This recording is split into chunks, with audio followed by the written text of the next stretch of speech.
Good afternoon, gamers, and welcome to Kutztown University. My name is Connor Ellis, and I'm going to be your host for today's casting and today's event. Welcome to our esports facility. Here we've got 14 computers here for you, ready to go. They're all loaded up with Overwatch. They've all got everything you'll need on them. They got 2080 Ti RTX enabled. We've got i9 990 chips in here and 144 Hz for you, so you can game at your best. Let's keep going down the hall. Right down the hall here, we've got our alumni auditorium, and this is where you guys will be hosted in between games. So feel free to hang out in here, talk with your team, and talk strategy. It'll be a nice and quiet place with the stream on and the bracket, so you know when you're coming up. But other than that, welcome to Kutztown, and good luck with your games.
Welcome everyone at home. This is the room where we're going to be broadcasting live right to you on Twitch. My name is Madison Caton. And I'm Kyle Ralton. Today we got 8 teams from 6 schools playing in 7 matches. And only one can take away the victory at this year's Kutztown Overwatch Invitational.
Ladies and gentlemen, and gamers of all types, it's high noon here at Kutztown University, and it's high time for some collegiate Overwatch action.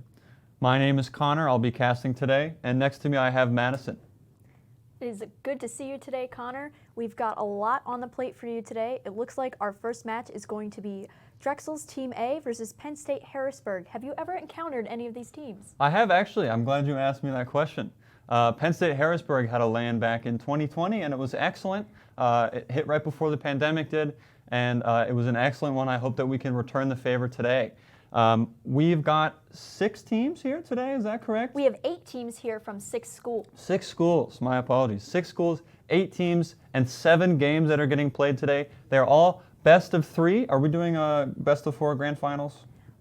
Not aware of that fact, but All right. my gut says yes. I have a feeling we're probably doing a best of 4 grand finals, which will be great. The game has been kind of stagnant from the developers for a while. We haven't had any new heroes for over a year. Echo was the last one. Yeah, Echo was probably around, maybe even in like the beginning of 2020. I think I'd it say. was April of, Yeah, it was, of April, 2020. it was about around April. A lot of Overwatch 2 development. It's getting pushed back again. I love if we have our next Kutztown Overwatch Collegiate Invitational here in Overwatch 2. It would make for some interesting gameplay and development changes, as well as casting would be just that little bit more interesting. Right. 1 less player to worry about on each team, 2 less in the lobby. Will probably make for a lot more opportunities for damage characters, a lot heavier of a load on the tank players. We don't know what the balance changes are going to be yet. That's the only stipulation there, but I hope that we get some more news on that. But other than Overwatch 2 information, everyone who's downstairs, welcome to Kutztown. I hope you're having a good day. Sorry about the Wi-Fi. We're working on it. If you guys need anything, feel free to find KU people. Everyone online, thanks for joining us today. We're going to have probably about 9 hours of Kutztown Overwatch content here for you. This is our largest collegiate invitational event ever hosted on campus. And as the guy who started esports here, this makes me super proud. Madison here on Team 2, what are you feeling today?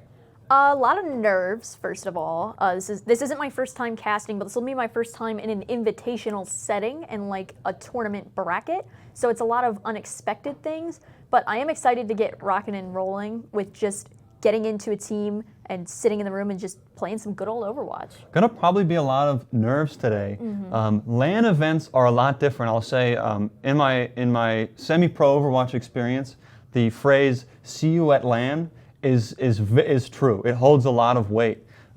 You can play however well you want to play online, separated from new environments and new players and being in front of them. But as soon as you go to LAN and you step into an environment you're not used to, nerves can take over. We could see some huge upsets today. Who knows? I mean, looks like I think we're starting on Lijiang today for these first set of maps. What do you think we're going to expect from teams on that map? I think depending on what map you start on Lijiang really depends on what comp you're going to have. If you start with the map with the center and the bridge, you're usually going to see some sort of booping ability, maybe a Pharah or a Lucio on the healer line to really get those first picks, and then a switch. Just in general, though, it seems like Symmetra has really stepped into the Koth meta, so I'd be very surprised if we didn't see a Symmetra at least on one side. Right, very useful. The Overwatch League and Contenders both picking up a lot of Symmetra lately to maneuver heavy tanks around instead of a Lucio, running more bulkier healers like a Baptiste instead of a Lucio, and running the Symmetra to move the team around instead. Interesting on these Koth maps. We'll see how crazy these brawl fights get. Getting the players in, getting them all logged in. You want to talk to them about the esports room we have here today? Yeah, I can give a little blurb about our esports room. We boast 7 computers on 2 sides of a room with a dividing wall. So say you're coming for an invitational event and we can hold 2 teams, and we have peripherals for pretty much anything you could want. Each setup has a keyboard, a headset, and a controller. So all you controller freaks out there like me, we got you covered. Other than that, we allow people can also stream from our setups, and we have rotating practices that help our teams get oriented with things and just getting prepared for events just like this one. That's great. I personally have tried the controller on Overwatch. Has great native controller support, And the reason why I bring this up is we have a number of members on Team 1 and Team 2 who use half controller, half mouse. Yeah, that's me included. I do half controller in this hand, mouse in the other hand. Really helps you with aiming and moving with the best peripherals out there. Yeah, you get the accuracy on the left hand, the movement accuracy of an analog stick, and you get the mouse accuracy with aiming.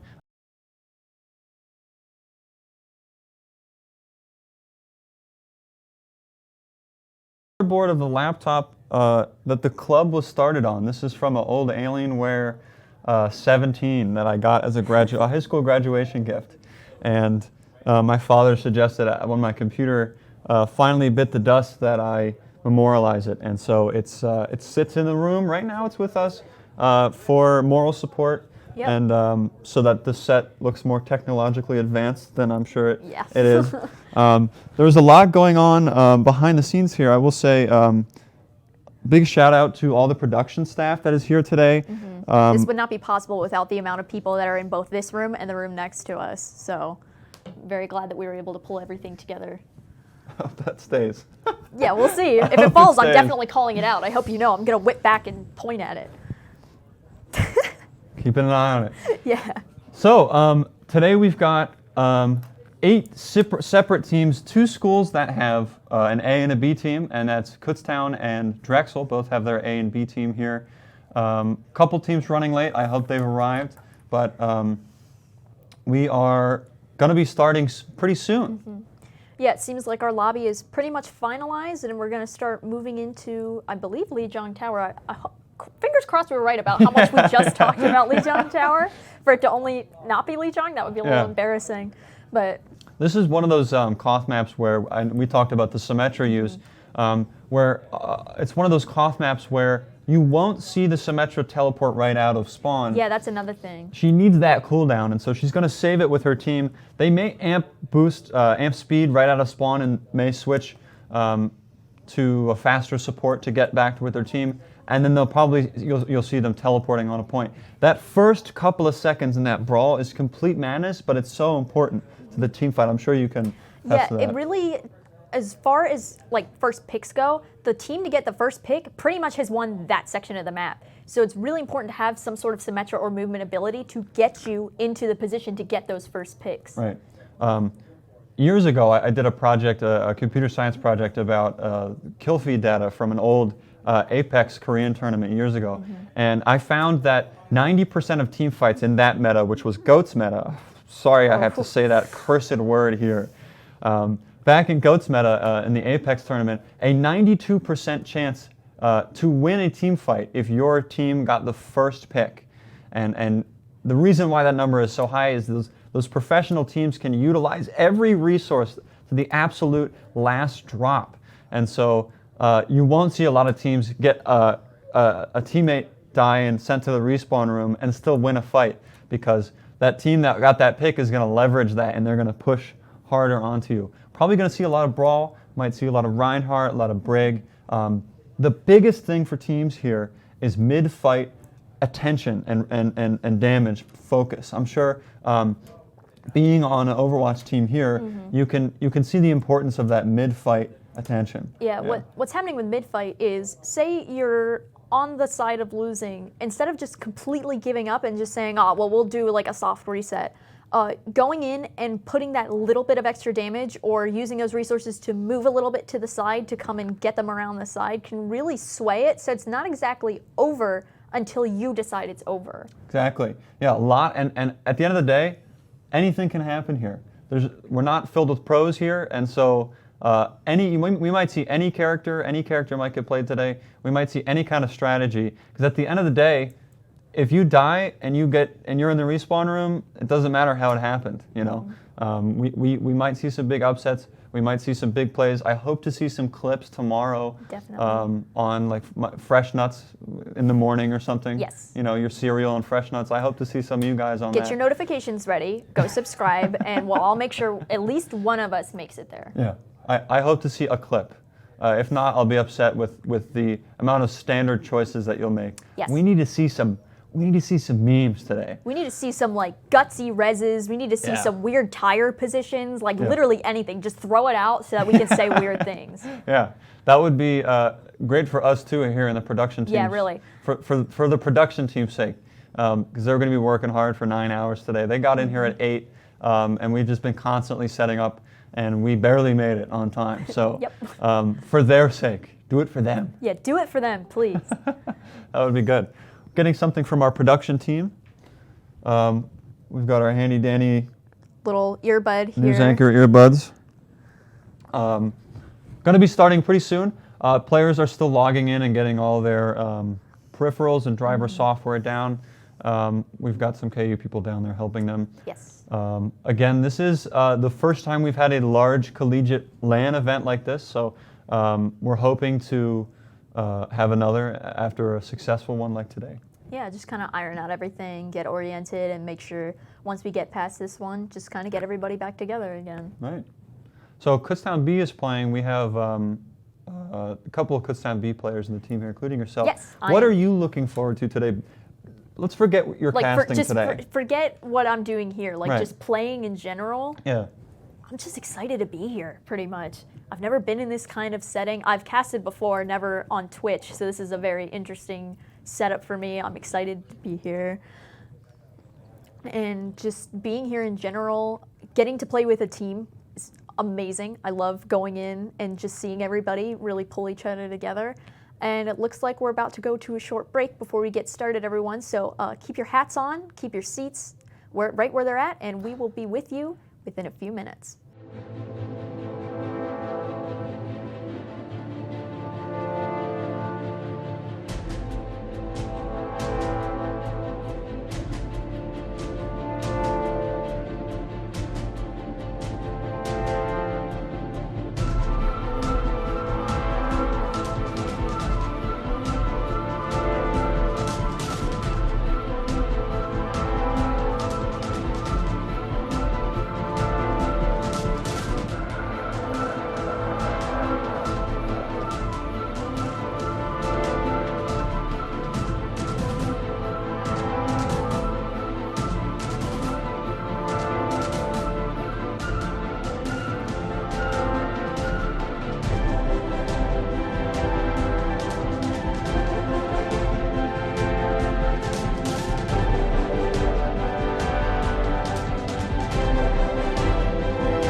Welcome back, everybody. We are so close to starting, getting the players in, logging them in.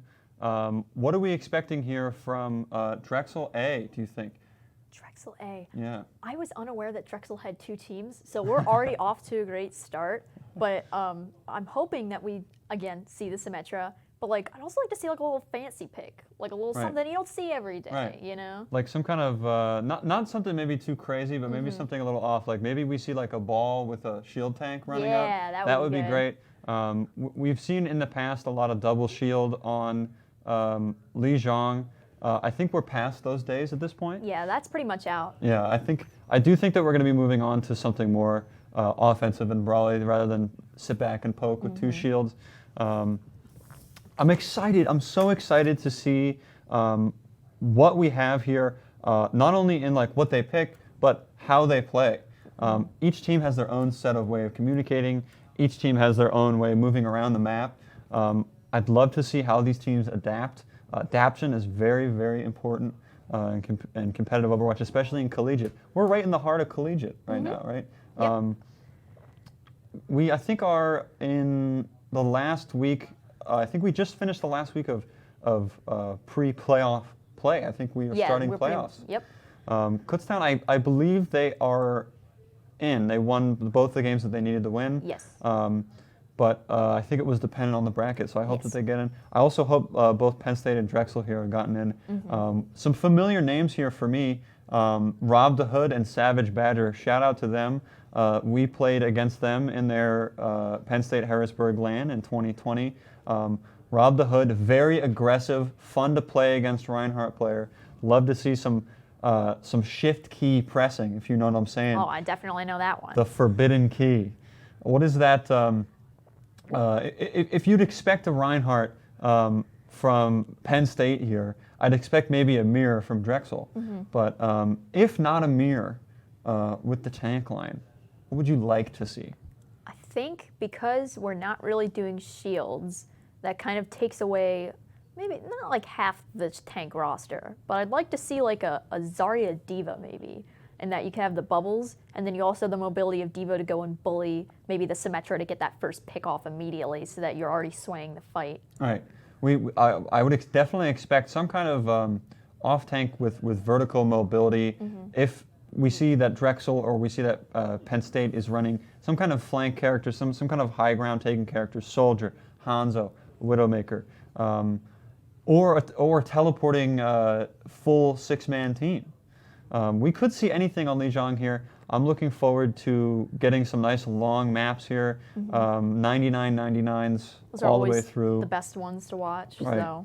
So. But I mean, at the end of the day, your end goal here is you want to touch their spawn door. Definitely. Yeah, that is the biggest flex. If we see some spawn door touching, I'm gonna be. We're gonna be out of our seats. We're so excited. I'm gonna be satisfied with that. Yes. For sure. That'll be a great way to start. Just setting up some last minute things here. Getting all the players in. We have all our spectators. As with an event like this, there's a lot of setup and there's a lot of crew. There's a lot of communication that has to go correctly for this to happen. And so right now we're just waiting for an okay to start. We've got Li Zhang Garden, we've got Night Market. I would love to see Night Market without a Symmetra. That is typically the map where you'll see teams teleport onto the point with from the choke point.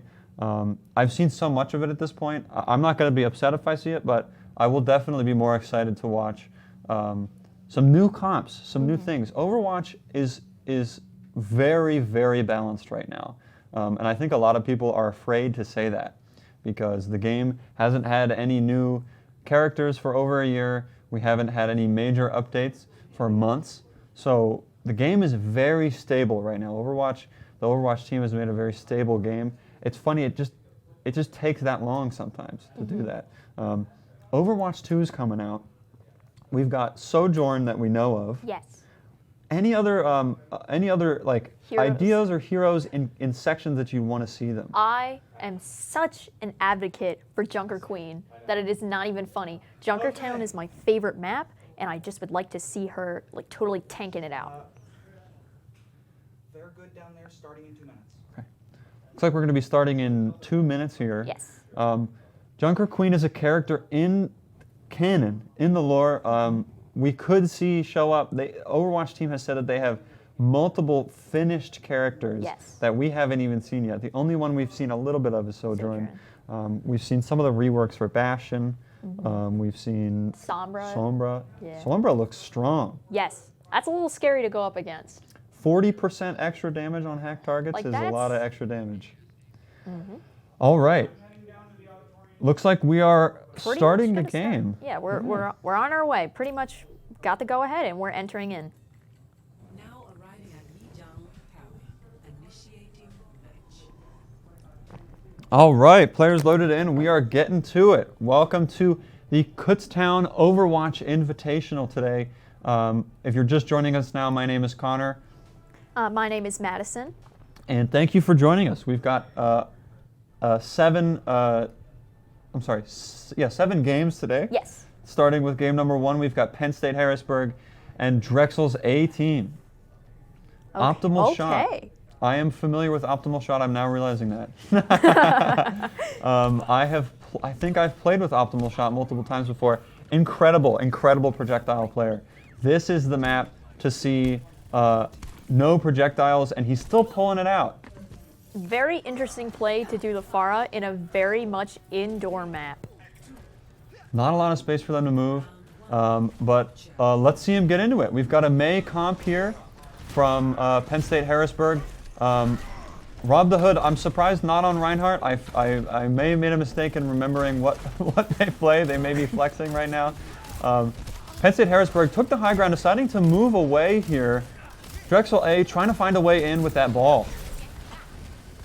We see a lot of hectic movement on the point as it's about to unlock, and we see the Mei trying to get some pot shots. We've got pretty much everybody on the point, and it's unlocked now. We've got a pick onto the Ana that's going to take the healing away. Reaper goes down, and Lucio's able to get a pick on the other healer, so it's 1-1 healer. That was an incredible shot from Optimal Shot on that knocked up Ana player from the slam from their ball. Excellent play. That single shot might have won them that whole fight there. Definitely a very good example of first pick gets you the first map. We're going to have a little bit of an ult advantage here for Drexel. Not too much though, as it was a pretty quick fight. There wasn't a lot of healing going on between pickoffs and whatnot, so not a humongous advantage, but we have some character swaps here. We have a Brig and a Orisa, more tanky, trying to protect those supports. You see some back flanking, and a pulse bomb goes out, gets absolutely nothing. We have a D.Va coming on to the Pharah, and we're pretty much just putting shots back and forth, and we get a pick onto the Orisa, so hopefully they can start moving forward with that. Jeff Goldblum with the hook and cook there on the Battle Cattle.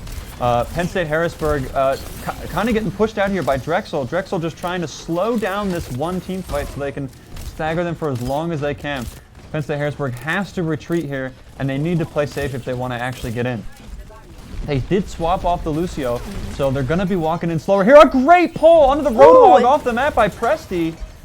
Pushing up here is Penn State Harrisburg with a pick. What do you expect to see here? What kind of ults? Looks like we have pretty much just Nano. Oh, and we see a Pharah ultimate come right out on the field, get 2 immediately, shutting down anything that they just got the traction off from that pull, and we get the bombs out as well, and it's just a bloodbath for the side of Blue, lighting up the kill feed. Drexel A, their ball player Vulgar, cutting off the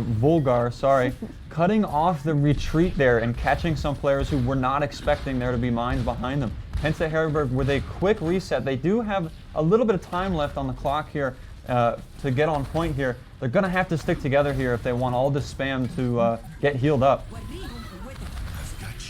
See them start to move forward. We've got a Nano target and a Trans coming out on the point.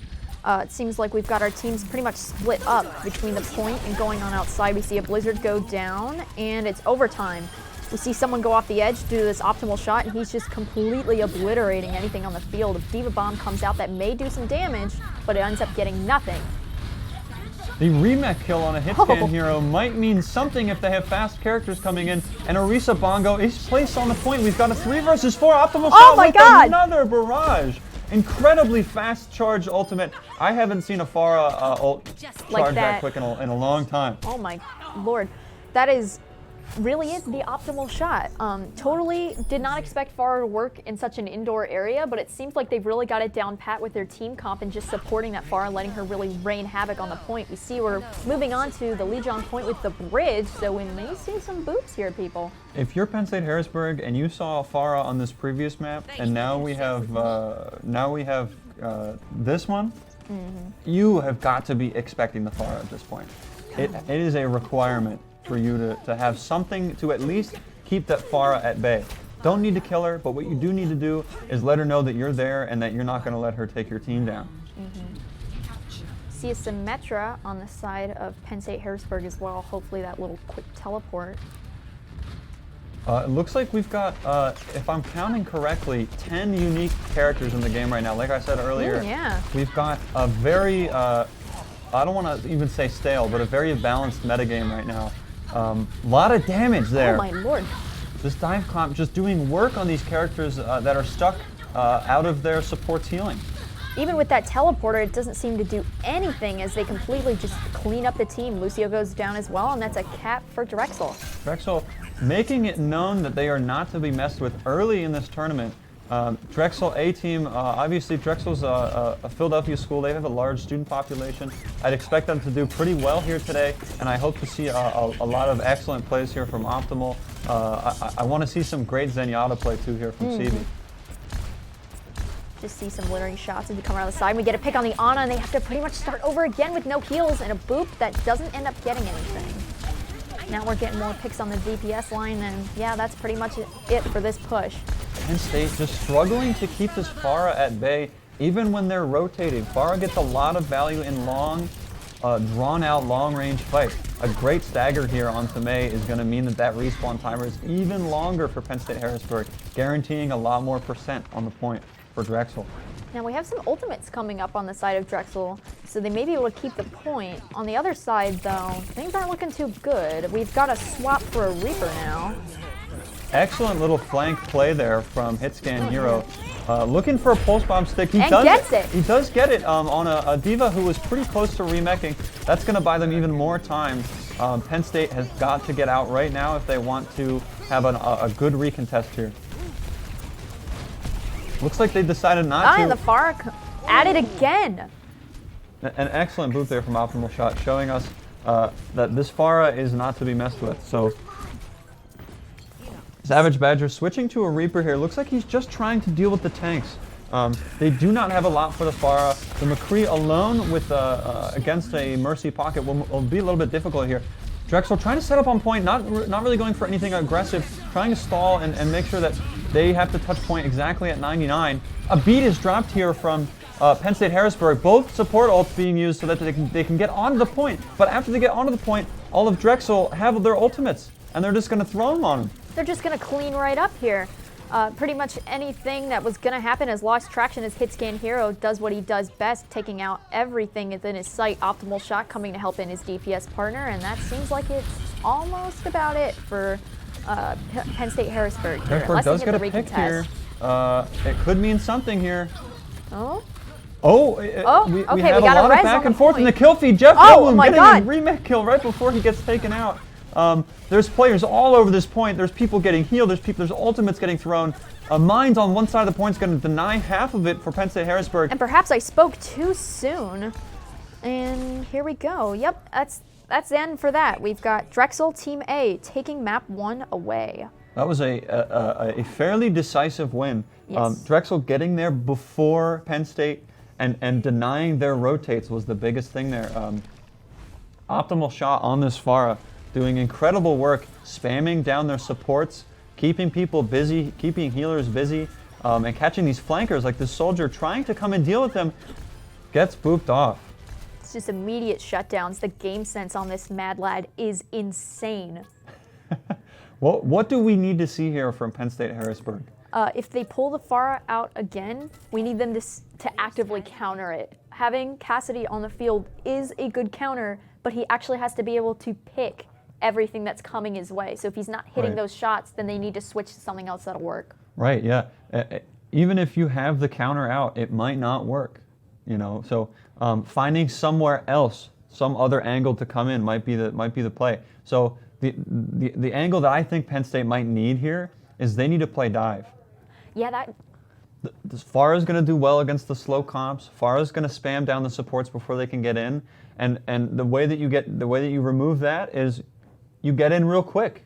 You don't let her see you, and you jump in as fast as you can, and you hop on their supports. Farah, the only way that Farah can protect her supports quickly is with either 2 insane body shots on a character who has 250 health or less, or a barrage. And so cutting off her options for taking out your diving tanks is great. So I would hope to see some dive on a map here. We need to see a vertical map, despite them playing against the Farah, because they need the verticality for their dive. It's kind of counterintuitive to pick a map that would be good for Farah, but I think it honestly might be their only choice. it's like a give and take situation. Like you're allowing that Farah to come in, but then you're also allowing yourself the resources to pick that Farah and make sure she can't do anything. Because with a map like Lijiang, you can't really dive anywhere. So them playing that was totally like a weird move. So hopefully now that they've shaken the jitters out, we've got the first map of the day out of the way, we can kind of see them start to come out of their shell and begin to counter that. Yeah, I will attest to that. Nerves are high right now, I'm sure, for them. I felt that a ton of times in my LAN experience, and I'm sure after that first game, you get the shakes out, you get in a good mental spot. Morale is a humongously important thing in Overwatch. Team morale. Penn State right now, I'm sure they're feeling it, but they have to dig whatever they have for this last map, because if it's decisive again, they're going to be going home 0-2 in this bracket. If we did a 2-day event, I'm sure it'd be double elimination. Yeah, but we don't have that kind of time. Yeah, an event like this takes a lot of resources from the school. So single elim today, best of 3. Yep. That's all we really got going for us. Wish it could be more, but gotta work with what you gotta have. Do we know the map type that's going to be next? If it's based off of what we've been doing with Tespa, then I believe it's going to be a hybrid. So that would probably be like your Kings Row, your Hollywood, those kind of maps. Yeah, I would expect. I did play Kings Row against Penn State before, and so I'm expecting that I think they get map choice here. Yes. I'm expecting either somewhere where they can dive really well, or somewhere where Farah is an absolute horrible pick. And the thing is, I know Optimal Shot. I played with him. He could make it work on Kings Row. I think that would be a mistake of a pick, even though it's arguably the most well-designed map in the game. I think it's the most popular map in the game as well. From my research here. Yes. From our deep research. Official research. Yeah.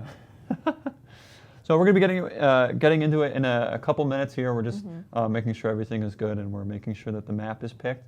We have people running around behind the scenes to make sure that we have the best production for you here.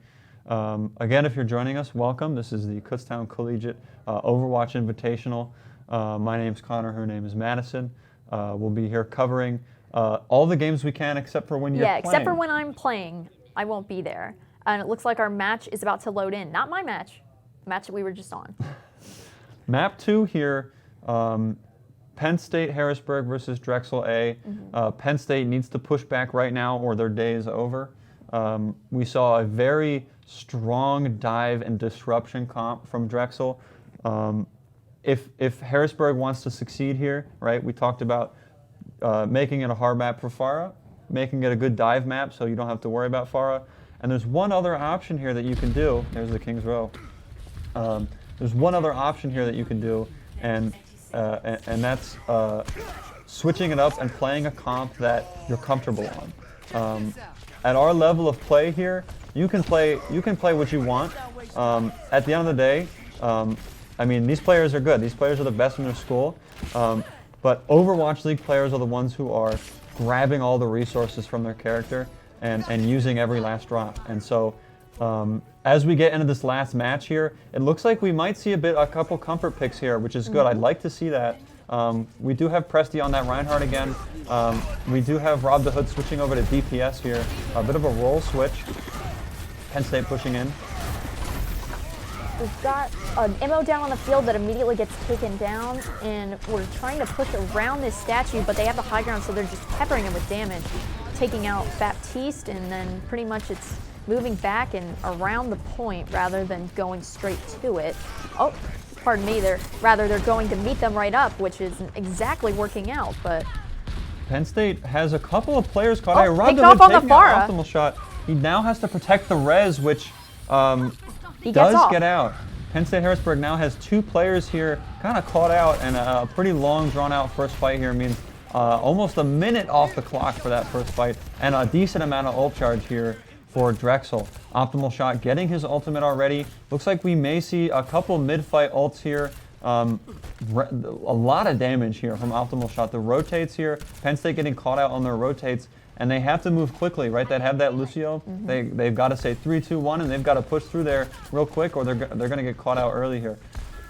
We see them rotating around the side again, and we see Drexel coming back more towards the point to kind of defend it a little bit. We're not really sure what we've got here in terms of ultimates besides Window, which immediately goes out, and then it's an all-out brawl as they try to just knock each other off the high ground and get things done. We get a pick onto the Soldier, and Immo goes down for Penn State Harrisburg, and we're pretty much just pushing into each other, not even talking about the point, and then Optimal shot popping off yet again. An insane amount of Farah play from this man. This is incredible. I mean, the attention that these supports have to give to everything that they're doing while they're pushing up is already too much. And then to have to deal with someone who is constantly shooting your team and constantly putting them at half health with every rocket. I will say the angles, as a Farah player myself, the angles that Optimal Shot is taking here are incredible. He's getting a lot of good spam on players in the back line. Getting a lot of good pre-spam on corners before they even push in. Like, they have to push in and push out because they're losing players too quickly here. We have a swap off the Reinhardt onto a Wrecking Ball. I think honestly that's a good choice. They just need to get in. And a slow, methodical approach with the Reinhardt is not working for them. We're going to see balls start to touch the point to kind of pressure them to come and drop down. We've got some ultimate. We've got pretty much every ultimate on the side of Drexel, though, so they could shut this down quite easily, and they do, popping 3 at the same time. We see a counter beat come out, and we see Harrisburg putting their own ultimates onto the field, and they are capping. They've got a tick, and they are just dominating, finally breaking through that defense. That pick on the ball really seeming to help them out, just getting that damage through. I really hope that this is the exact break that they needed. Again, morale is really important in this game, and once you win that first team fight, and you know that it's winnable, and you know you can do it, I hope that they pick it up, because I know that they can do well. We're going to see a pretty far push here from the Wrecking Ball. Looks like he's just gaining intel here. He's not trying to deal any damage.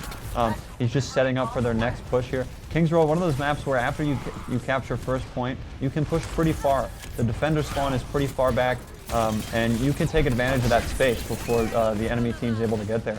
Optimal deciding to use his Pharah ultimate early in the fight there to get an early team fight win. Very interesting choice to use that ultimate, but it seems to work because they're starting to pepper the damage. Cassidy goes down, and we have some ultimates on the side of Penn State Harrisburg. Do you think they're going to use anything? Well, I see a grab combo here with Slam and their Cassidy ultimate. So I'm hoping Penn State uses this early before someone gets taken out. And just as I Spoke say too soon. Caster's Curse has begun for today. The grab gets used. We're having a lot of damage put in here by both the teams. We see an Immo go down on the field and immediately goes out, and we're seeing the kill feed light up in red as we start to push the payload. Only Optimal Shot left, and he may be able to hero this, and nope, just kidding. If he had gotten that extra 15% for that ultimate, I think he would have pressed the button, the go button, and that's Q with Farah. So one more touch here from Drexel here on this second point here.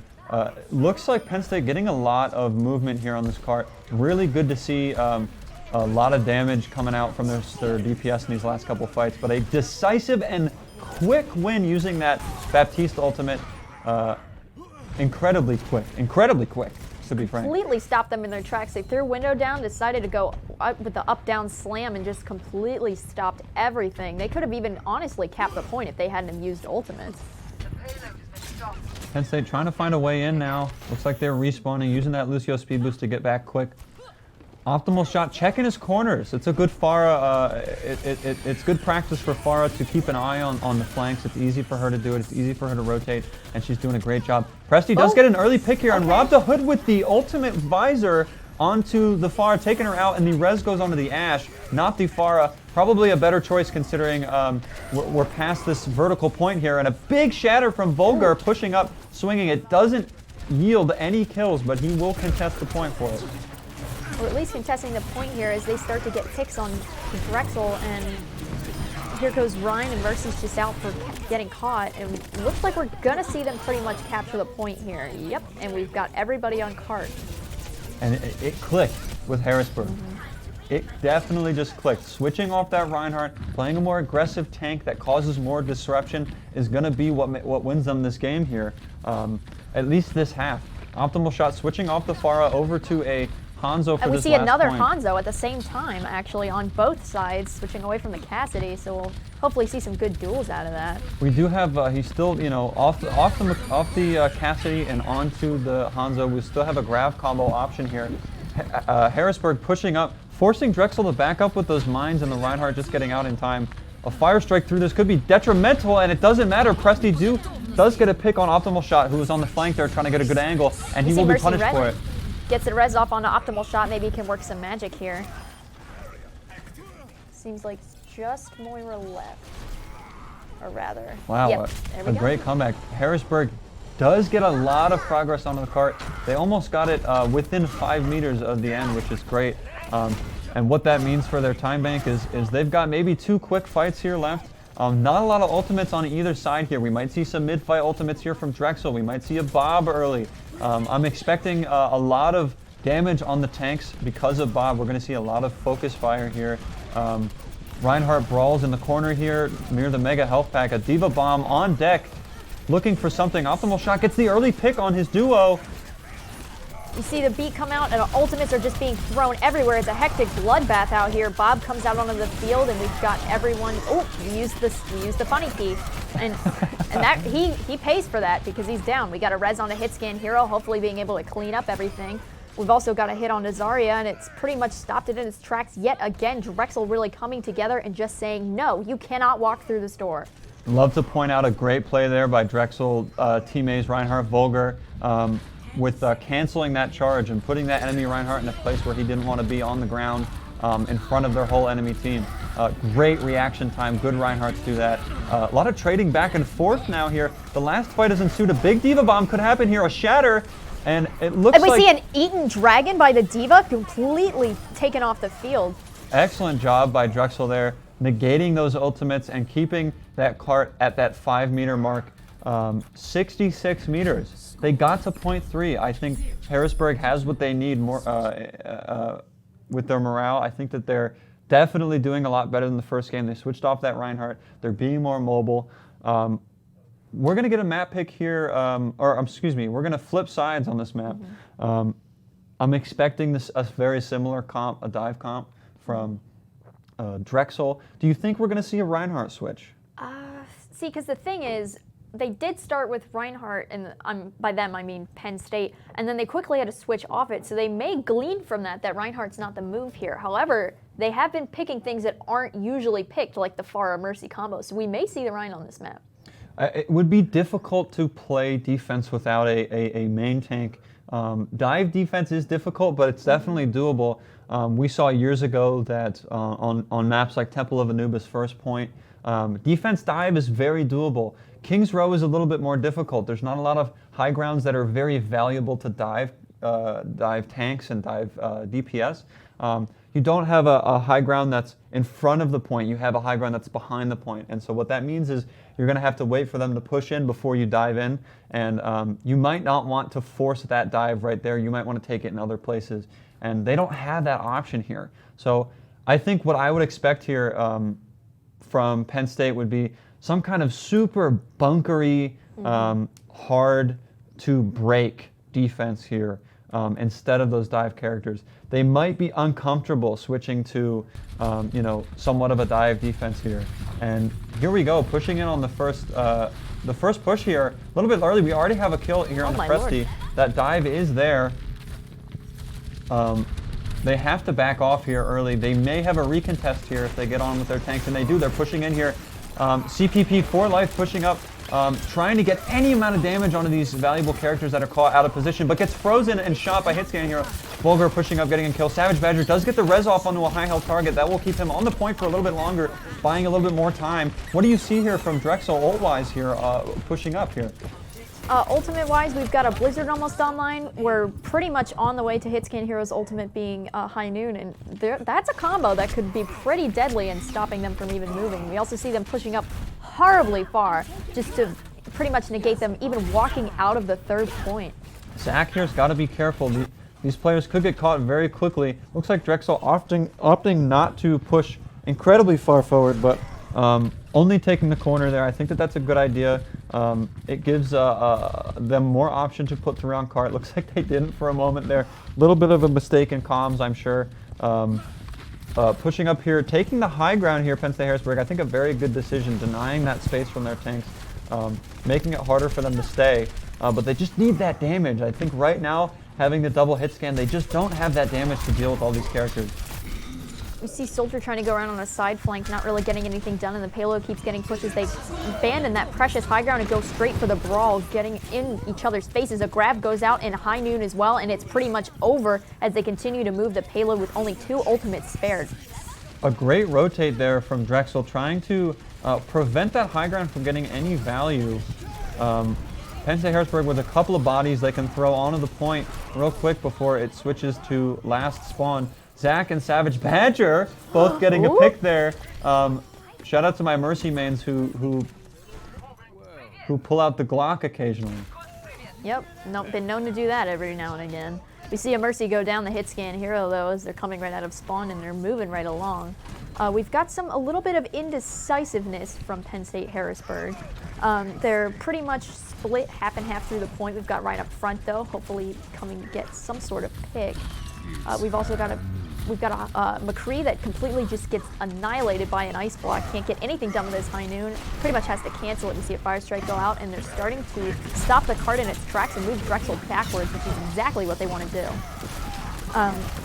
As we continue, we see another wall come out, and Diva Bomb comes down, hopefully to get something done. We get a pin on point, and there's just ultimates flying around on the screen, ladies and gentlemen. We get a remake kill, a charge kill, pretty much anything in the books here as Drexel keeps moving on forward, pressed up intensely far, and we see that the Diva comes out of mech, and we're just pretty much annihilating anything that comes out of those spawn doors. Drexel here with an amazing time bank, ending things off with a grab, just getting everyone off of the point, and it looks like we're going to have about 4 minutes in the time bank once they can get everyone off this point. The MO goes down on the field. Reinhardt, stuck pulse bomb onto the Baptista. That means heals are going to be down. This may be the opportunity here for them to turn it around. Their tournament life on the line here. Penn State Harrisburg pushing as hard as they can, and it looks like they're trading evenly here. The stalls could be enough. The Lucio gets on point, but he gets booped off, and it's over. Drexel A taking the first match of the day. I will say congratulations to Penn State for coming out. I think they definitely pulled it together on the second map here, but it just was not enough against this damage from Drexel. Amazing showings from both teams coming out today. Definitely a worthwhile match to watch, and we see the play of the game here from CB with a beautifully placed window going together with his Sigma to just completely obliterate the team. What is your favorite moment from just this match in general? I think honestly that very first push on control center of Li Zhang, we saw Optimal Shot hit an incredible mid-air shot onto an auto that got slammed, and I think that kind of set the tone right there for the rest of the match. Drexel just dominating their tank lines, the DPS putting enough pressure on the supports that any other amount of damage from the side or something would take them out. So again, congratulations to Penn State, congrats to Drexel A, and we're going to be going to a quick break, and when we come back, will be Westchester versus Kutztown B, so stick around.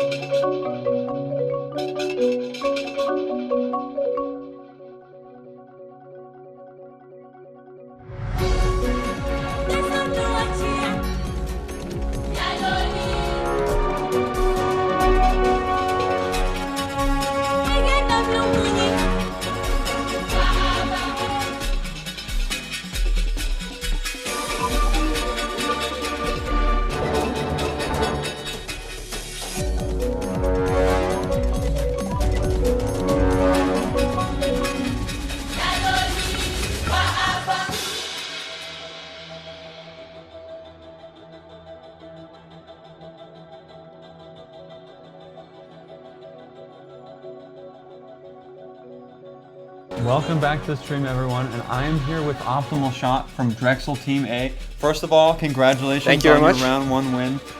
Let's talk about Farah. We saw a lot of Farah from you today. Talk about what's your general strategy with Farah? Mainly me, Wolgar, our main tank on the ball, and Hitscan Hero on the Tracer. We're like we're a 3-man team right there, Right. as well as all our supports, obviously. But Wolgar gets that slam, I get that rocket in. If they're still got a little bit HP, Hitscan Hero got that cleaned up. Right, so That's our main it's strat. essentially you split your team into 2 separate groups, right?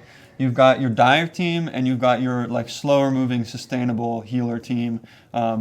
And your job there is to be set up for damage. Right? Yeah. And so we'll see this in a moment, but I will say excellent Farah play. Thank you. Being a projectile player myself here, you'll see really big damage on the backline 200 health characters. That's really what we want to be shooting. And really quick movement here. A difficult map for Farah. I'd say more difficult than Gardens, more difficult than Night Market. Why the Farah on this map? Well, it's really our favorite comp. We wanted to run it out the gate here. People don't expect it. They come in on the rush. They're thinking they're going to play against another rush. Maybe they're playing double shield. They think they're going to be playing against a rush. No one expects this. It's a great way to throw them off. I also play on the coast here. I could just do a bunch of damage in point and just remain safe on the coast. People don't expect the Farah to be able to be safe here. This was great Farah play. The Mercy, honestly, if I'll say apart from you hitting insane shots, it's a Mercy carry. Yes. I mean, all Farah players will admit they are pretty much nothing without their Mercy. You got rezzed only a couple times this match. I saw a couple rezzes onto Hitscan Hero, a couple rezzes onto your tank. Now, on maps like this where you have a lot of brawl, what is your goal? You want to slow down the fight as Farah, right? You want those slow, long-range fights where you can get that pick damage. So on a map like Night Market, which we might see in a moment here, what's your goal like coming out of the gate as Farah? We got to get as much damage as possible, get them to use their resources. They got to be low on shield, low on defense matrix, and then when they're all low, our ball can come in with the slam, and that's where we can actually do that damage from the Farah rockets, from Tracer. That's where we actually get the kills. If we don't get that initial damage in, they got their resources. They have full shield, they have full DM, their Moira has full healing. Then it's really hard to get those kills on that slam. Right. And so we'll see here, here's Night Market here. We had a teleporting team in here, and damage onto the supports here early obviously means that your other enabled DPS and tanks can go in and clean up. And so, and we saw a lot of that here. We saw a lot of you catching them on rotates through doorways. A great statement early here from your team, from Drexel A. I'm hoping that it would be amazing if we saw Drexel A versus Drexel B at some point. You're on opposite sides of the bracket. Yeah. Do you have a message for your Drexel B comrades? I mean, do your best, man, but we're gonna be rolling. Well, you said that this Farah comp is something that you guys like to roll with, and you rolled it out early. Is there a map where you don't run this comp? Man, wouldn't you like to know? If I'm up next against you here, and I have a map to pick against a Farah for you guys, what's that map? Pretty much every map is a good Farah map. You know, Junkertown, a really good Farah map, man. It's all good. It's all Farah maps, man.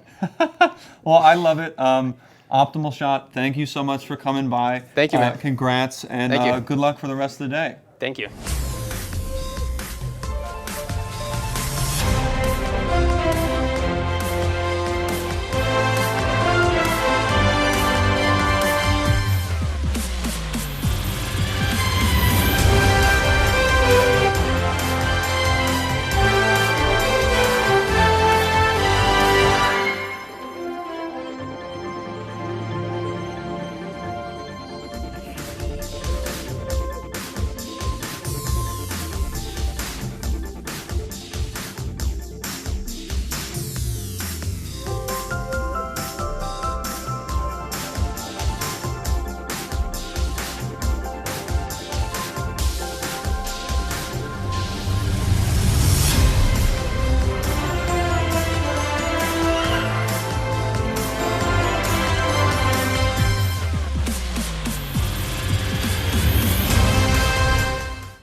Madison go? Oh, that's convenient.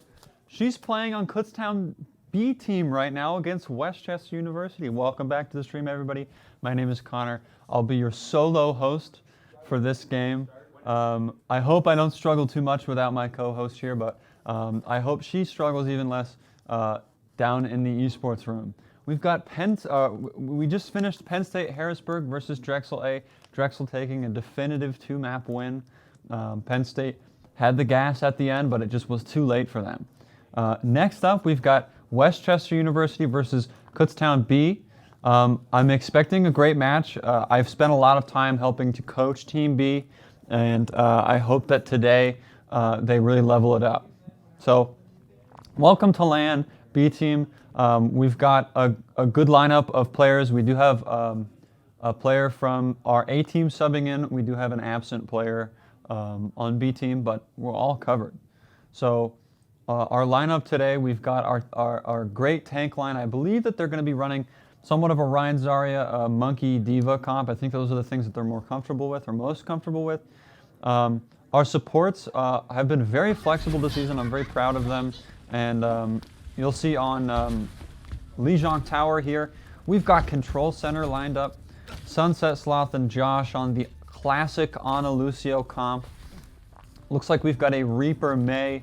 Going to be a very close range brawl comp here. Looking for aggressive nades onto the likes of the backline of Westchester. Teleporters coming up for Westchester here. Westchester pushing up. Setting up in this first room here, getting there before Kutztown does. A lot of damage on the Craft Punk here. I believe it's Cade playing on the Craft Punk account. Grim getting the first pick of the match and pushing Kutztown back a little bit. Kutztown retreating with what they have left. It's very important that no one gets killed here before they get out, or Westchester will have gotten themselves quite a lot of free percent. Kutztown with a very quick return here. Looks like they won't have time to contest the point, but they will have time to get in here pretty short after. Kutztown waiting for cooldowns. Westchester standing on the point, getting their line of sight blocked there by Brandon K. Kutztown deciding what they want to do. Looks like they're amping speed through here. Super aggressive play with this Reinhardt and this Reaper real close range. Looking to utilize that May damage. Trades on both sides. Pagemo getting a crucial kill onto the main tank there, Craft Punk, and finishing it off. Grim with some tactical crouches there. Westchester with 30% on the board and a bit of an ult charge disparity. With maps like this, with comps like this, right, we've got a Lucio on both sides, and we've got a pretty strong main healer on both sides. You're going to expect a lot of support pressure here early, and that's exactly what happens there with that Baptiste ultimate. Sunset Sloth, my co-caster there, gets caught out early, and Josh is now stuck here to suffer the wrath of Grim and Westchester. An excellent Earth Shatter there, catching them and buying themselves more time on this point here. And Brandon K caught out here. Zodi HD bringing in a lot of support for his team with these turrets. These little turrets are quite the hassle for a main tank to have to deal with, and you need those other players on your team to help. And so I'm sure Craft Punk here is looking for Kutztown Overwatch, which is Kyle and Brandon here, to help get rid of these turrets so they can actually push in. Here comes an amp speed here from Kutztown. A whiff shatter there after a Symmetra ultimate comes down. Kutztown is now down 2 players, getting pushed out here and saving their ultimates. Smart move there from Brandon, not using his ultimate. And the only ultimate that was used that fight, apart from this Diva Bomb here, being that Symmetra wall that guaranteed that half their team did not get Earth Shattered. Great job there from Westchester. A pretty strong first map here. I do think it's definitely winnable on the side of Kutztown. Looking to push in really quick, which they can, but that damage, that raw damage from that Symmetra is just too much if they don't push in real quick. So, here we are, Lijiang Night Market, a great map for that sim that they had on that first map, and it looks like they're going to keep it. We have our first nearly mirrored match of the day today. Kutztown having Reaper instead of that Mei. We'll see if they get to leverage that. I'd love to see Westchester leverage some great walls here early to put Kutztown in a tight spot. Both teams pushing up here. We've got a teleporter from both teams. Kutztown just a little bit later, and Craft Punk falling onto the wrong side may mean despair for his backline, and it does. Excellent job, Westchester, maintaining control of the point that whole fight there. They are up a player. I would expect them to be pushing in here, but it looks like they're going to hold back. Westchester playing a defensive game here, a little tricky defensive game here. Both teleporters are still up. Westchester has not bothered with destroying Kutztown, and so they could utilize it if they really want to. A lot of damage out there from Kutztown early, but a great reply from the backline of Westchester with their Lucio amp and with a nano there onto that Reinhardt. Reinhardt caught out in a weird position, but because he's nanoed, he's so enabled, he's going to push in and he's going to wipe out the Lucio of Kutztown. Grim pushing up here with his team. Page coming up on an ultimate, and with a sim ultimate in hand, they're going to have a great position on this point. They're going to get to cut it in half, and Kutztown simply cannot. They're going to have to find a new way in here, or they might have to switch it up if this next fight does not go in their favor. Pretty even on ultimates here. Kutztown looking to break the shield of Westchester, but an incredibly well-timed fire strike there will mean that Kutztown was put so low so early. But an amazing recovery from Kutztown, using only one ultimate there early, and then followed by the immortality field there from Josh. Westchester regrouping here, trying to find a couple more percent. Kutztown deciding to stay on the point with the Symmetra. Understandable, they saw Westchester do it. It's not a bad strategy here. Westchester deciding to teleport up top here, or it's a bait. It looked like it was a bait teleporter, and here comes one of the more powerful ultimates for this team fight right here. Is going to be a sim wall. Deliberating is Zodi HD. Pushing up as a team, doing good damage, picking off that really important. They do not, Kutztown does not have a mortality field anymore. Westchester pushing up and using an ultimate here to clean them out with that Mei ult. Grim again with the tactical crouching. I can see the strategy there with that. And cleaning up Sunset Sloth, just trying to get as many percent points as she can on the point. Westchester with the lead here. Kutztown almost got even percentage there on the point before they lost that last team fight. Not too far behind in ult charge, even though it may not look like it. Westchester with 3 ultimates ready. Kutztown with 3 coming up pretty quick. This could be anybody's fight here, but if this is the fight to win, this is the one. Kutztown does need this win, or after they use ultimates and lose, this would be very, very bad for them. Trying to sweep these turrets out of here is Craft Punk. A shatter attempt does catch one in the back, and he presses the Reinhardt no-no button and is immediately punished for it. An incredibly quick cleanup from Westchester there, and Kutztown did use 3 ultimates in that fight. This map is not looking great for them, as they're only going to have a Death Blossom left. Fatal Shard switching over to that Wrecking Ball to try to get that last second touch, and unfortunately it is too late. Westchester takes the first map.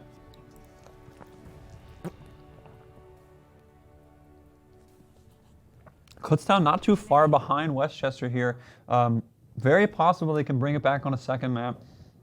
Knowing them, a hybrid map pick is next. Here is the play of the game. Craft Punk with a ton of damage with that fire strike into that grab, and just swinging through it. So great grab there by Fatal Shards. Craft Punk with the cleanup.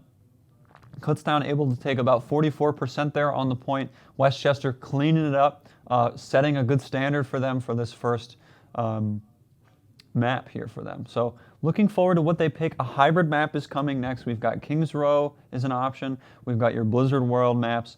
I won't expect to see a ton of map 3s today. I hope we do. But if we do get there, that will be an escort map. So we'll see your Junker Towns.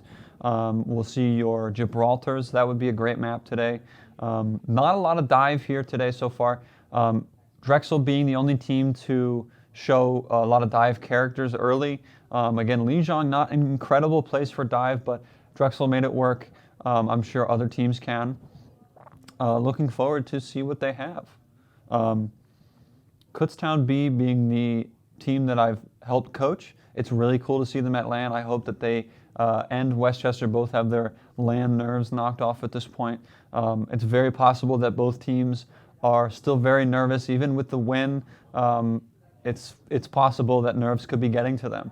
So we got to look for more damage from the Kutztown B team DPS line. Westchester's Reinhardt is doing a great job of putting a lot of pressure up front, but it could be detrimental to them if he keeps playing that aggressive. Kutztown could punish it. I think that may be their way in. Westchester, great job with the Junkrat Symmetra on that first point. Good to see a classic Li Zhang lineup with the Symmetra and the Junkrat spam. Really hard to deal with early, and because Westchester got there really quickly on control point, it's going to make for a difficult first fight for Kutztown, and they definitely capitalized on that. So I believe we're going to take a quick look at the bracket for today. I'm not sure if that was intentional, but I did see a bracket for a moment. The map after today, or the match after what we've got coming on right now, we've got Kutztown A versus Drexel B next, so tune in for that. Looks like their hybrid map they chose is Hollywood. Good to see a map that isn't Kings Row. I mean, Kings Row is a great map and all, but it's good to see some variety tonight. We've got that classic Reaper from Kutztown B. They're a big fan of running it. Kyle, one of my co-casters, is the resident Reaper player. I'm hoping to see some great flashbang punishes from VoD HD and some great tank pressure here from Paige. Darling's going to be holding that high ground from the enemy team. We'll have to make sure that she keeps that Reaper and that Soldier from staying up on that first point high ground. We've also got good verticality here from the supports on Westchester. They can both get up and help that diva as she's trying to keep them off.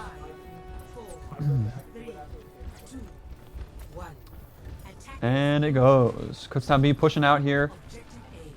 Looks like they've got a nice dive comp here. I've seen them practicing their dive. This might be trouble for first point Westchester here. Craft Punk sweeping the edges of the map, making sure there's no flankers up there, and an incredible sleep dart early here on Paige might mean her death, and it does. A good countdown does take her out, and here comes Kutztown to clean up. They've gotten 2 players, but Brandon does get punished there by VoD HD early, and now it's even. This could go anybody's way. It's now the mid fight. An incredible anti-grenade there from Josh is going to mean a lot of extra work for Skip here, and because they only have Lucio heals, Kutztown does have more sustain with both their supports. Josh up top giving him a lot of heals. Craft Punk on their way back to the point, and Westchester does have a recontest here if they want, and it looks like they're going to take it here. Reinhardt with a quick charge on a point, and a McCree going up top might mean difficult for their supports. Paige with a great shot onto Josh on the high ground there. The point is contested. It's going every which way.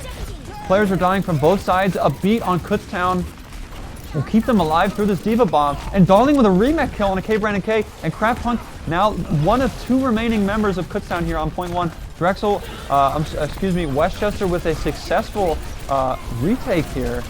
But Kutztown saying, I'm not done. And they've gotten back up and they're still fighting here. Skip now under pressure here from some Kutztown players. That Lucio is the only support healing that they have right now. And without it, they will crumble. And they do. Kutztown extending that fight, surprisingly getting it after. It turns out it was a good decision. Ultimates flying on both sides.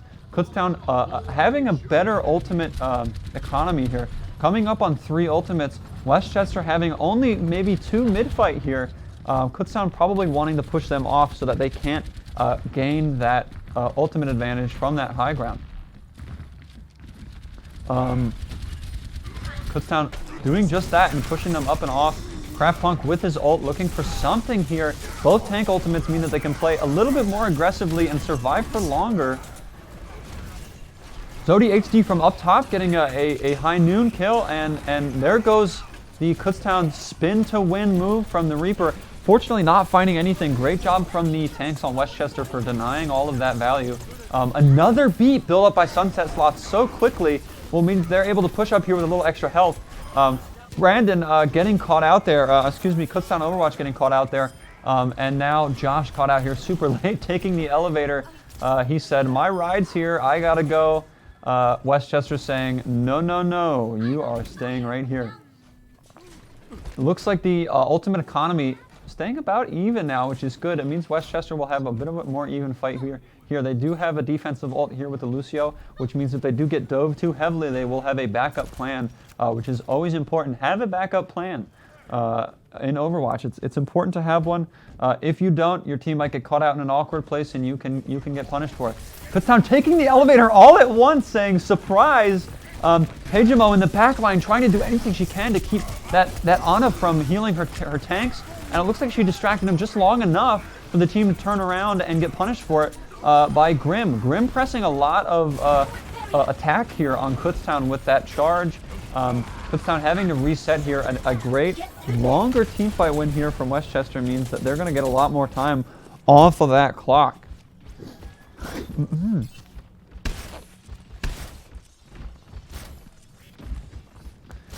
Pushing in here, Kutztown with 2 ults, looking to get something done. They had a great push on a first point after one lost fight.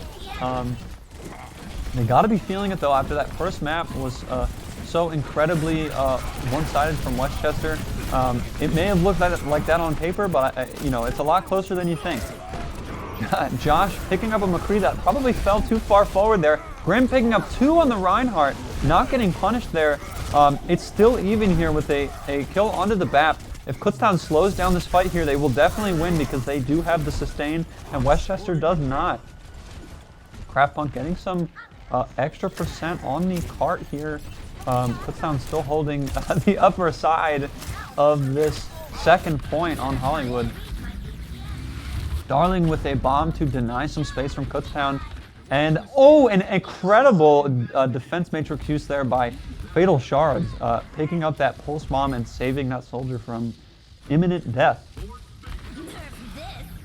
Westchester taking a high ground here. A big bomb gets thrown up and forces them into a corner. Nothing doing, unfortunately, of it, but we do have a Baptiste ultimate and a McCree ultimate coming up here pretty soon. There is that Bap ult onto the high ground. A little bit of value it gets. It might be valuable for Westchester as they were down a player at the start of that fight. Here comes an ultimate from Kutztown OW, but unfortunately he gets stunned. If that McCree had waited maybe a second or 2 more, he would have canceled it. Looking to kill all 6 there as a last resort. But it's not a last resort. They do have a minute left on the clock here. Anything could happen. Reinhardt here coming up with Shatter. Graham has been doing a lot of the early damage in teamfights here and catching players out with that charge. It's now moving together, getting to that payload. Not denying the high ground though, it might cost them later. That high ground is very valuable to Westchester, and they've been utilizing it well. And an air shatter here on 3 players. No kills from it, and a beat to save Josh's life at the very last second. Brandon with the kill here, Craftpunk with the kill here. Kutztown is up 2 players right now. It still is anybody's game with this Diva Bomb on the field. Kutztown is up 4, and it looks like they will end up getting second point here.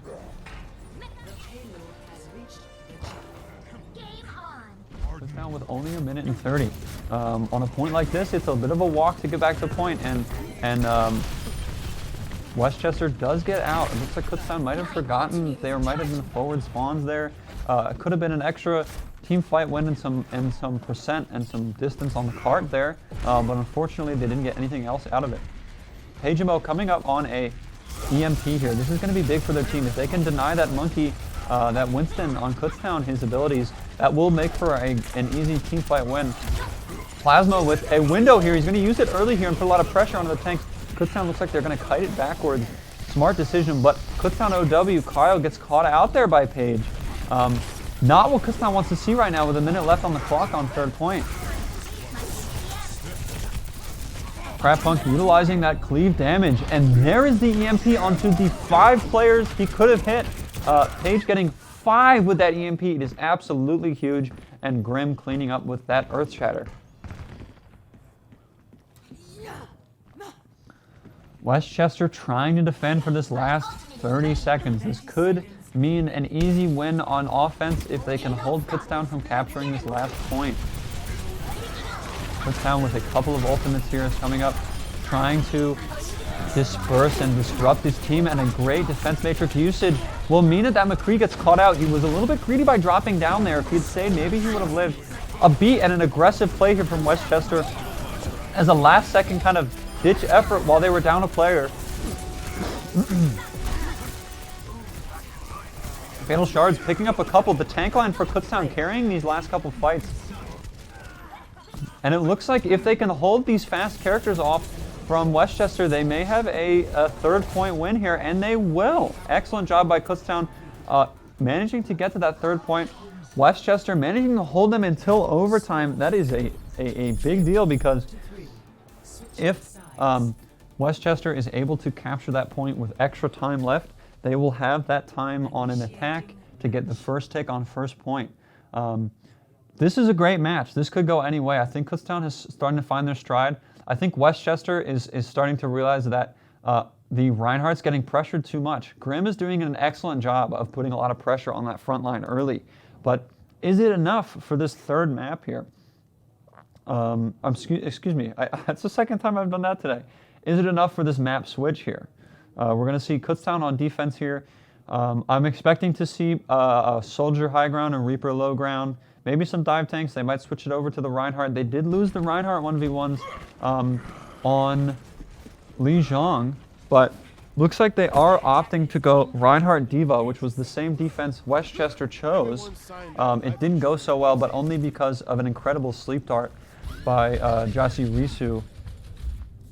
I think we've got some meme picks here from from Westchester, and that's exactly what they're doing.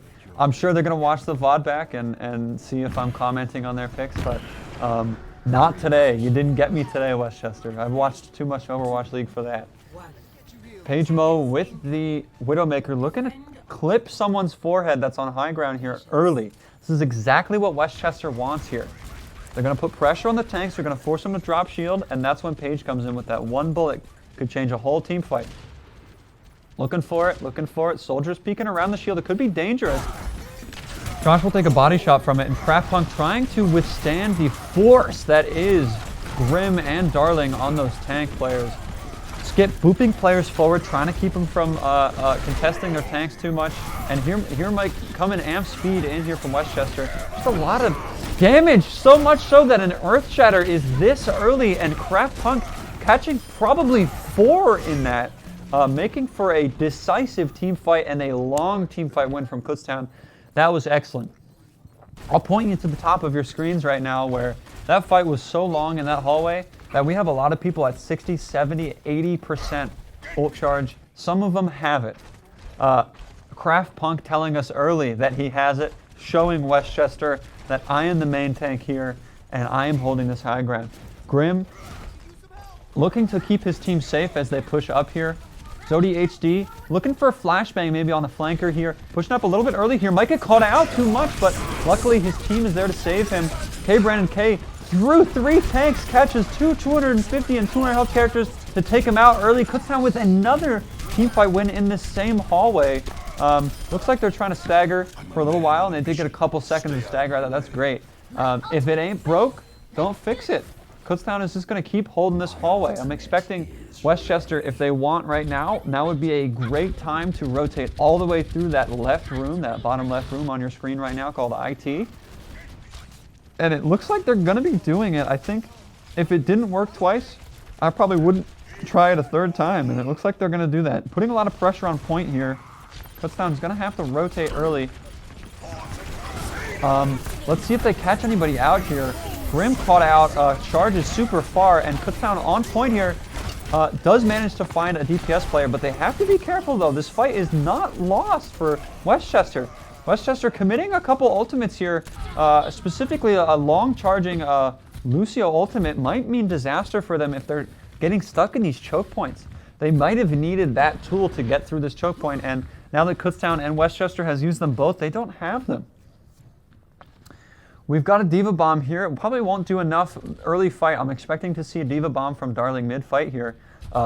Plasma probably gonna, with the amount of healing Plasma's been doing, probably will have the Bat window mid-fight as well.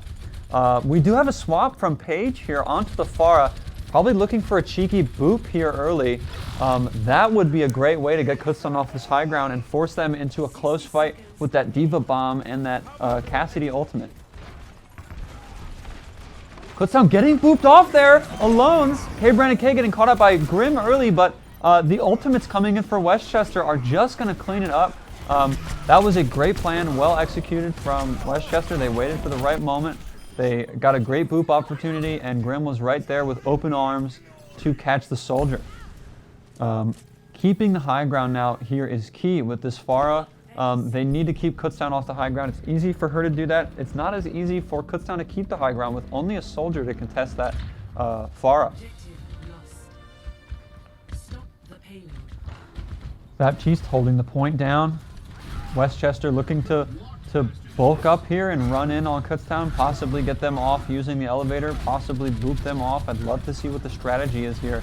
Some comms are probably being had in Westchester right now about where Kutztown is and how to boop them off there. I'm expecting the Pharah to jump up here any second here. If she does come up, she's got to be careful. That's a lot of damage. Kutztown will capitalize on that close Pharah, and they will pull her early. The Mercy Res does get canceled by Kutztown. And a great attempt at a shatter there from Grim. Only seconds too late, or it would have wiped everybody out. Okay, Brandon K cleaning up the pilot Diva there once again. Kutztown with a lot of ultimates on a high ground here is very dangerous for Westchester.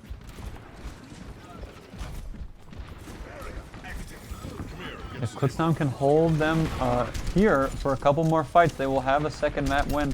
Westchester looking to deny them that third game. Kutztown dropping down, Craft Punk getting charged into. Kutztown throwing a couple resources at him, and the backlines are trading here. Grim taking out the Reinhardt, Fatal Shards, and Kutztown Overwatch pushing the backline and trading backlines quick enough to help Kutztown heal up and take care of the rest of the players that were in front of the supports of Kutztown there. Westchester's got to be thinking here, what do we need? And that's exactly what they need. An early pick here on the only ultimate that Kutztown has right now is going to be important. Getting this high ground for this Widowmaker is going to mean danger for this backline of Kutztown Overwatch. And an excellent second shot there. Paige is killing it right now, taking out the other Kutztown support, Sunset Sloth. Paige beginning to piece together what needs to happen here to take out Kutztown, and it looks like it may have clicked. Using a couple ultimates there, they won't have another one for this next fight. Kutztown may have a last-second touch here on this point, but it looks like they have decided to do it. The Ryan charge was just not there. It's unfortunate. The Reaper tried to teleport behind and get up there, and oh, that's disaster for Kutztown. A whiff shatter might mean a bad fight here, but they've lost their front line. Westchester's lost their front line. Kutztown Overwatch teleporting up behind them to try to cause some chaos, and that's exactly what they did. Forcing Westchester to back up, take the long way home.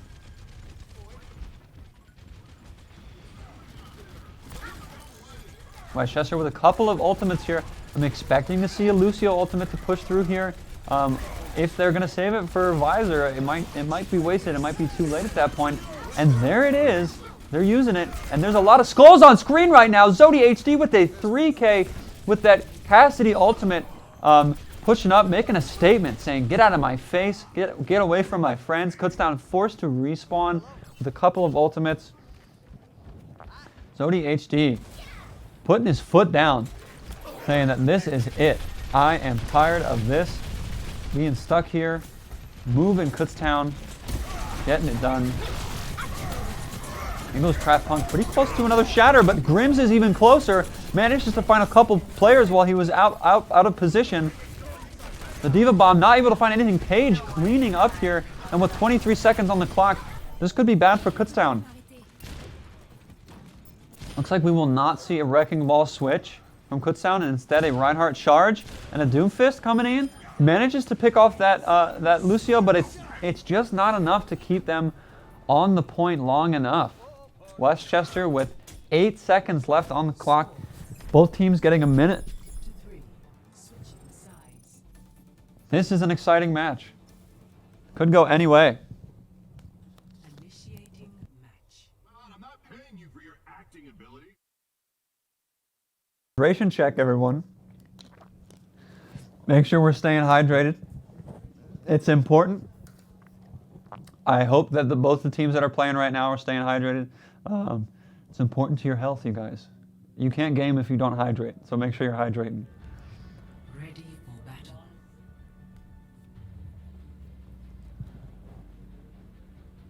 1 minute on the clock for both teams to get as far as they can. Kutztown with only 8 seconds left, then or 8 seconds less, excuse me, than Westchester.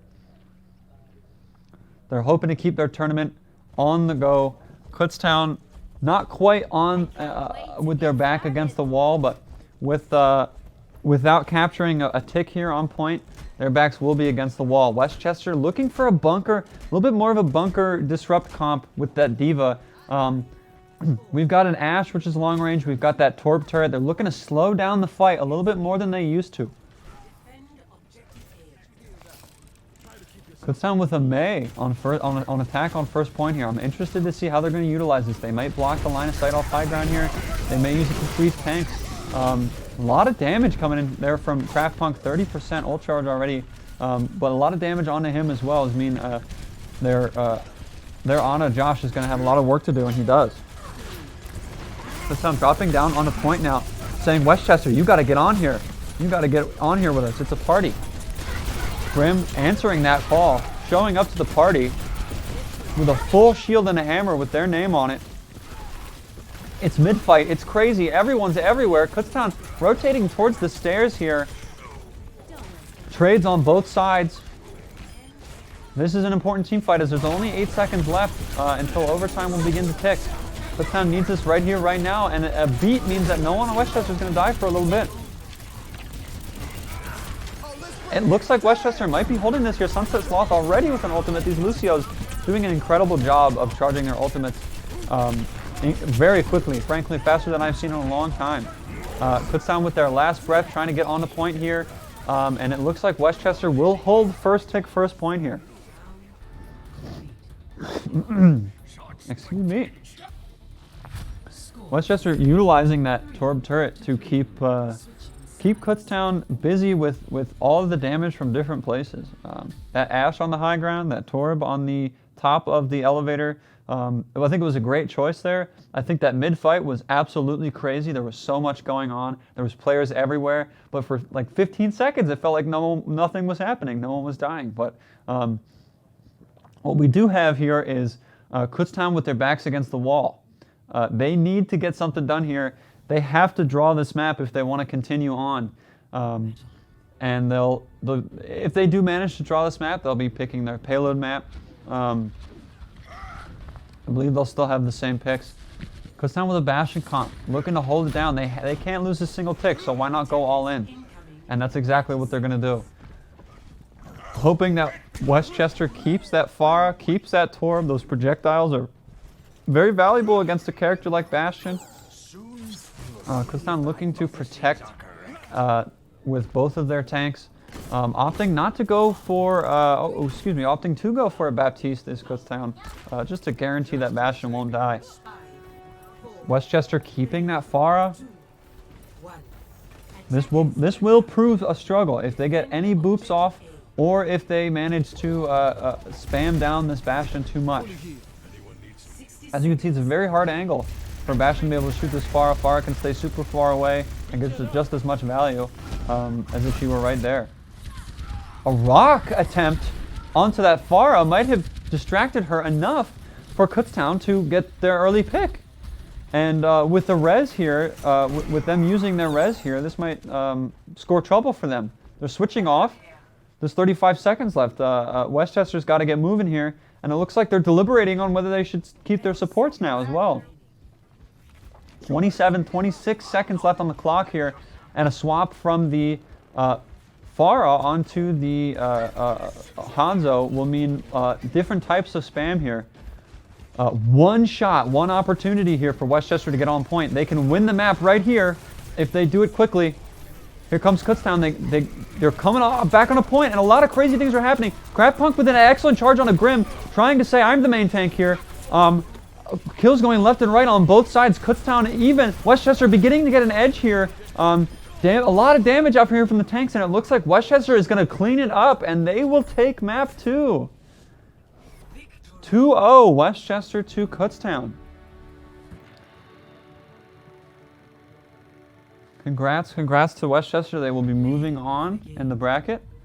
And Zodi HD with a couple excellent McCree plays here. Great job by them. Excuse me, Cassidy plays. Still in my muscle memory, my apologies. But congratulations to Westchester. And Kutztown B, you guys had a great showing. I hope you had a good day.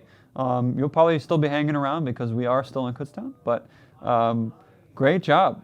Next up, we're going to have an interview with Westchester, and we're going to look at some replays, so stick around.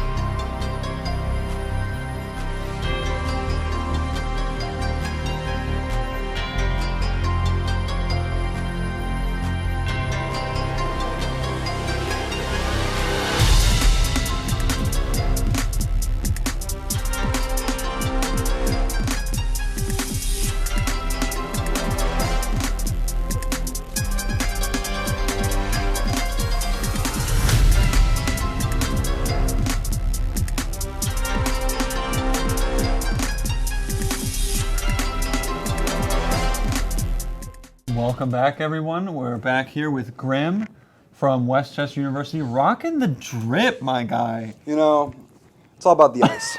He pulls the Right. chain out. I mean, you've seen my shadows on Li Jiang. Yeah, man. Well, first of all, congrats on the map win, Thank you. or the win against Kutztown B. Probably feels good to come to Kutztown and beat Kutztown. You do have a bit of a Goliath in front of you here with Drexel A. But first, before we get to that, let's talk about Reinhardt a little bit. Yeah. Reinhardt all day, All right? day. All day. Every map, all day, every day. We saw a lot of early team fight charges. We saw a lot of standing to the side and shattering. A lot of that. Talk to me about your experience playing Reinhardt. Well, in that game, I felt like we played it better in Li Jiang. We were just a little more coordinated, I think, and we had the better spam damage on him. The clips you're looking at, I'm guessing right now, from Hollywood, we were having a little bit of trouble running the Rhine. They ran a pretty decent and cohesive dive. So in the front line, I'm really I'm a deterrent for their Reaper, right? So every time their Reaper walks in, I maybe get 2 swings off, he's got a Wraith away.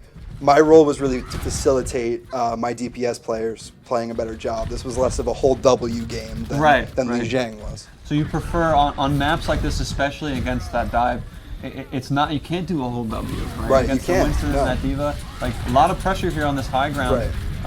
And you guys managed to hold this for a while. Kutztown managed to hold you on first point on the high ground for a while.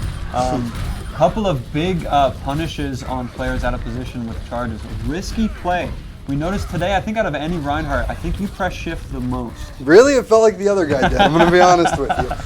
Yeah, Craftpunk, the opposing main tank, definitely pressing shift, but I'm gonna give the press shift trophy to you today, awesome. Grim. So you mentioned having a little bit of trouble playing against the dive comp with the Reinhardt. Right. We saw Drexel A earlier playing almost consistently only Ball and Diva. Yeah. What do you need to do? What does Westchester need to do to overcome those dive tanks? I don't know if I'm comfortable talking about strategy here. No, I mean, I don't think it's a secret, especially the team that dropped that first game.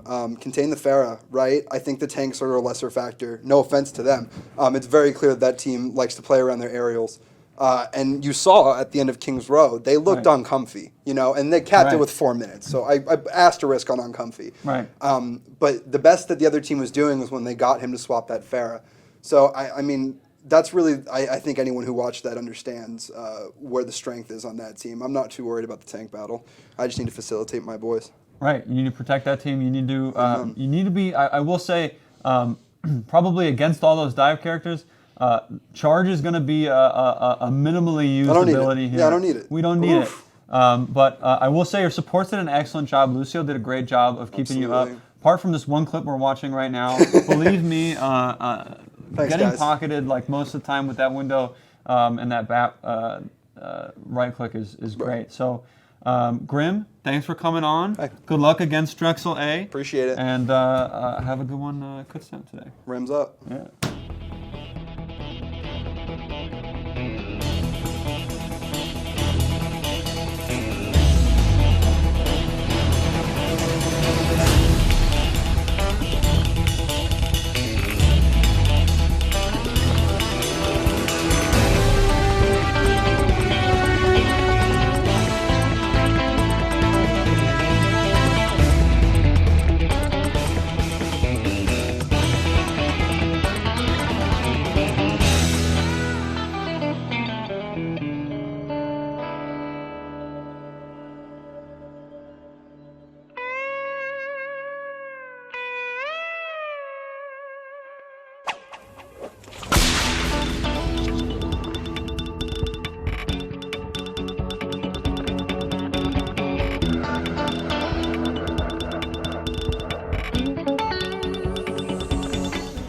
Welcome back, everybody. We are well on our way to the third match of the day today. I'm joined by someone who you could see but not hear.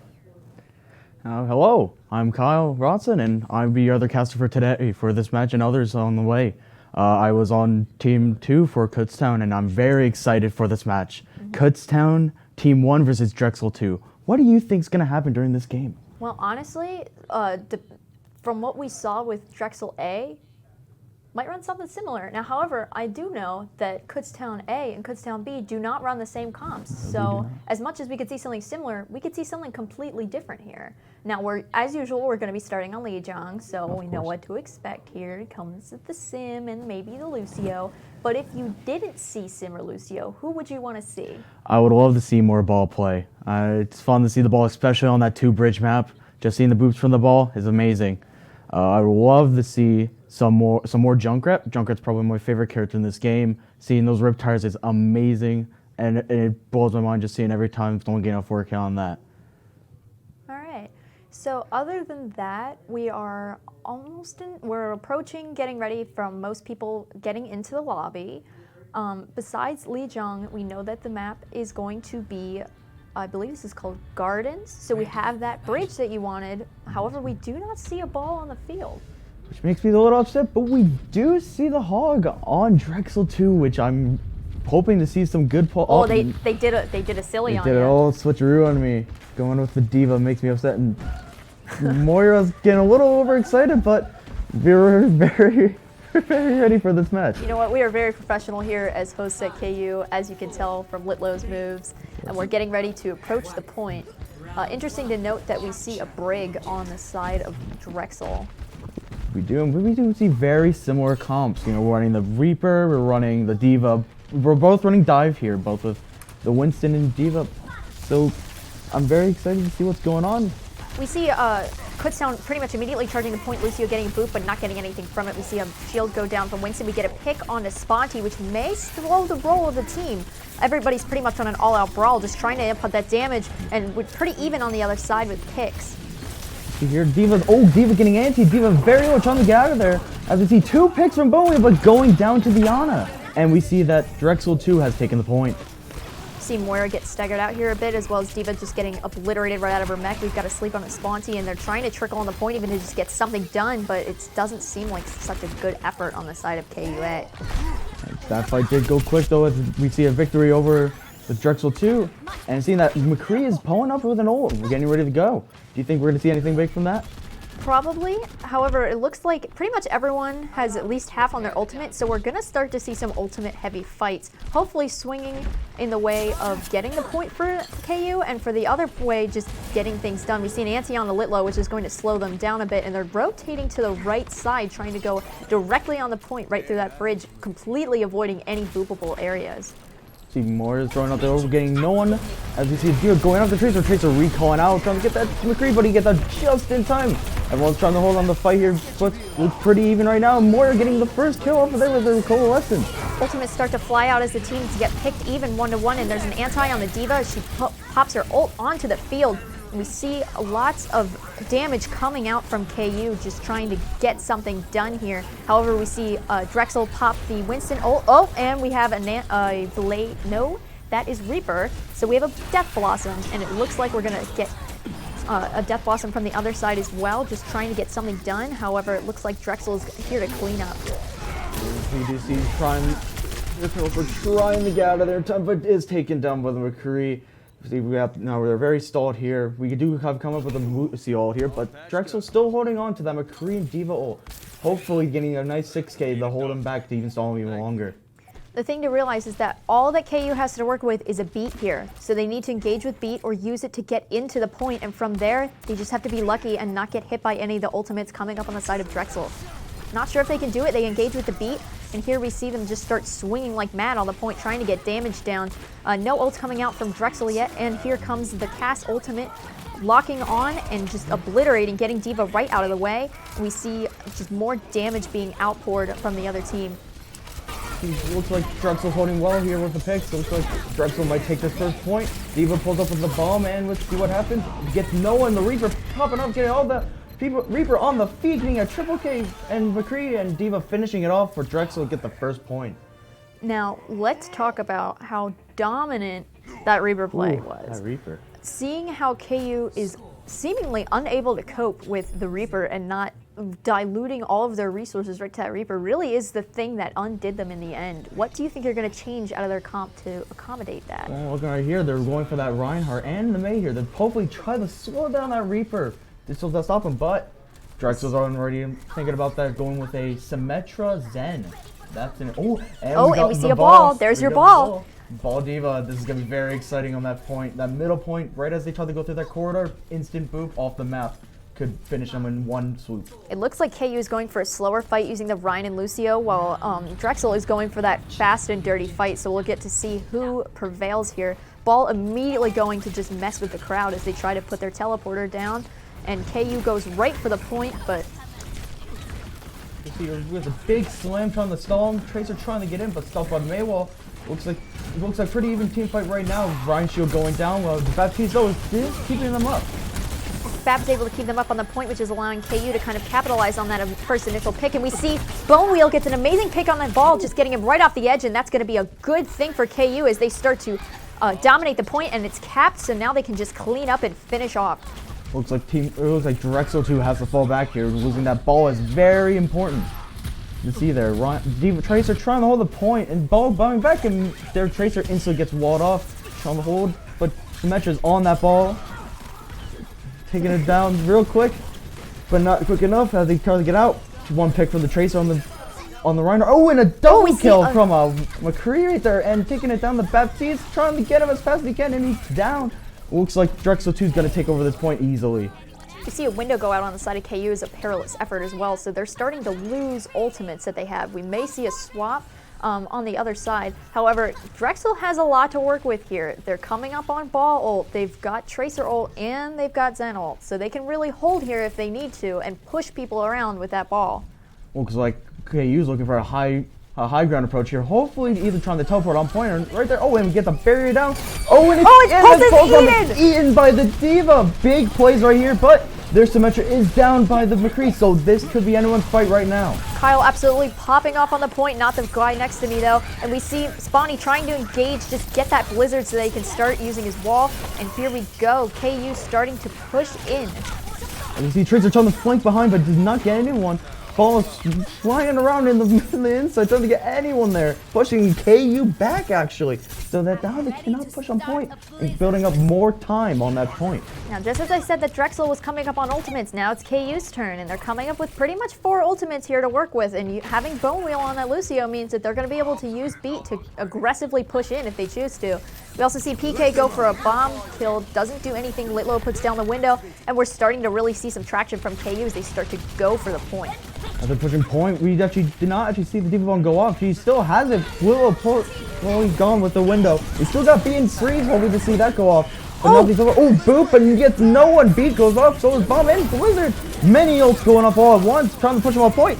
And freezing the Zen. The Zen is staying alive somehow. And get the trans off. And it switches sides on the fight. An amazing amount of resources poured into this from KU, and it's all perilous as Lucio tries to just get some staggering, but no, can't even live to see another day. And we see Drexel just completely one-side fight this here. Didn't even have to use a Tracer ult, and they're coming on the way for ball as well, and this may not do so hot for KU.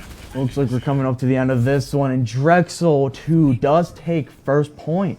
Very exciting map. Hopefully, we see more exciting stuff coming up from KU right now as they need to come back to win this second match so that they can get at least a chance of getting farther in the tournament. Now we see play of the game on your screen here as Kyle playing as the Cassidy gets that immo out of the way and immediately gets that double elimination on both Lucio and Symmetra, shutting down pretty much anything in his path. What a madman on the field. Now if KU stands a chance and Kyle goes Kree again, they may have to try and counter him with some interesting comps. Their DPS, though, is huge. They had a huge Reaper plays in the first map and huge McCree plays in the second one. Hopefully, Kutztown Team 1 can take down that DPS, their DPS formation, so that maybe they can get their chances of winning on that second map. I think it's a matter of flexibility in that you saw in our match last time, when we saw that we couldn't go up against something, we immediately switched tactics and went to dive. So if KU is able to take that information, maybe shuffle some players around and figure out exactly what they need to do, we could see a KU win on this next map. Now, we chose Hollywood. What do you think they're going to choose? I'm probably going to guess good old Kings Row. Everyone picks it, but the thing is, like, we're talking about dive. I don't know how about dive on Kings Row. It could work, but mostly you're going to be seeing, we're hoping probably going to be seeing a lot of a Rhine Zarya comp here, and hopefully something can be pulled off in this next map. The problem with using dive in Kings Row is that it's not very vertical, and that in first point, when you see all of that high ground, you can't really rotate onto it easily. So if they can take advantage of the fact that they can't dive and kind of switch some things around, KU may be able to pull it out here. True, and I see that, but I'm also probably hoping to see maybe a Far Mercy here. When we saw in the first match, Far Mercy on Kings Row was huge, and could be something else here. But as we see here, we're getting a Bastion on Kutztown? Probably not. They're in attacker spawn, so that may be just a little trick that they're trying to play on us. It could be a little trick. However, Sponty is known to pull out the Bastion, and he's pretty good at it. Oh, I'd love to see some Bastion. Bastion Sombra. Bastion Sombra, y'all. That's gonna be a fun comp if they do. But if they do pull it off, it could be huge. Definitely with the pirate ship comp after they get the point. On the other side, we have a Rhine D.Va comp, so no Zarya like you thought, and then we have that Reaper back in, so we have Reaper and Kree. Again, like a first map, Reaper and Kree were both huge players on their team. As we see here, though, there was a trick on Kutztown's side and going for the May McCree, the good old usual owl comp. All right, we're going to watch KU push in together as a group here. We have Ryan holding, just trying to pepper that damage in. Ooh, he's taking a lot of damage. We're rotating around the statue, just trying to get into the point, at least something. Hopefully you can get a pick off to kind of make things start moving. You see your old Ryan pushing in, bro, swinging. Looks like KU1 is taking oversized, but look at this. You see the Ryan going down to the Baptiste. Immortality instantly gone down. But D.Va and Drexel 2 is out, but still, they are pushing with the Baptiste getting 2 kills and pushing back all the way back to spawn. With the loss of Reinhardt, they pretty much have to immediately turn around and backpedal, so hopefully on the side of KU, now that they have pretty much BAP ult already online, they can kind of get something done here or make the necessary swaps if they choose to. Now we can see a flanking Reaper because we've got caster eyes here, so based on what he's doing, he may be getting some picks, might not. We just have to watch the kill feed. We see a window go off from Litlow. Immo goes down as well, and they're just really starting to pour damage on the point. Eternal Spark gets a pick on the Lucio. Hopefully they can start moving in, and we see Kyle use his ultimate and just completely shut down the healers. That's gonna have to be a soft reset here. Dang, it was looking really good with that immortality, or the window there with that fire strike. Wait, what do you see here? McCree getting 2 shots, literally taking out both their Cree and Reinhardt. We have to look at a strong reset for KU right now. Now, KU is switching off of the BAP to get an Ana here.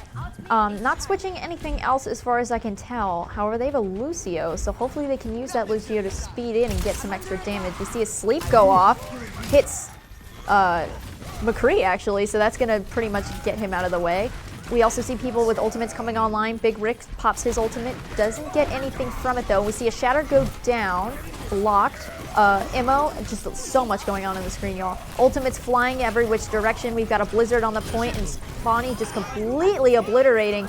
And we see KU finally get what they need to cap point here. Yeah, huge plays from both that May though. That May ultimate definitely did shut down that any type of push they tried to get on them. And now they got point, and it looks like they're trying to push up to that corner there. Hopefully they push the cart very far ahead, but not pushing very far on that corner. I thought I would expect. You know, the Ryan, but Eternal did block that Shatter, which was big for them. If I saw that Ryan coming up with the Shatter, thinking it's going to be over for them, but Ryan coming out with a huge block. But Reaper getting ready for that Death Blossom, shield going down instantly for their Ryan, but their D.Va going out. Ooh, PK throwing the PK bomb throwing the in. bomb behind, gets no And one. gets nothing from it. But does get D.Va out of next, so this could see something big for them. We see Ana healing from the side as KU starts to move in. One person on the cart, which is a pretty good rule. We see Immo go down on the other side, get obliterated pretty much immediately, and Reaper is pretty much getting ready for that position of a good Death Blossom. We see a beat come out from KU as they start pushing forward, and we see Drexel backpedaling it as far as possible as we see Eternal Spark get nanoed, and that is not something you want to walk into. No, not. But as we see here, we got 4 ults coming up with Drexel. Hopefully, maybe they push them back just enough to get them. But we see Baptiste getting 2 picks on their tanks. Their tanks are down. They have to fall back. And a huge shift push from their Reinhardt on that Lucio, taking him down, forcing KU Team 1 to fall back after such a huge push.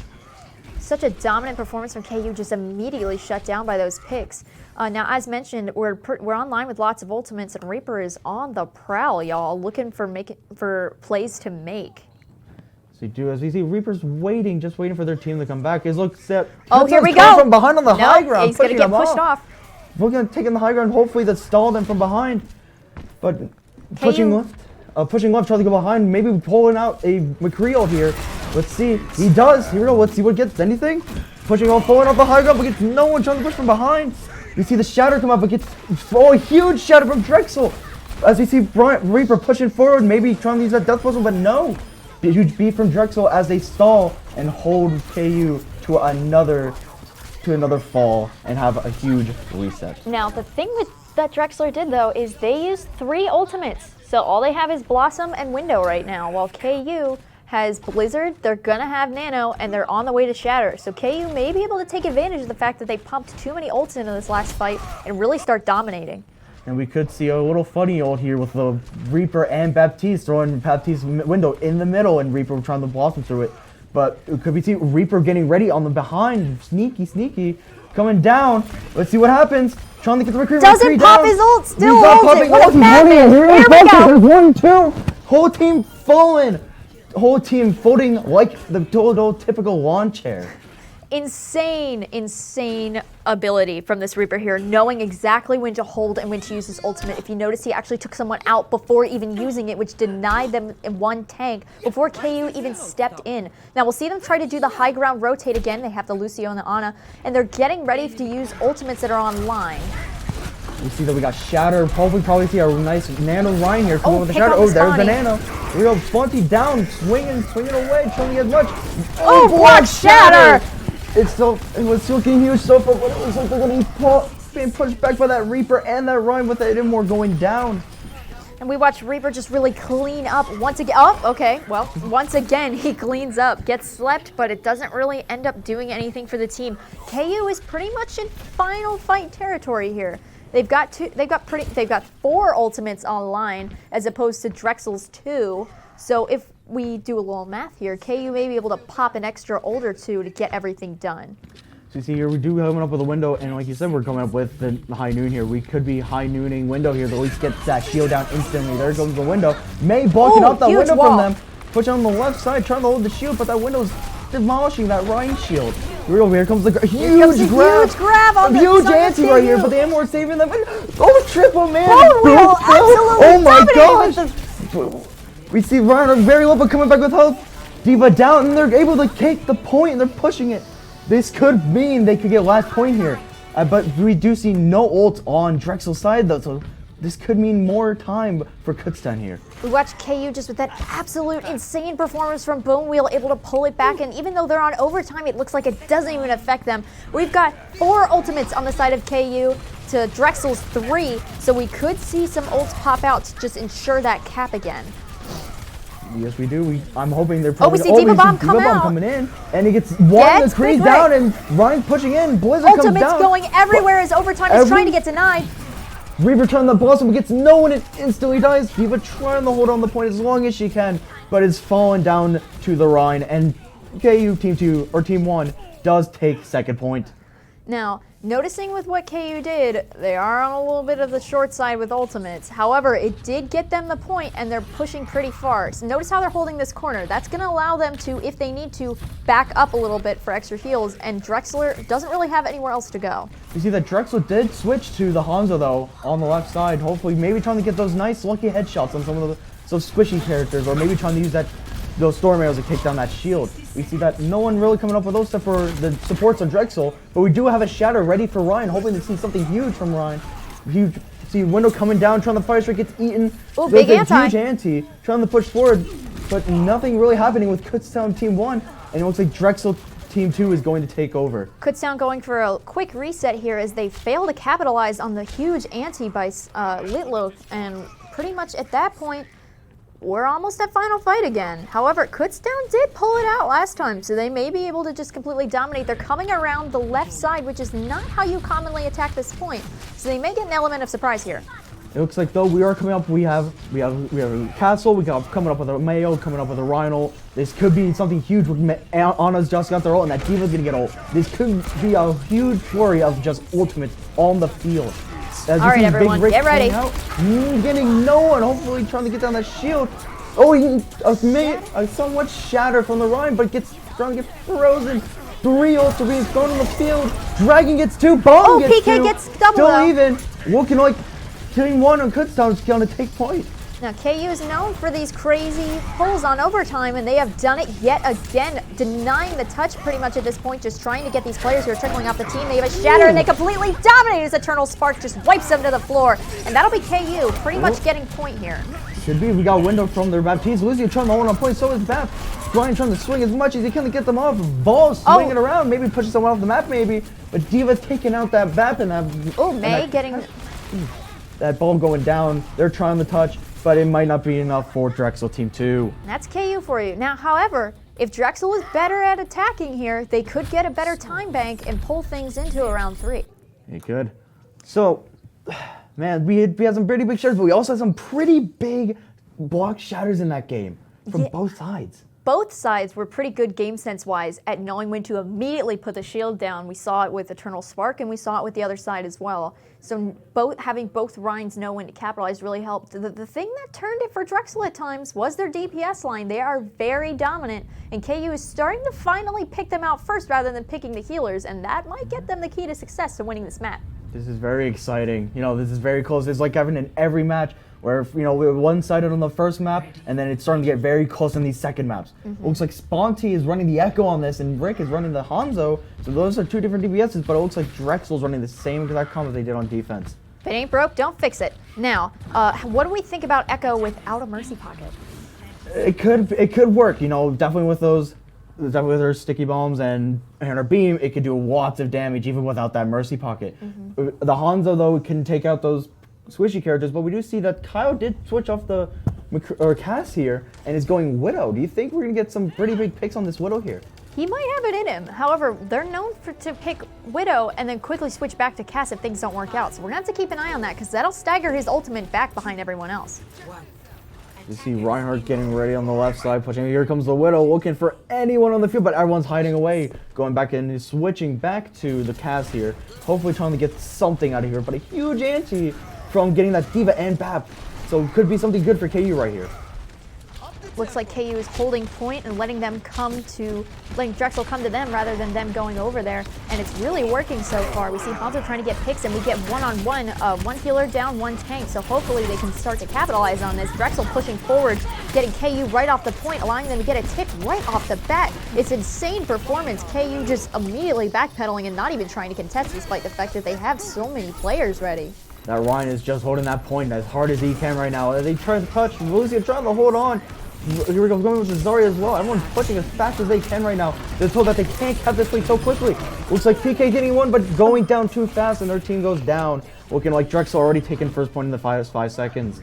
Sorry to Team 1 for the caster's curse of better time bank, but it ended up being true. Drexel now getting ready to escort the payload, and we see Kyle getting ready for those extra picks. However, they're not pushing up in the same vein as KU in that more people are back behind. I'm looking at those DPS, and they're pushing really far ahead from their tanks, and I don't know why they didn't try to capitalize on it, but like you said, they're just coming out of spawn, so they weren't able to get it, but we're hopefully trying to see something. Lucio trying to push out, everyone on the high ground, or D.Va on the high ground on the left, trying to see anything from the Storm Arrows, gets nothing. Hopefully we get something from this dragon right here. Grab dragon, tried and true. Oh, but however, the ammo went them. down and it got absolutely nothing. That's 2 ults costed and nothing coming from it. KU trying to at least stop, but there's so many people on the cart that they can't even contest. Eternal Spark gets nanoed here, and they're just pouring as much resources as they can into it just to try and get him out of their way. Ooh, we did Shatter! A big shatter from Reinhardt, but nothing can be pulled from them because their team is down because that Reaper is tipping out as much damage. Here we go! Coming in with the Blossom, gets the Echo, but is going to get maybe shut down, but no. We can see that their Baptiste has just left. Reaper going and getting 2 picks, getting the Hanzo, hopefully getting the Reinhardt here, going after the Lucio, probably. Gonna get him down.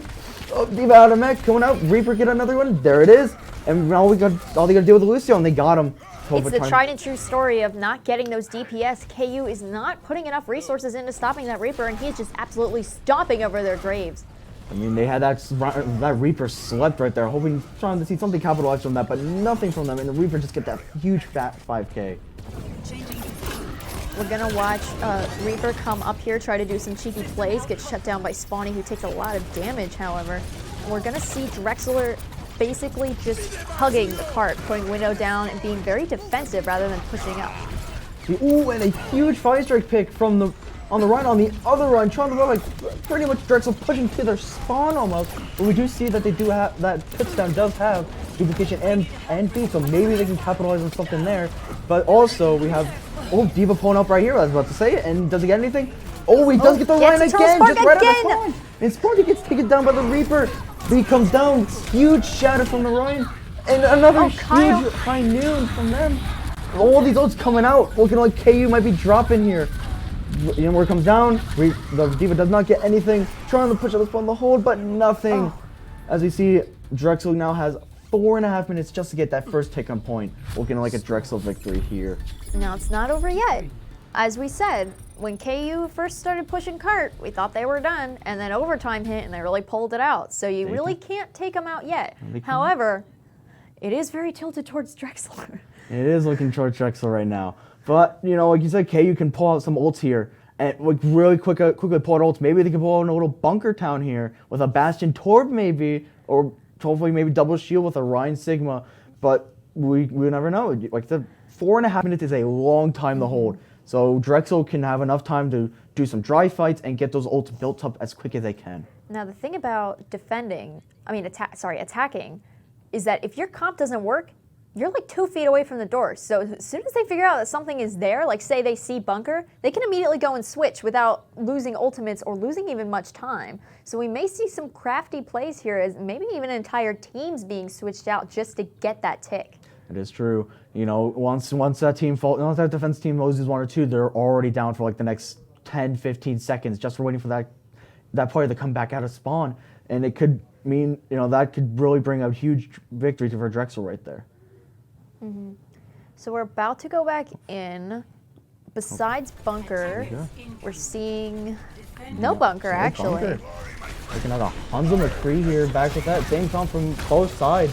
Looking like the same thing from the first time Drexel was on attack. So hopefully KU can realize what's going on and try to capitalize on it. But it looks like Drexel's taking point already. already looking like they're going to take that first pick. McCree down, trying to hold point as long as they can. We see KU just trying in vain to push in as the ammo goes down, and there's just too much damage. They can't combat at all with as they just get immediately cleaned up, and that's game for you. Both KU teams doing some questionable things. Doing questionable things, trying their best, but they did bring a good show on that second map. Definitely. Very exciting. We see Reaper play the game. As expected, play of the game here. Probably that ultimate coming from behind. Yes, it is. Yep. Yeah, taking out that McCree right there. Getting ready. Doesn't capitalize right away though, but running on a race, goes in for it. Gets a triple kill right there, and pretty much wins that team fight right there. That vigilance is really what saves his team at the end there. Just rather than popping it and getting excited, holding it and knowing that his team can support him is really what ended up getting them the W. So now we see that Drexel Team 2 is moving on to the bracket, getting ready for the next match, which is going to be DeSales versus Weiner here. Very exciting match coming up. Now, the thing to realize is, A, we're going back to Lijiang again. Don't know how much I can tell you about that. B, what do you expect from these teams? Do you know anything about these teams? I do not. This is going to be the first time I've seen both teams play against anyone, so this is going to be very exciting, but we're probably going to see another Symmetra comp again, or maybe even Hog or Ball, like we did in the last match. All right, well, you're just going to have to wait and find out. We're now going to a break.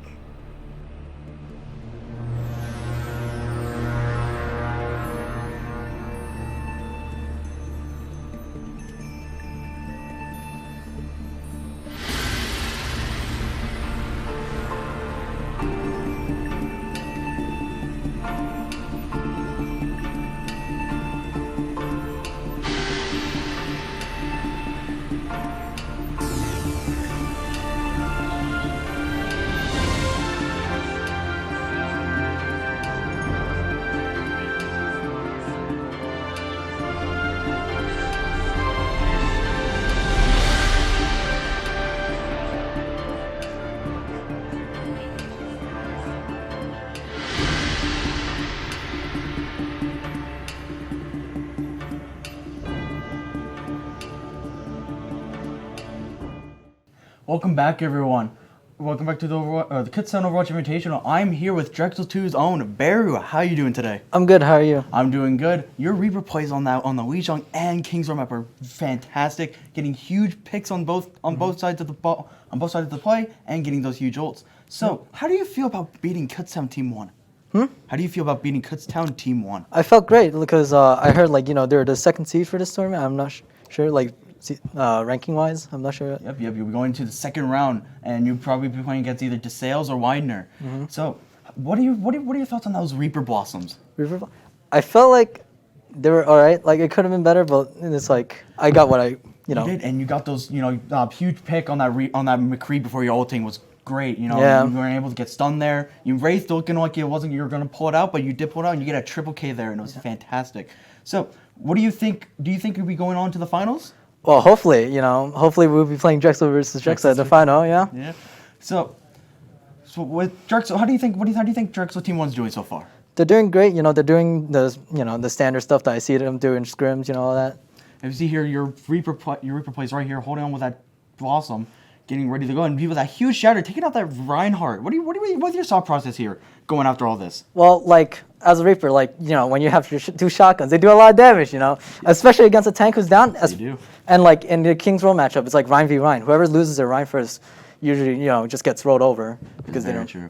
So, taking that first point on, when you guys did lose that first point on King's Row, what were you guys thinking about when you guys actually let them take all 3 points?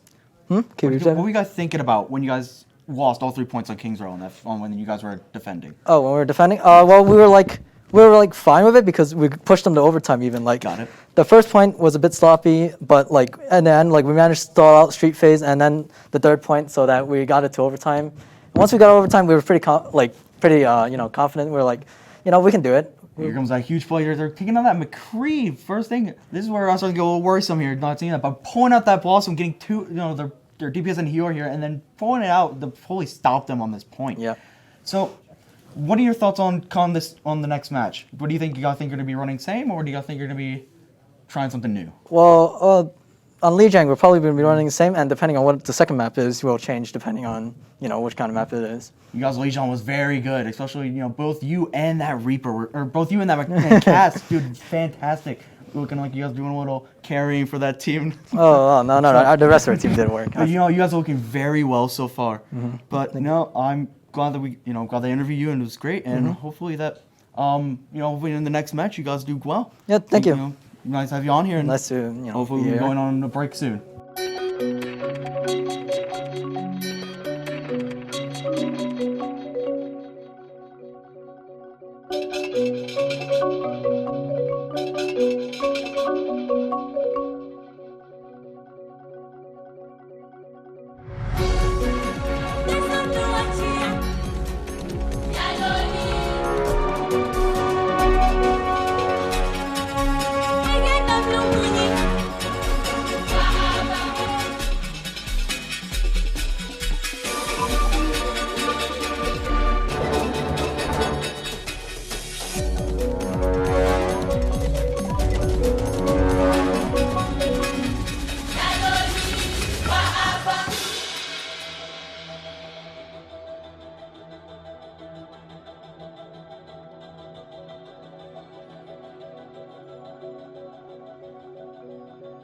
And we're back with the last match of the first side of the bracket of the Kutztown Overwatch Invitational. My name is Connor.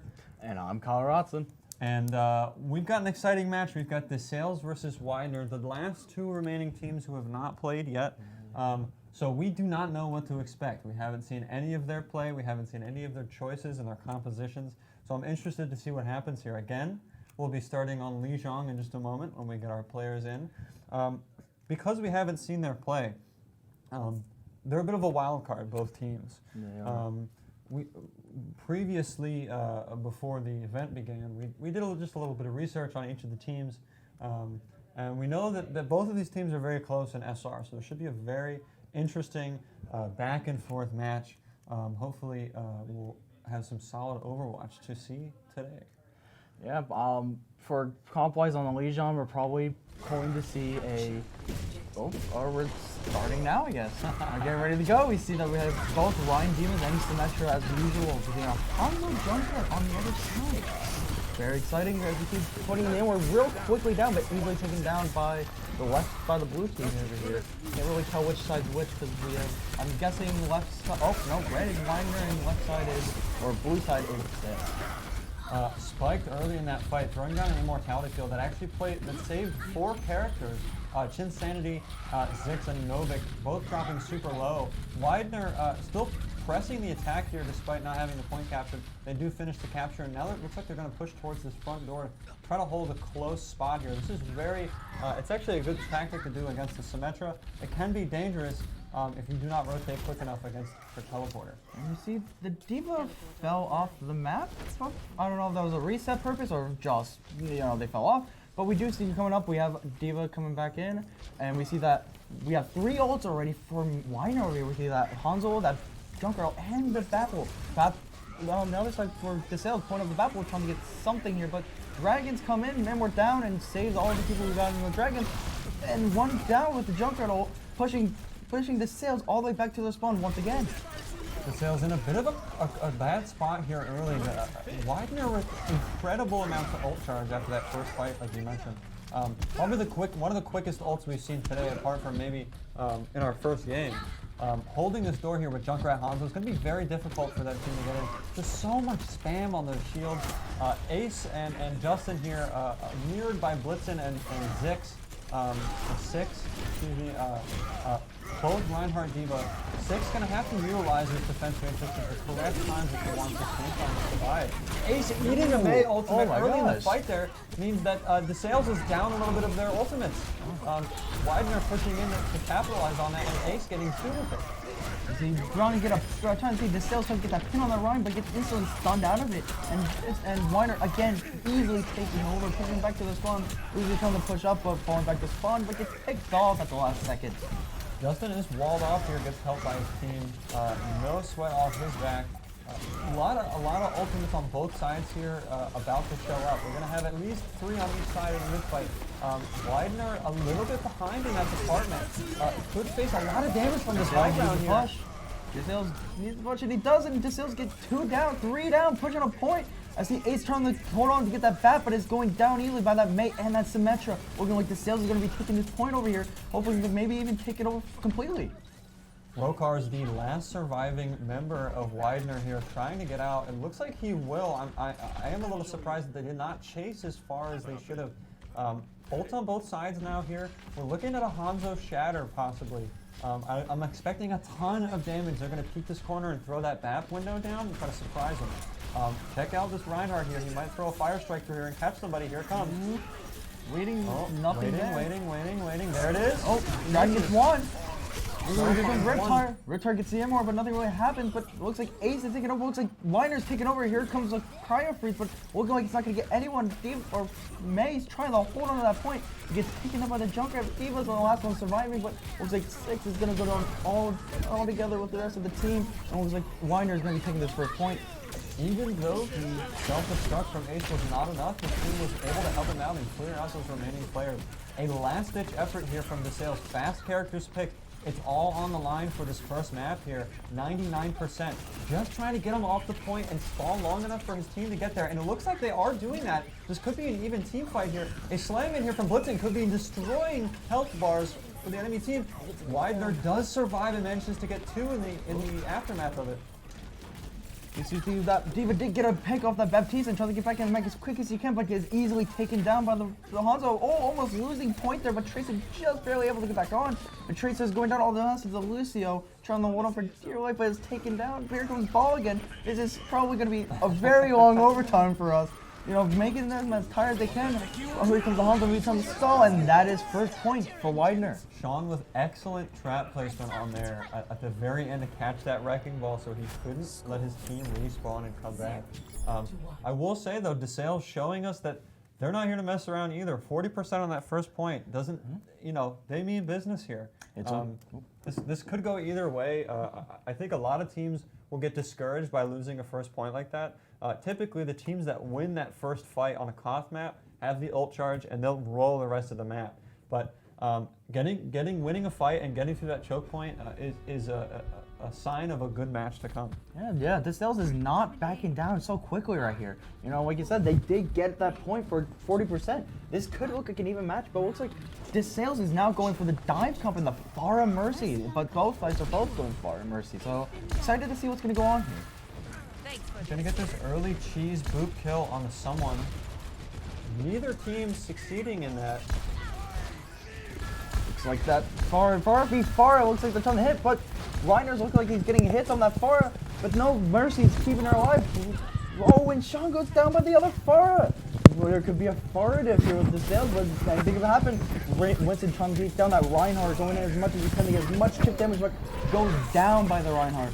Looking at that Pharah, Nova is getting another pick on that Baptiste, but it looks like Winer's trying to take point. No one else is on point just for that Tracer, and Mercy just get a res on that Winston. It looks like it's very close fight in the middle right here. This is absolute madness. Players were everywhere. I will say Widener was together on the point. Almost 2 together. There was players from DeSales on all sides of them, and that's exactly what you want with a dive comp, especially with a Pharah. Pharah can get behind those shields, behind that Reinhardt shield. She can find a good angle on a support, and I think that's exactly why they started to lose that fight, is they were in that position for so long, and DeSales was able to capitalize on that and actually get a lot of damage in. 17% on the point here. Widener pushing up here. This is when Pharah gets a lot of value, and it looks like Novik hasn't gotten a lot of early push value here. Looking for a surprise ult here, and here it comes. Here it comes. Oh, and excellent. That immortality field saved at least 3 players there. The reaction time from Rokar's, and now he's using his ultimate. Amazing reaction time there. Blitzen's getting 2, 1 with on his own, and moving up the Lucio, getting 3 here, saving the point, looking like it was going to be a Weiner push, but no. Blitzen taking out 3 and looks like he's going to get 4 on that Cassidy. He does, and DeSales holds point here. I am speechless. That is huge. The Pharah may have not gotten much value, but that Winston ult was huge for them. Even though they were down only pretty much 4 people, they still were able to pull it off and hold on that point.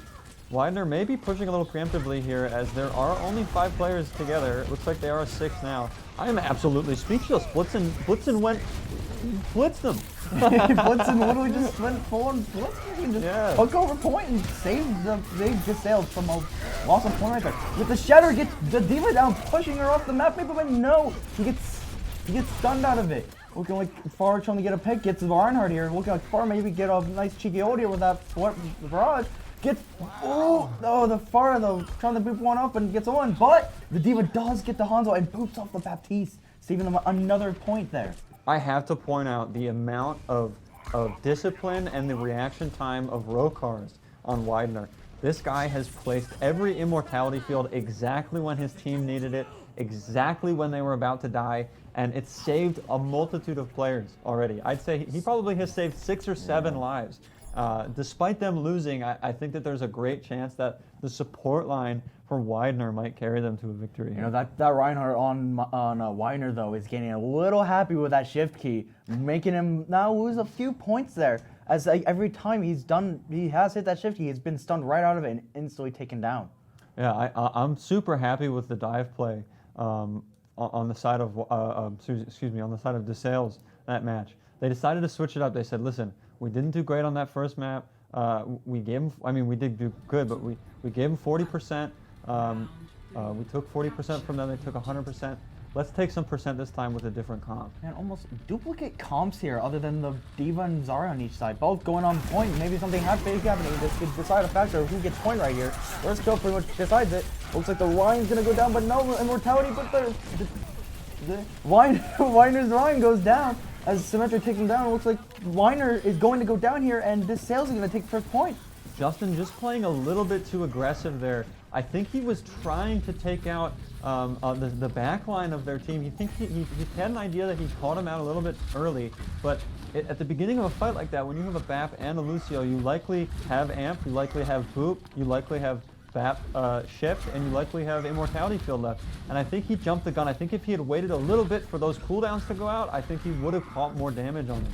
But Widener pushing back up here, trying to find a way in. It looks like they've decided to switch to some range damage here. But here comes Spiked with a lot of damage on the Pharah, letting them know, you know, this is our house right now. You can't come in here. See that they're going for a Far Mercy here to maybe try to take out, since they don't only hits again they have that Baptiste. We're coming up with a barrier and shatter from on DeSales. Barrier comes down as we see big shatter from DeSales from Blitzen, taking down all of them. Look at a huge fire strike. The other team's going down. Symmetric turn. May's taking it down. Everyone's just falling on Winer, and Winer is going to go down again. Blitzen is going off both on Winston and the Reinhardt here. The main tank talent that we have here today is impressive. It is absolutely impressive. Blitzen is putting on a master class right now of playing against the Pharah, of using his ultimate correctly. He's doing an insane job. I'm very happy for him. Widener with almost only one more chance here. With a long team fight here, DeSales can put this in one team fight territory here. Sean with an early pick here. Blitzen making a main tank difference known onto Justin here. Charging him onto the end of the point. Blitzen getting another one. Ace taking down Novik. Novik has fallen. That's pretty big. That sustained damage is now gone from DeSales. Widener might be able to find an opportunity to push in here with some more damage. But DeSales answers big with a humongous grab. Oh my gosh, that's the huge grab. You know, May taking out 2 there. They're falling back. That Far may have only got 1 right there, but not enough for Winer. And it looks like DeSales might be taking this game after it looked like Winer was gonna take it. Diva trying to hold on point here, but Ryan pinning him, taking the Diva down instantly. Pretty much as fast as pretty much lightning coming down from the sky. But trying whiffing the shatter there, but nothing really coming out here. But it looks like DeSales is going to take this game. Blitzen displaying his ult charge wealth with that shatter right at the end there into a Reinhardt shield. Red Vortex 24 doing a good job of cleaning up with his team in these mid fights too. DeSales with the reverse sweep on Li Zhang. That was a great comeback. I think they saw the changes they need to make. They saw the Winston pick on Garden, which did them a lot of work with chasing backline. Here is the insane juggles that Blitzen did here. There's a Lucio off the map. There's a Reinhardt. He said, give me more, give me more. Blitzen putting on a masterclass there with maintain. And Blitzen really taking them to like taking everyone to the edge there and pretty much pushing his team, pretty much putting everyone on his back and carrying them over that, over to that victory. But everyone did have some good, their heals did well, and on Widener, their Baptiste is saving so many people. Yeah. But that Baptiste wasn't enough though to take it. Take it away. Wasn't enough. They did get that first map. They did look pretty strong, only giving them 40%. But like I said, cough maps can go either way. If any team gets any percent, that's an even game. So I'm excited to see what happens here on our hybrid map. We've got Kings Row, we've got Blizzard World. Well, they're hybrid maps that we have. So we've seen two Kings Row and a Hollywood. Do you think we're going to see a third Kings Row coming out here, or do you think we're going to have a little change? I hope that we get I hope that we get. I want to see a map 3. So here's what I want to see. I want to see Widener take it back on Hollywood, and then I want to see a Junkertown pick. I want to see some long range with the Pharah or with the Widowmaker. We've seen a lot of very close range battles today. I think Westchester might be the only team that brought out the Widowmaker on Hollywood, and I'd love to see it from another team, and I want to see it.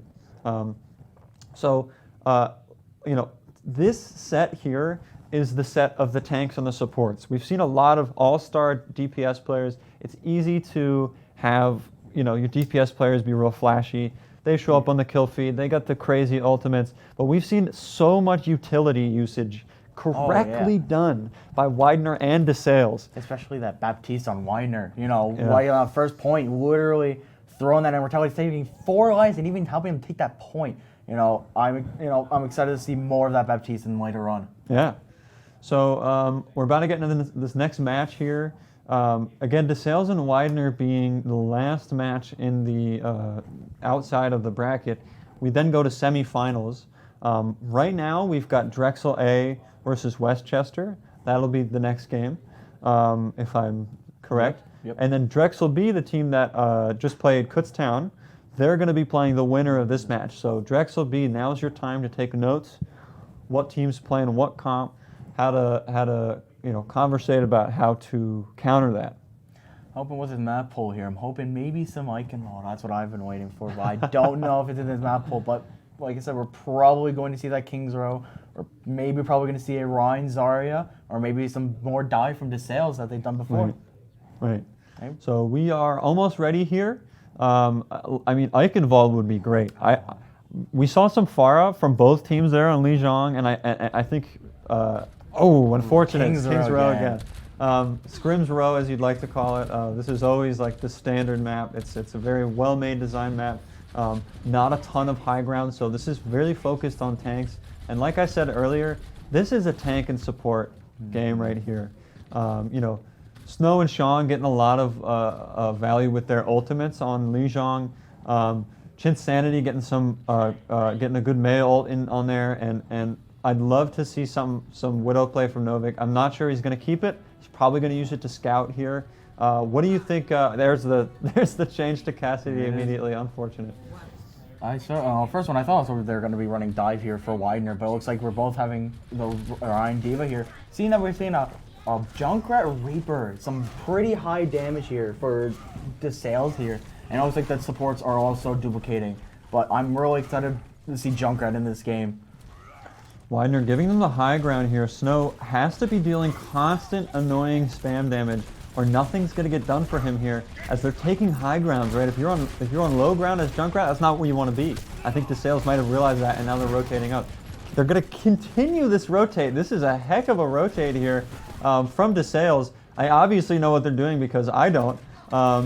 They're trying to get that high ground. I imagine if maybe they had like a teleporter or some kind of strong DPS, they wanted to stay up there, they would go up there, but it looks like they're looking just to drop down and play defense on these guys. Snow caught out behind a wall, but again the immortality field saving of Widener with, I think, maybe the best support play of the day so far. Keen and Rokars both using their abilities to keep him alive. And it's amazing that nobody's died in this fight yet. Both supports and tanks just staying alive so well. Yes, they are. And it looks like the Sales is still trying to push up there, but it's still being pushed back by Weiner. We see him coming up with a window coming in from Weiner right now. Let's see if anything happens. Maybe a fire strike through there. Maybe a huge wizard from this Insanity, but nothing comes out. And the Junker getting a 3K on them, holding the point, and they're gonna take over. Baby Diva coming out. Will they stagger? Probably. They're staggering. They're probably gonna hold it for like 20 seconds here.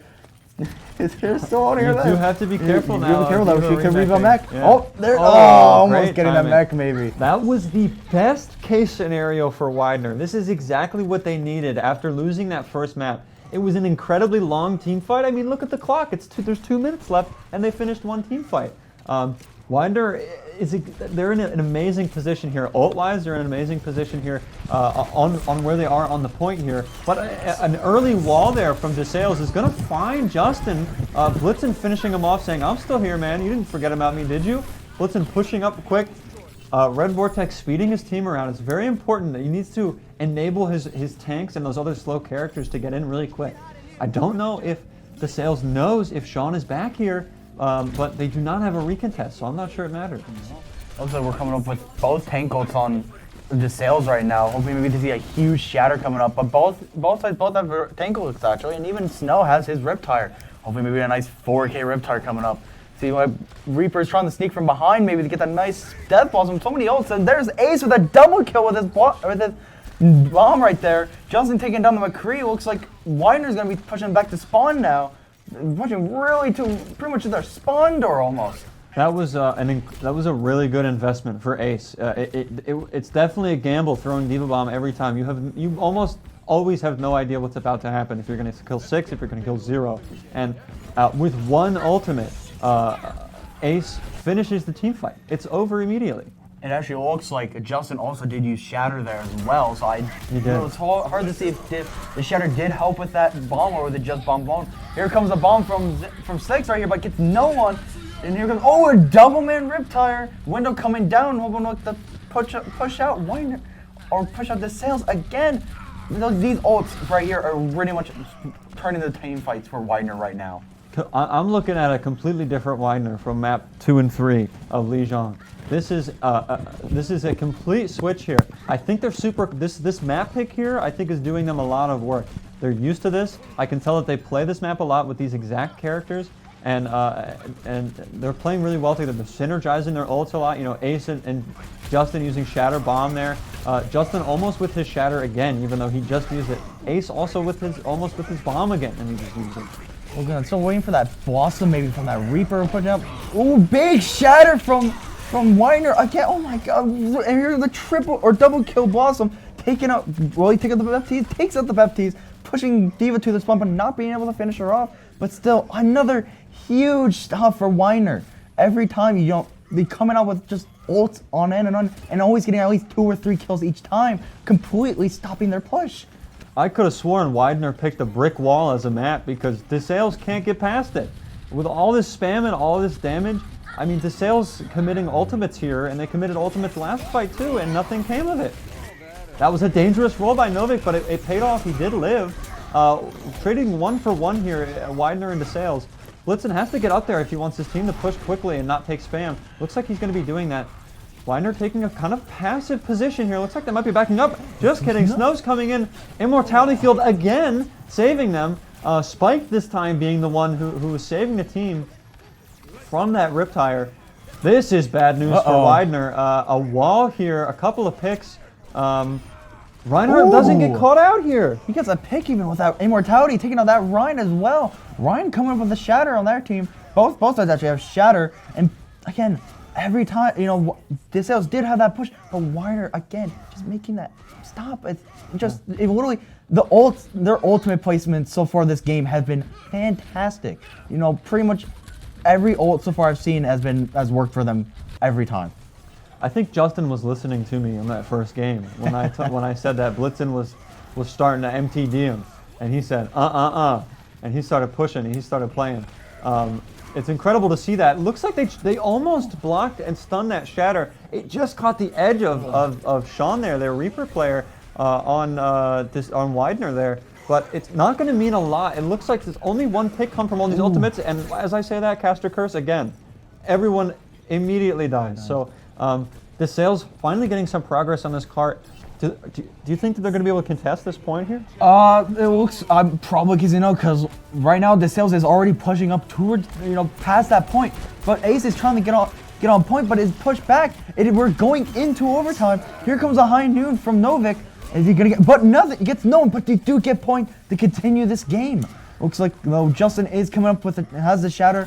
Sean's still holding on to that Death Blossom. Maybe they can hold this second or this third point here to maybe get a chance to win the second map. The Sales is really taking advantage of these staggered players here, these people out of position.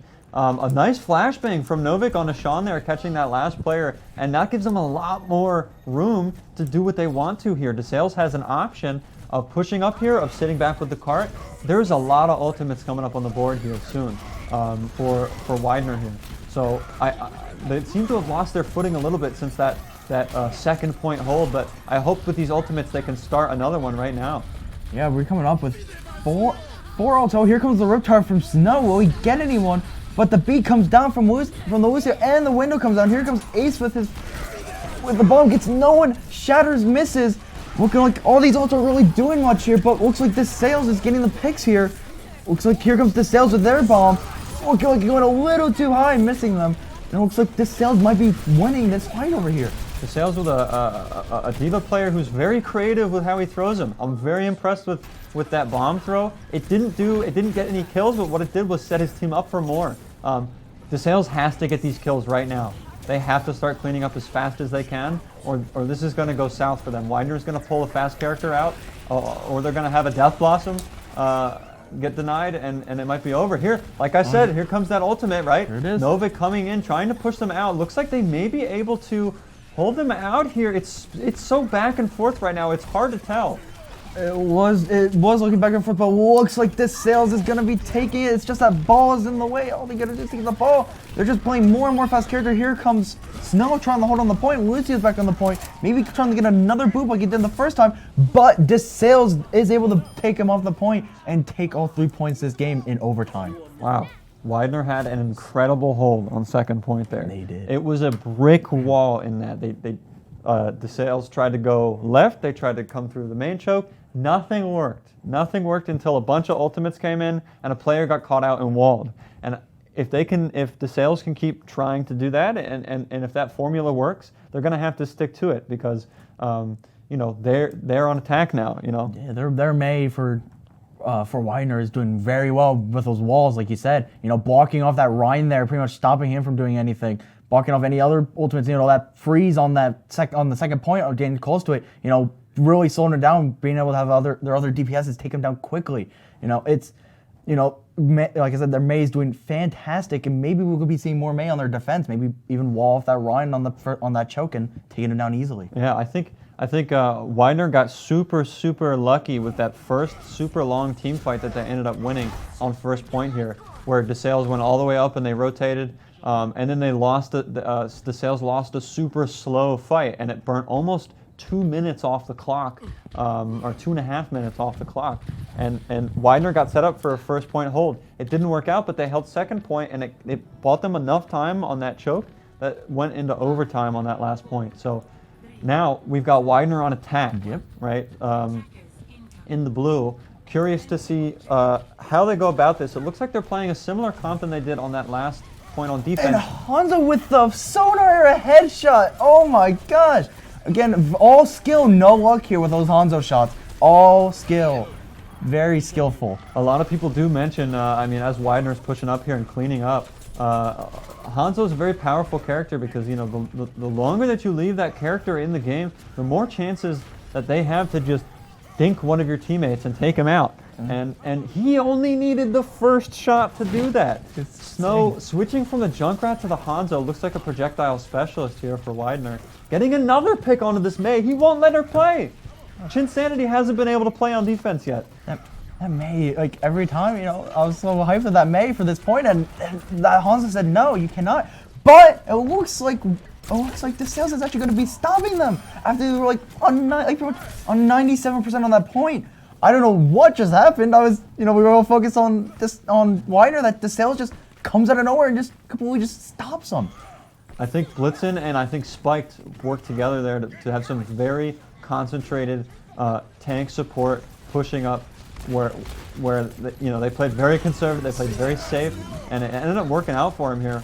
Reinhardt's in a pretty bad spot here if anyone else is behind that shield when he fires, and there aren't. The Cassidy not getting any value out of that. Novik looking like for the go again here. Justin with a big shatter, but nothing comes of it right away. We have a beat drop, we have an immortality usage here. No one's dying. Ultimates are throwing, abilities are going everywhere. Snow with the first kill on a Chinsanity. Again, this Mei is not allowed to play. Hasn't even approached their first ultimate yet. They're coming up on 80% to their first ult, and I think other players on Widener might be lapping him in ult charge here. Pretty much, yeah. That Mei, we have yet to see anything come on that Mei because that Hanzo has just been on that Mei for so long. Ace getting that nice Diva bomb to hopefully finish out this fight, getting that baby Diva, and they do take point. Oh, and Ryan walled off by their own Mei, and he's down, and now he's been staggered. Now they go from all the way from far spawn, and it looks like the Mei is also going to be going down here. Hopefully trying to save herself from this ice with his ice block and save from the wall, but Reaper comes in from behind and takes her down. This is not Chinsanity's map. Chinsanity has, or round even, had a great last round after they got going on first and second point. Did a lot of work for their team, but now on defense, just getting shut down constantly. Snow and Sean both doing a great job on this push here. I think this is the best we've seen them here. Snow off of the Junkrat there. Rokars and Keen both on their BAP Lucio standard here. Spiked and Red Vortex mirroring them on the other side. We have an aggressive push here coming from DeSales with his BAP window, and there it is. And there's the one-shot fire strike on a Rokar. He does have a good reaction time, but not good enough for that. That's unfortunate. Justin did, after an arguably lost fight, spend his Earth Shatter there. That is a powerful ultimate. It's King's Row. He will get it back quicker than if it was a different map, but Blitzen just going to hold on to his for now. Yes. But we do see that both teams are pairing it up with their ults. You got the Hanzo, you got the Reaper and BAP on one side, and Blitzen coming up with that probably maybe a big shatter, and the DPS on DeSales coming up. Here comes a Window Dragon, gets the one. Here comes the two down, and it looks like we're trying to push, but walled off, trying to break it as fast as they can to get more kills. Looks like Devo's able to get over. Stone Arrow, don't know where that was going, but right on the lamppost, and it looks like they're gonna push him back to spawn, and Widener's gonna take and might be pushing point. DeSales gets pushed back a little bit here, but I mean, Kyle, take a look at their ult economy here. If they can touch the point, they're going to have a big opportunity to use a lot of ults, and here comes 2 and 3 ults at once.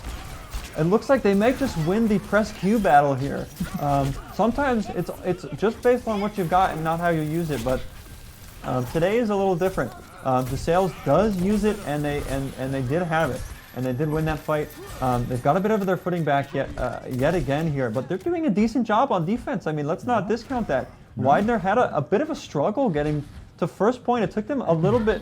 I think Widener did get first point a little bit quicker than DeSales, but DeSales proving that they're not here to mess around, and their ultimate ability usage has been great so far. Here comes the window from their Baptiste for DeSales, but gets no one. Here comes the bomb from Ace, and both the shield and the beat save them from it.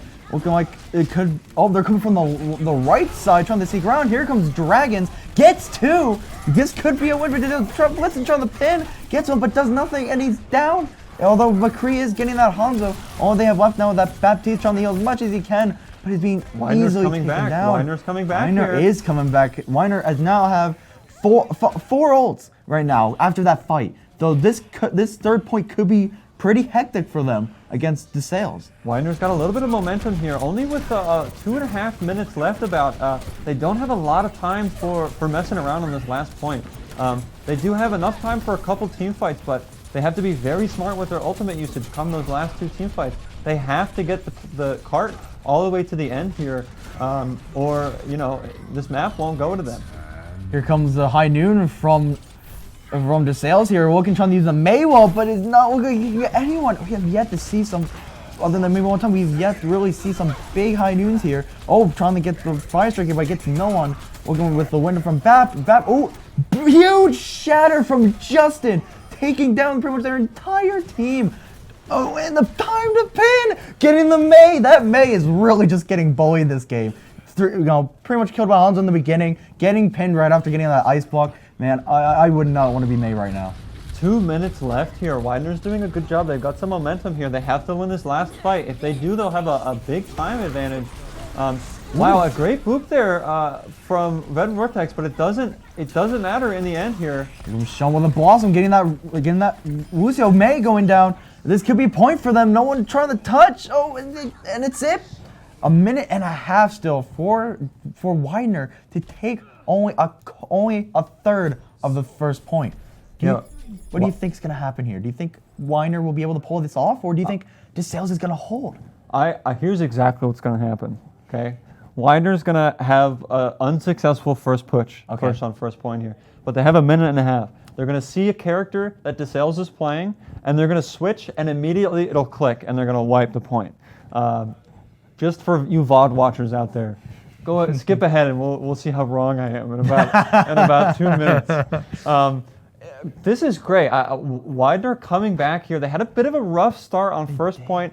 They got caught a couple times on second point, but once they got to third point, that cart was moving, and it almost didn't stop. We're just rolling them pretty much. What I think is going to happen here is they're going to run that Hanzo again. He's going to get that first pick, and it's going to be it from there. Yes. I'm telling you, that Hanzo's been getting some pretty good picks and few ults that have been really good for their team. Yeah. Snow has been the Hanzo players are doing amazing.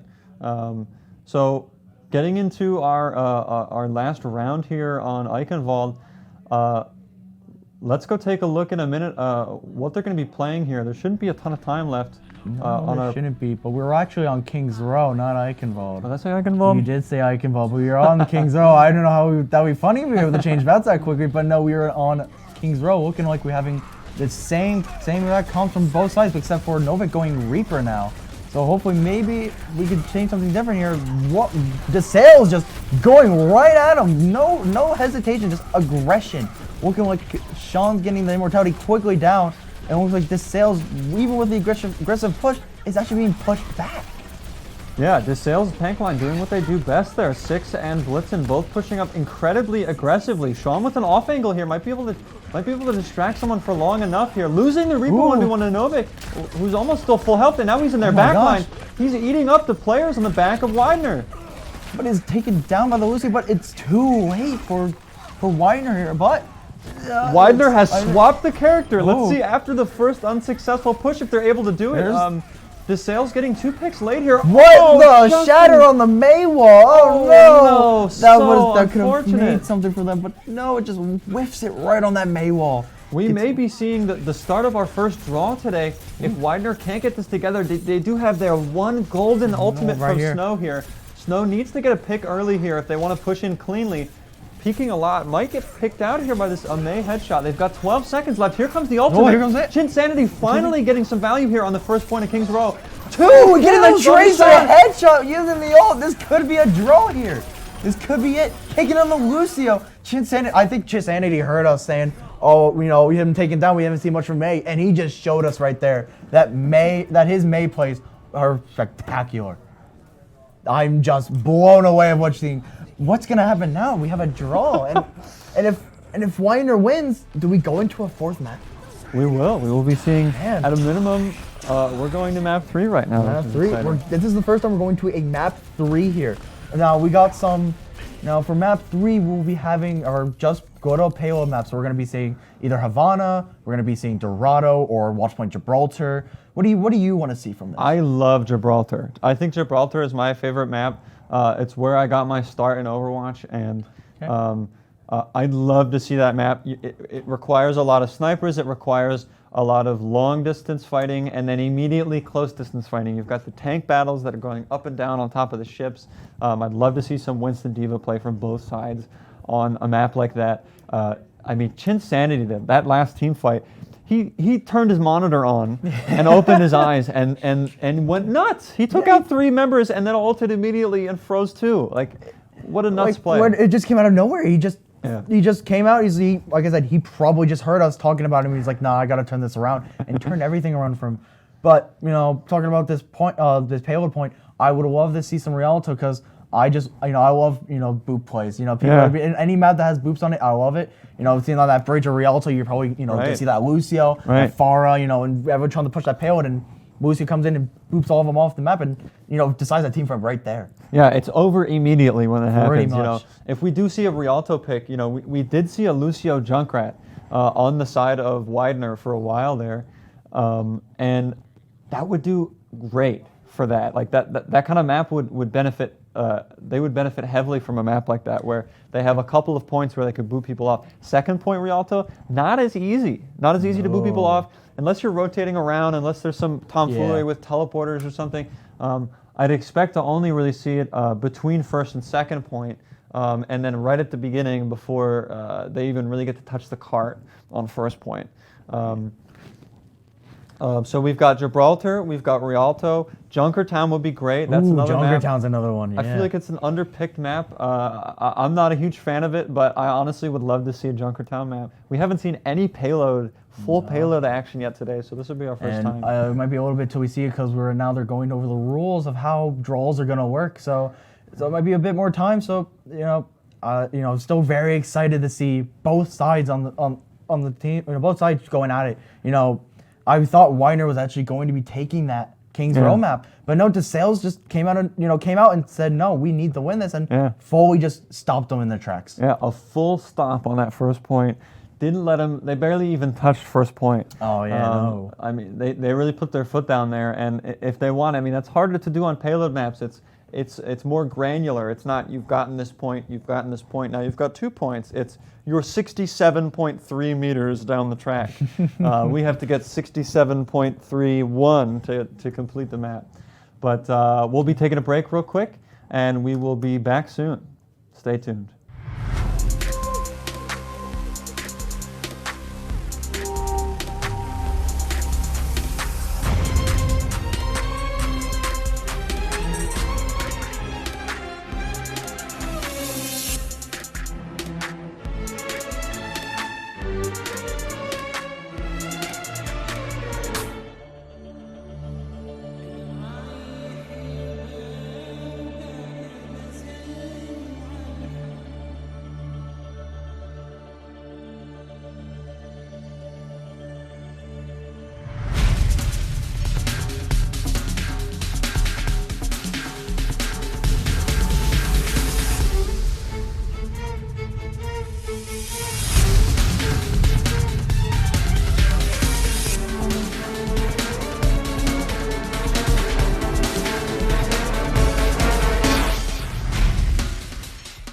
And we're back into action here, getting ready for the third map. This is our first map 3 of the day, especially after a draw. I mean, if Widener takes this map, we're going to go to a map 4. Map 4. Yeah.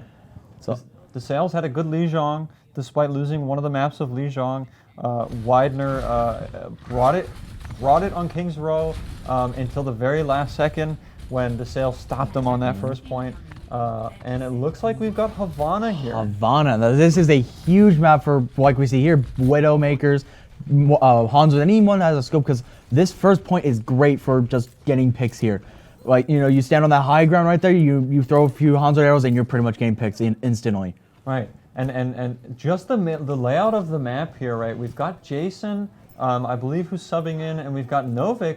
On the Widowmaker here, this map is the longest map in the game. It's the longest map, and it's because if you think about how often the cart is just going straight, it's very often. And so Widowmaker heavily benefits from that.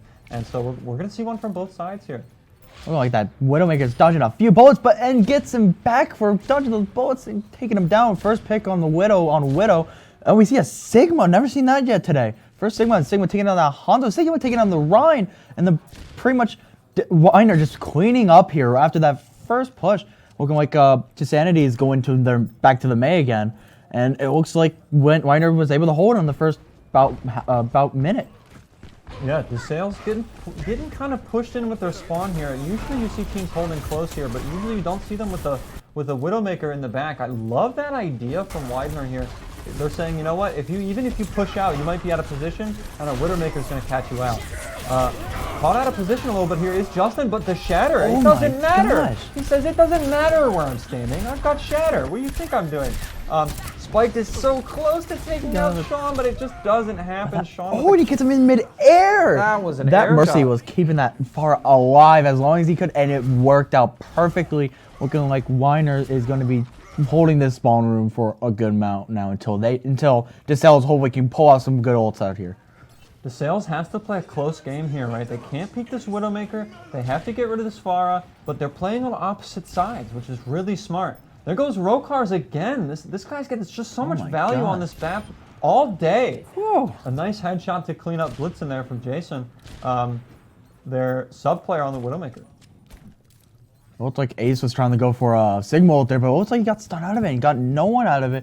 But still, we're coming up with, a few minor, or not minor ults, but, here we go, Widow pulling out the visor, or the infrared here. We got Mercy maybe going to be pulling out Valk soon. Here we go, Blitzen with his shatter, trying to baby push jump to get the shatter on him. Coming on the left side, but is being blocked by all these shields. And he breaks the wall, gets a huge shatter, and taking down Weiner, and it's it.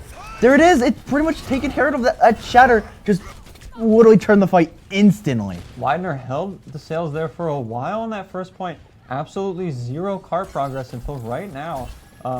Just finally getting it to this first corner. An excellent job by Widener and DeSales, an excellent adaptation there. They decided to take the 3v6. They said, you know what? They've got 3 players who aren't even playing with the team. Let's take a 3v6 here and let's push in on them super hard, and that's exactly what they did, and it's exactly why they won this fight. Sean might be caught out here in a bad spot, but Diva Bomb does have a range on it, surprisingly. It might not feel like it. Jason and Blitzen getting kills for their teams. Blitzen getting another one. It's trading back and forth. Chin Sanity, it looks like the Sails might be the ones who are cleaning up here. Sean with kind of a last-ditch effort here to get a bunch of damage in on Chin Sanity, but there's the ice block, and he won't get chased here. Wow, DeSales getting their footing here after a bit of a rough start getting out of their spawn. Widener has lost a bit of their momentum too on defense here. Inside second point with the Pharah is Sean trying to get some value because they did switch off the Mercy now. Keen is on the Lucio. He's trying to get value out of this ultimate and die and respawn. Taking out the bat. Coming in with maybe a huge power. He gets one down, but it's taken down with the Diva. But it looks like DeSales is taking out Lucio, takes out the McCree. Weiner taking out the May, and it looks like Weiner just coming back and just pushing him back to spawn again. Do you think they're going to keep this momentum, or do you think they're going to lose it again, like on first point? Well, I think with the swap from Sean here, I see a lot of better defense options here on the second point. While he maybe have only gotten 1 kill with that barrage before he switched, he did so much damage to everyone that was unhealable for that second while their supports were reacting. Widener with an early window here, trying to fortify here on the second point and keep them from pushing in on all sides. Ace has had incredible rocks so far, and as a result catches Blitzen out. Justin with the cleanup shatter and is going in. The pin, but gets blocked up by the May. Shin Sanity saving his team there, or at least a person there from that charge. And DeSales is going to be here to help him out. The respawns are coming in. And Justin's really just shift happy right here. He's really trying to go for the pins, and some of them have been working, but just like when May just quickly put that wall up and took him down. Didn't take him down, but stopped him instantly in his tracks.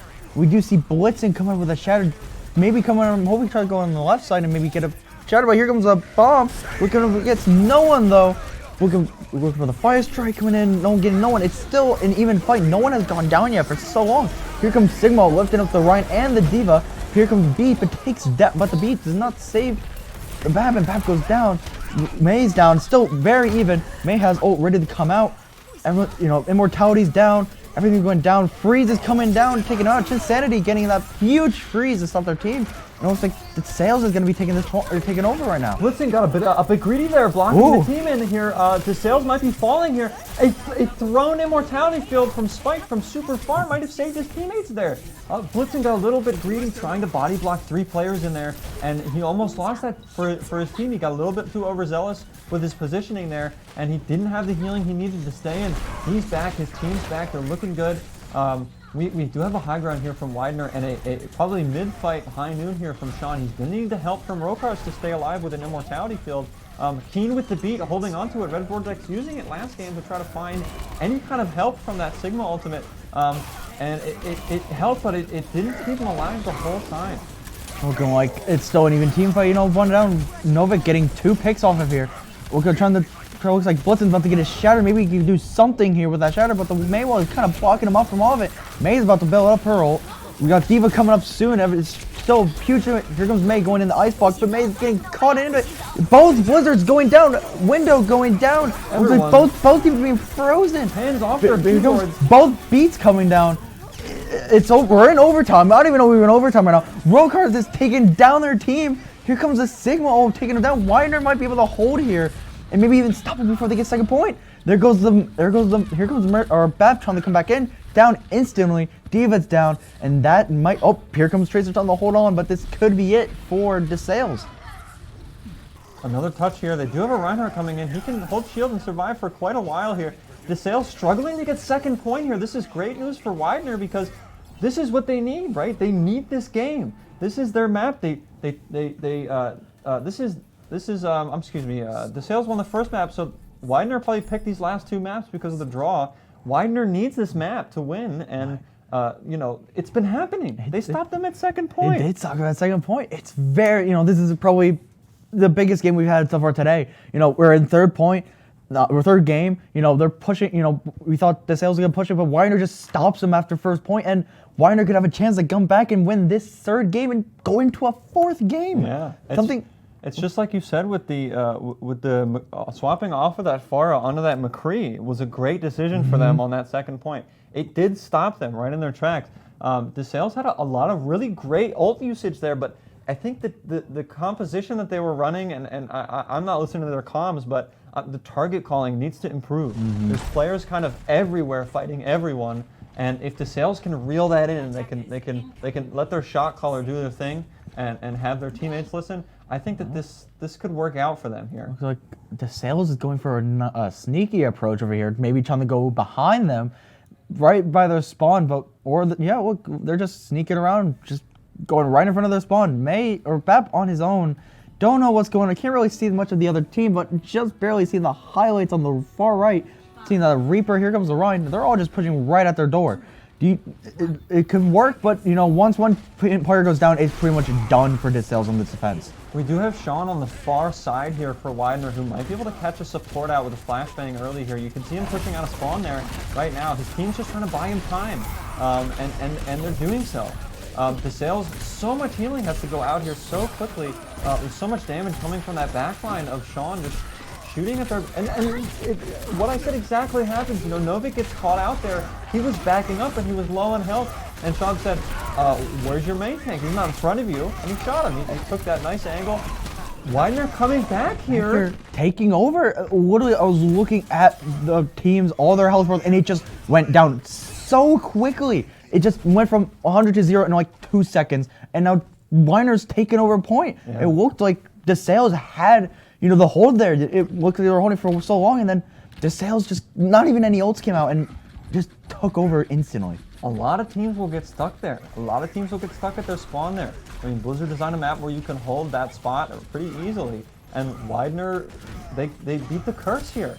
A bit of a really good rotate here from DeSales might spell trouble for Widener, but they're using their ultimates to space them out. Sean not getting anybody there. He was so close to getting so many. Ooh. And Justin getting a 3-man Earth Shatter there. Does it mean victory? It might. Jason and Sean just cleaning up on this Mei. These Mei plays have been so big today. Both on both sides, both on DeSales and Widener. Both their Meis have been popping off. They had their times where they were doing so, and then just they come out and they just say, nah, we're not gonna take this anymore, and come out and do whatever they can do. We've got a Lucio Bap 1v1 here.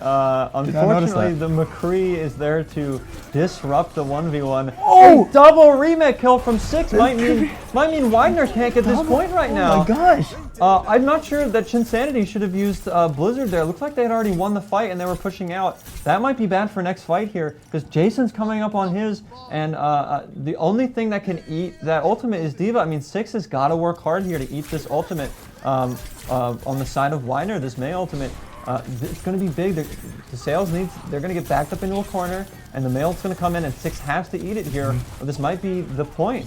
Yeah, it could literally mean disaster for them if this Mabel does not go down. But we do see that Reaper is building up, but he doesn't eat the ult. The May gurgles immortality.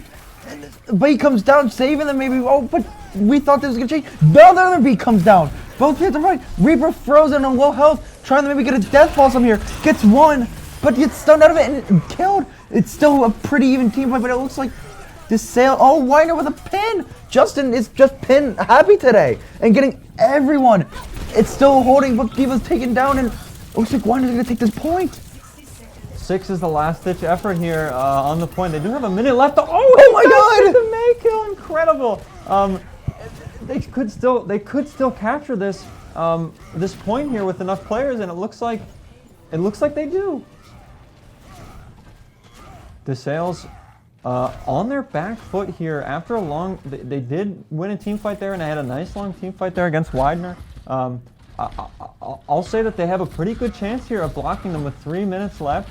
Widener doesn't have a ton of momentum right now. They did get stopped at second point for a little bit.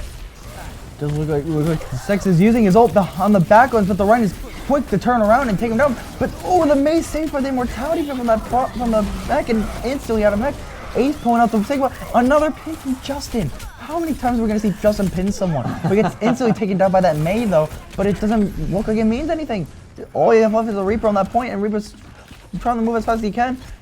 Reaper's gonna go down here maybe.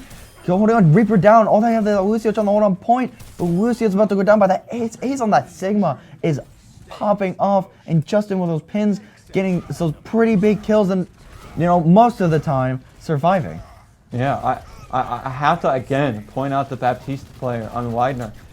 He definitely saved his May there from that remake kill and kept him in the fight. And that was really big for Widener. Great shatter block there from Justin. Blitzen finding a pretty bad fate there on the end of getting his shatter block. And Widener's pushing their way to a map win right now.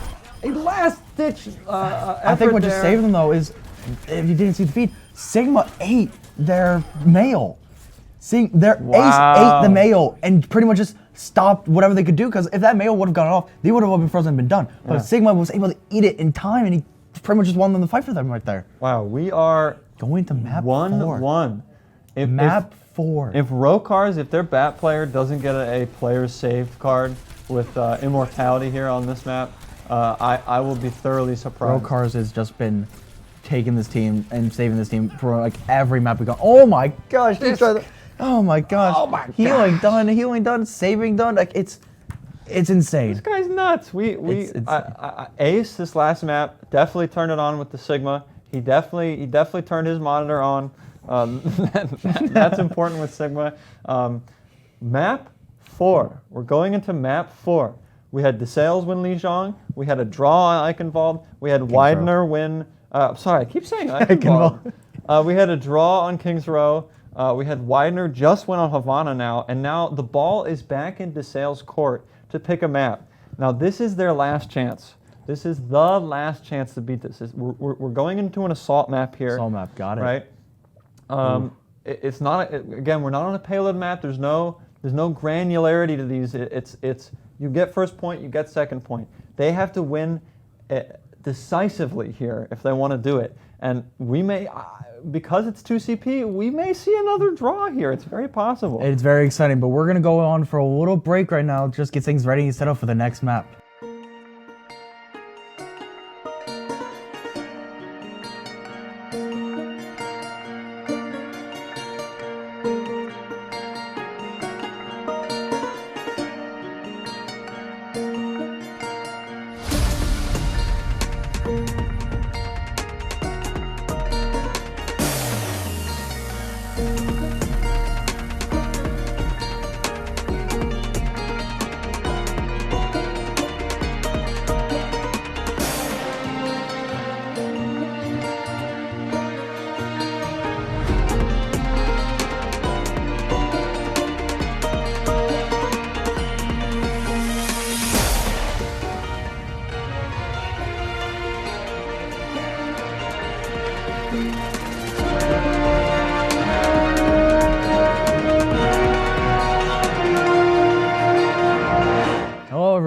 back to the Kutztown Overwatch Invitational. We are coming into map 4 of the match. After having DeSales win the first one, tie on Kings Row for the second one, and Weiner pulling out a win on the third one.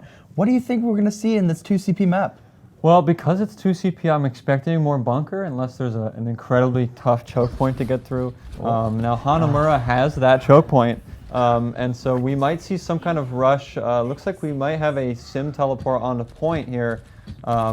With Chin Sanity being the May player that they are, they might see, well, let's just get on a point so that May can get the value that they want, so May can do what they want to do, and they need the Symmetra to be able to do that, or else it might be difficult for them. So Novik on the Bastion on attack here is going back to Symmetra. Looking like we're gonna go for a instant TP on point, probably either that or in the top left. Literally pretty much most fights have been won on this map. Literally just there it is. Look, TP right on point. Could change everything, but that jungler could stop him, but it's destroyed instantly. No one can get through, and Symmetra is cut off from her team. Widener on the back, and Symmetra's down. Justin with a fire strike hit on the May. The pin on, both pins taken down, but looks like Blitz is gonna go down, and Weiner's gonna hold this first point easily. Wow, Widener did not lose a single player here, and if they can stagger this D.Va here, it will mean disaster for the beginning of this match for DeSales. 6 just barely getting out with about 50 HP. I'm glad for him. That would have been a long stagger too. It's a long way off that cliff over there on Hanamura. Novik looking for a teleport onto the top of the pagoda on the left side. That's another great spot. See if it goes through this time, and it does. Widener unable to destroy that one as quickly as they did that first one, which is frankly incredible how quickly they destroyed that. Oh my gosh. Widener backing up on a point here, but the Sigma damage is so good. Ace is saying, you know what, I played it great on Havana, and I'm going to do it great right now. Sean with the damage in the side comes through with the Junkrat concussion mine on the side. I can tell that DeSales was not ready for that. I can almost guarantee you no one on DeSales was looking behind them. Sean with a great flank idea, and now look at the ult charge for Sean. Oh man, 99% on that. DeSales not looking great here for their ult charge, but the game's not over, right? We're just starting here. They have a lot of opportunities here to push through, but they might need to switch up their comp if they're keeping the Symmetra and it's not working. They might need to swap off both the Symmetra and the May if they want much to get done here. A teleporter bait, it looked like at the beginning, but it actually turns out to be a real one. And it looks like Riptide coming out, getting the Baptiste on. Looks like, again, Weiner just easily able to defend this point so quickly. The match, like you said, Symmetra teleporters have not been doing good, and they might need to switch off of this. Even though Symmetra on their team does have ult, they need to get something better other than that Symmetra. That Symmetra is not doing good for them. DeSales resetting again, but now with some important ultimates.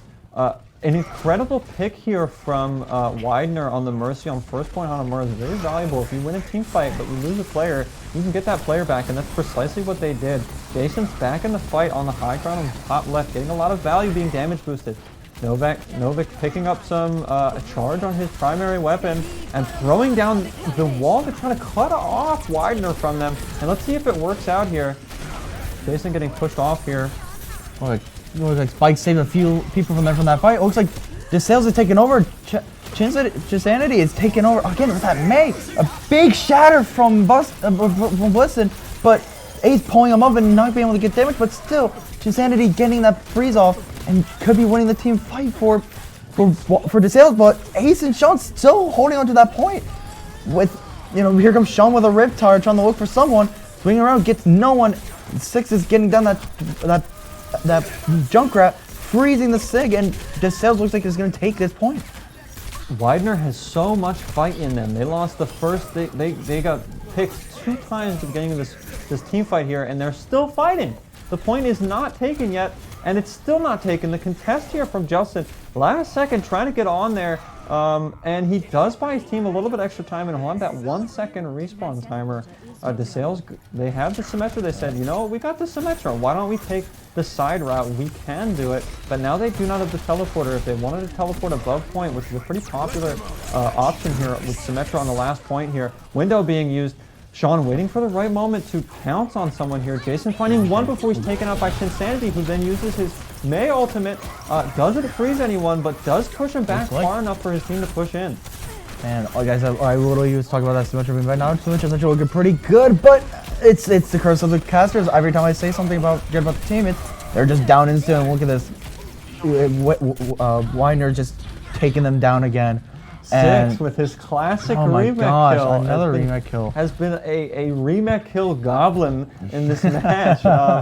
I'm surprised that they don't see him ulting and immediately start running away, even if the baby diva's coming at you. I'm scared of Six if I'm a 200 character on their team. But even though with that, big, recall from the mech, it still wasn't enough, and Widener's just setting up to get ready for their next push. It looks like Blitzen and Novik are coming up with their ult. We could get another wall to help them out here on that point, and maybe a huge shot. Here comes the wall coming down right smack down in the middle, but they haven't pushed point. Ace with a huge Sigma ult, but gets stopped by Spike's Immortality. Again, Immortality just stopping them from anything they can do and healing the team instantly. But we have yet to see anything change so far between both teams. Every player on Widener is an absolute all-star player, and they're showing us why they get invited to LAN here today. They're holding them off. Every single player on Widener here is doing their job, and they're doing it so well. DeSales has their moments, but not as many as Widener's having. Even after losing that first point, Widener is still showing that I think that they are the more cohesive team here so far. It looks like we're going to see them try to come back from spawn with, again, still the shatter in place and the window. Hoping maybe they get a nice cheeky fire right through that window and maybe get a pick or two to help them at least get to that point. We had that wall, but the wall was completely shut down, to help them because of Ace. Ace Sigma didn't flip them all up and just completely stopped them. DeSales kind of stagnating here after getting their Lucio picked, spending a while trying to think about what they want to do, and I think it might cost them their time. They only have 55 seconds left here on second point. If Widener can hold them here, it might be a quick push on first to give Widener this set.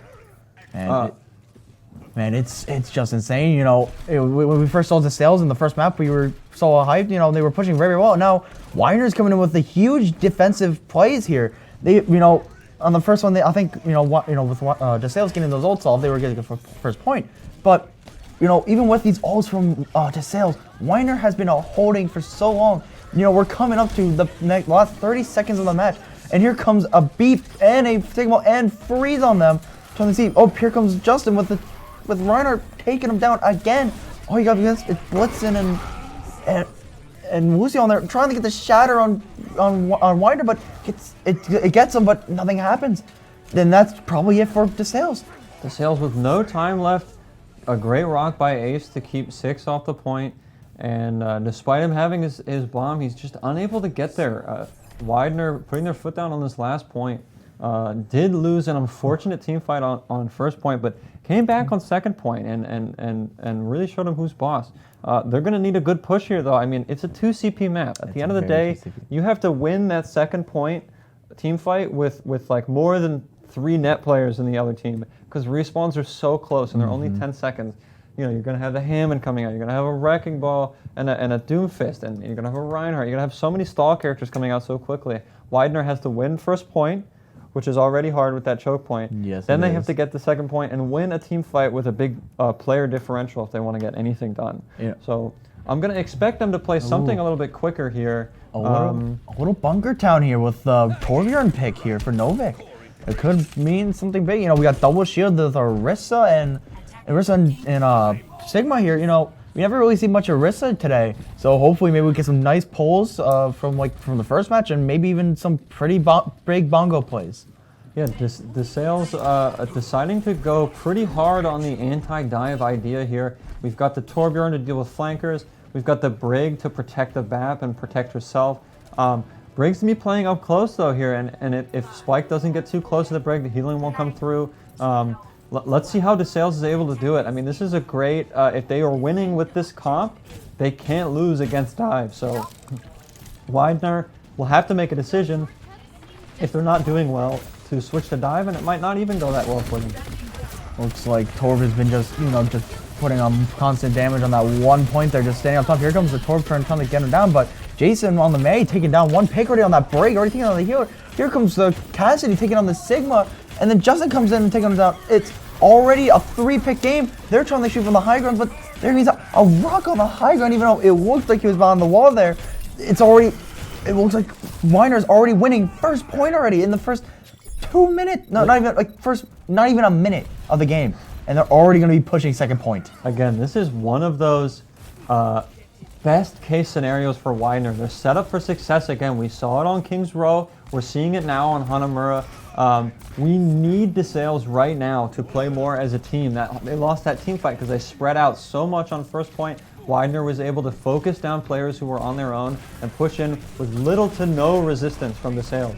And now they've spread out again, but they need that damage pressure to keep them from coming in. And that's exactly what happens here with Spike. This choke point is madness with all of this going on. Sean's able to get one before they get out, but that respawn is going to be way quicker than their teammate who they lost, simply because of where the respawn room is.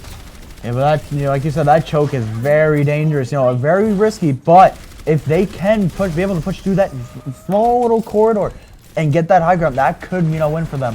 Looks like everyone on their team is back. Torbjorn coming up with the ultimate here, coming out. Here comes the Molten Core, getting no one, but Sean getting the high noon. But with the soldier getting on the Lucio, Baptiste getting the soldier. It's a 2-on-1 right now for picks. And right now Weiner's taking point. Orisa putting on Bongo, taking down. Sigma getting Sigma. Weiner trying to throw on a Mayo and it's taking up, but it doesn't help. Torbjorn taking on 2 instantly. Like I said, it's kind of like Hanzo. Torbjorn's very skillful and no luck. DeSales, even though they lost the first 2 players there, the great placement of that Molten Core by Novik stalled the Widener front line from being able to push in just for long enough for those players to come in from the respawn room from DeSales. And they won that fight because of that Torb ultimate and the way it zoned those players off. And it was a great usage of it, and he's already 50% to another one because of all that damage his turret did. And now it looks like they decided to rush point and force someone on. And they take him off. It's over. We were so focused on talking about DeSales that Weiner just took over. That's it. Sigma just pretty much Sig-9 them, took him off, and won the game. It was that quick. Ace with that's the Vin here with the one of his many 4 to 5 to 6 man ultimates. Honestly, that last gravitic flux he pulled off there might have been his best. Best one. He ran in there, he aimed it super quick, Wow. and there's your cards there. I mean, Widener brought it back. Widener really had it together at the end there. They started playing together as a unit and moving as a unit, and it was really cool to see that develop over this set. And we're going to be bringing on some players from Widener and DeSales in just a moment. So stick around, and we'll be right back.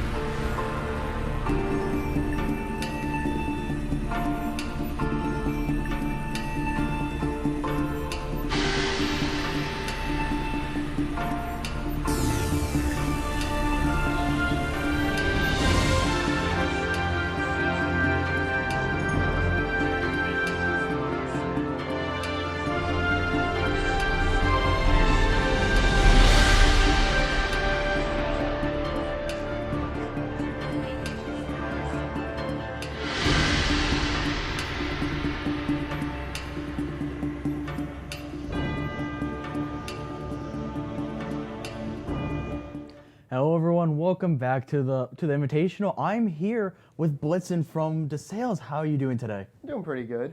Pretty good, cool. I want to, it was a tough game, and it's hard to hear that you guys did not pull out the victory there, but you guys did fantastic out there. Thank you. Especially I want to talk about your Li Zhang plays, especially with that Winston. When I was watching you play, you had so many good, times you jumped on them. You got, your ults were fantastic, especially on that second point. Here, we're going to show a little bit of your Reinhardt first, going back and forth here. But, right away, you're already pushing right here, going out with the window. Huge shatter from you right there. You know, what was going through your mind right here throughout this whole thing? Well, when we were doing the teleport back and forth, it was just mostly trying to scout out where Widener was hanging out. Seeing that they started to wrap around the point, we made the decision to push high ground, get that window fire strike in, and then I just happened to see a shatter opportunity, so I took it. Thankfully, it paid off. It did very good payoff, and it may have been awesome at this point, but it was still a very good hold from you guys. And both Ryans were very good. Your Ryan was good. Seeing this is just amazed me of how much you guys were playing Ryan there, and I've never seen such good Ryan plays than that. But like I said, I really want to talk about your win still in that second point. There was a time, and I'm hoping we can get it up here, where I thought you guys were gonna lose. Your point here, they were pushing you here, and you were building your ult, and I thought, this is it. It's over for them. You're losing players, and then you just pop your, you get nano, and you pop your primal, and you're going in, and I'm like, whoa, you get to kill there, you boop off the Lucio, and I'm like, holy crap, he's, you're coming back with this. Your Pharah comes in, does a bunch of damage, and here it comes, right here, you even get pinned here, and I'm thinking it's over, and there goes the Lucio, there goes the Reinhardt. How did you feel when you got this play right here? What was the room like when this happened? We were definitely pretty ecstatic about just managing to hang on to that fight and turn it around like we did. Great nano from Spiked. Gotta give him credit for getting that nano off. I got really lucky with the primal. I thought it was gonna get. I have an issue with getting my primals canceled at super low health, so I was glad I got that one off.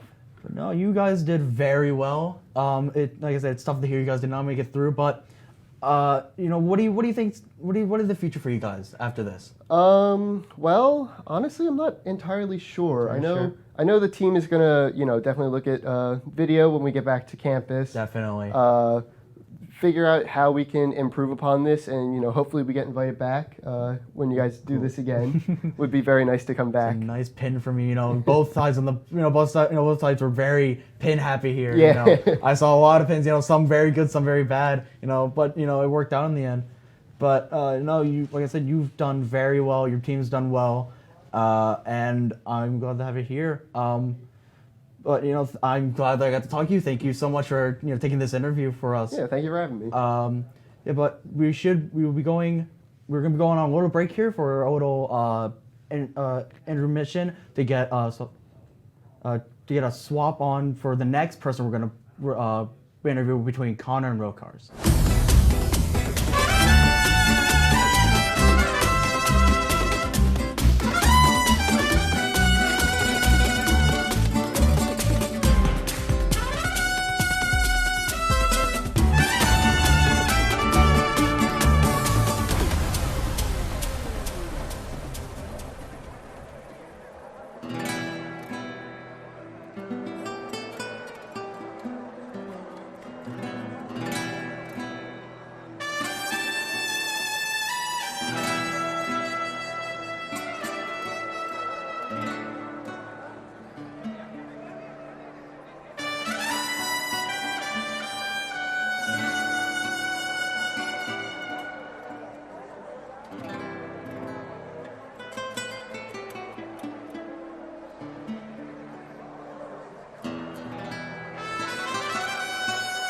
And we're back here with Rokars from Widener University. First of all, congrats on the longest map set there and a win over DeSales in 4 maps.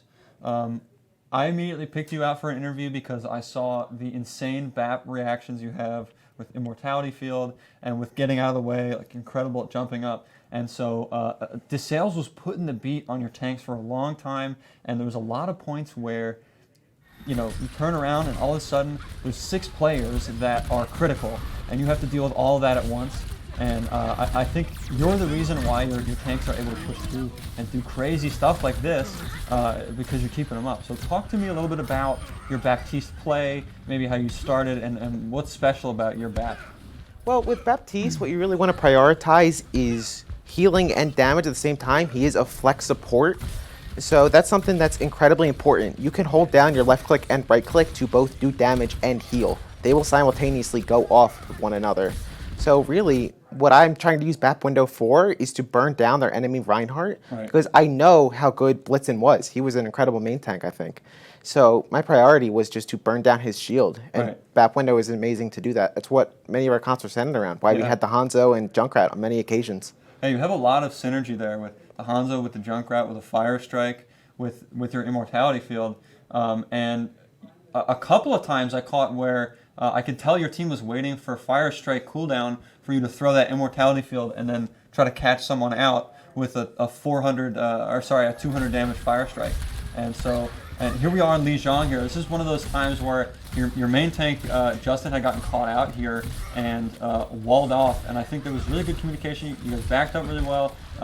But on this map and on Garden especially, I think you saved your team from so many Junkrat fires and Beetle bombs, and there's another example here. But what I was so impressed with is the reaction time that you have with Baptiste to know when to put down your Immortality Field and if it actually is going to get value, because that's a long cooldown. What is it, like 20? It's 25 seconds. 25 seconds. It's the second longest cooldown in the game, apart from Res. Yes. Right? So it's a very important thing. So thank you for coming on. I appreciate your time, and congrats on the win. Rob, See you in thank you. semifinals. I'll see you.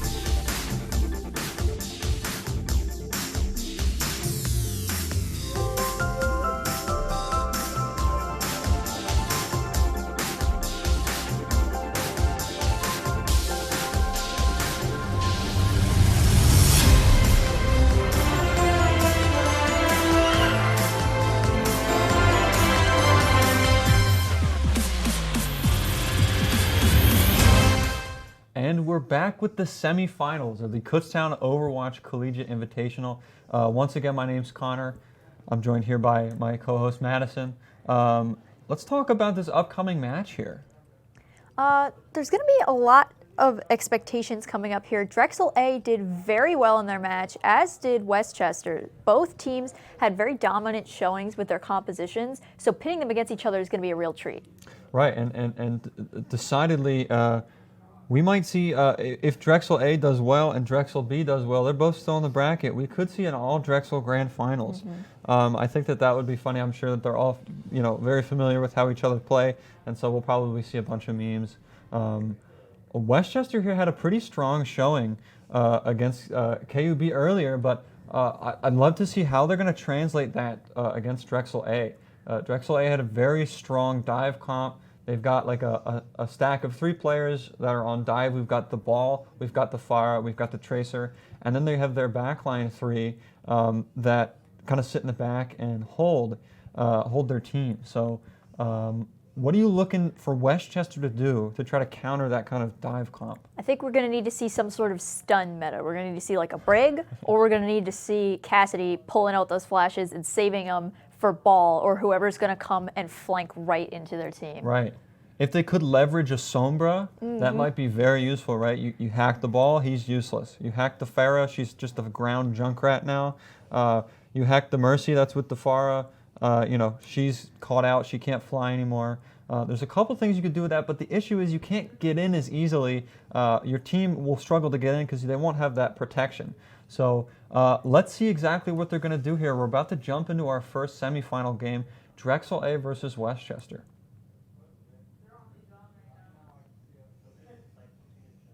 Looks like they are starting the game pretty soon here. Just setting up a couple more things. Production staff is doing an amazing job today. I'm so impressed with everything that's been going on. So let's hope we can pull it out strong for the rest of these games. We do only have 3 left. Only 3 games counting this one. So we've got our 2 semifinal matches. We've got Drexel A versus Westchester.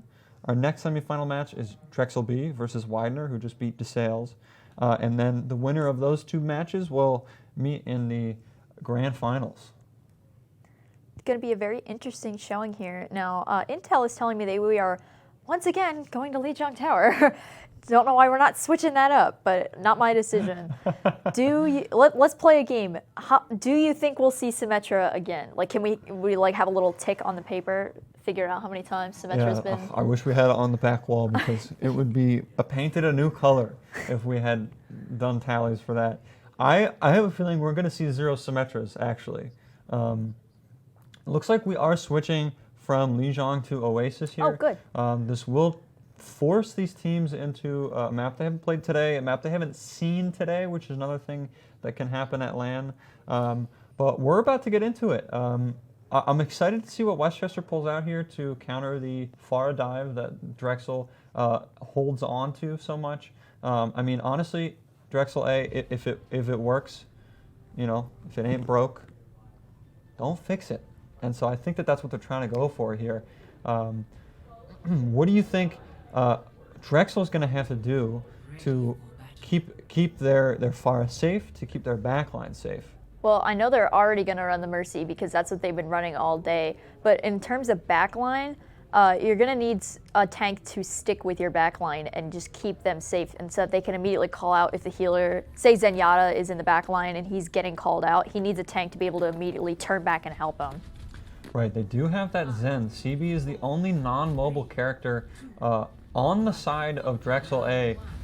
If Westchester's able to leverage something on that less mobile character, like a Pharah mirror, which is what we're going to be seeing today, they could work out for them. Let's see how this first fight goes. We see no teams directly attacking the point, instead choosing to go opposite directions until they clash with each other.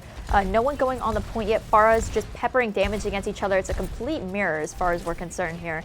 And we see the power boosting coming out, not getting too much done. We see them start to rotate towards the point now that it's unlocked. We see Westchester just immediately storm the point and say, no, you cannot come on. And they pretty much cap it immediately with no contest. CB with the opening pick of the whole set here, setting the tone for supports and how they need damage. This is a great way to force down a Mercy here. Skip's kind of caught out, but he might get out with his health pack, and CB is right there to finish him off. We see such a dominant showing at first capping the point, and then that one pick goes off from CB, and everything just turns red in the kill feed. Really a dominant choice here. He already has ultimate as well, while the other team doesn't even really have anything online yet. That is incredible. I actually didn't notice that. CB already has that Transcendence online.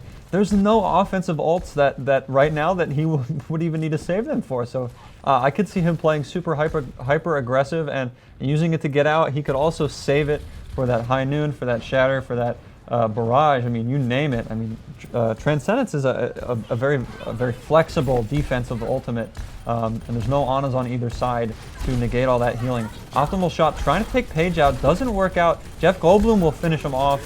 A big ult from Optimal Shot here, cleaning up both these 200 health characters on Westchester, and there goes another 20% for Drexel A.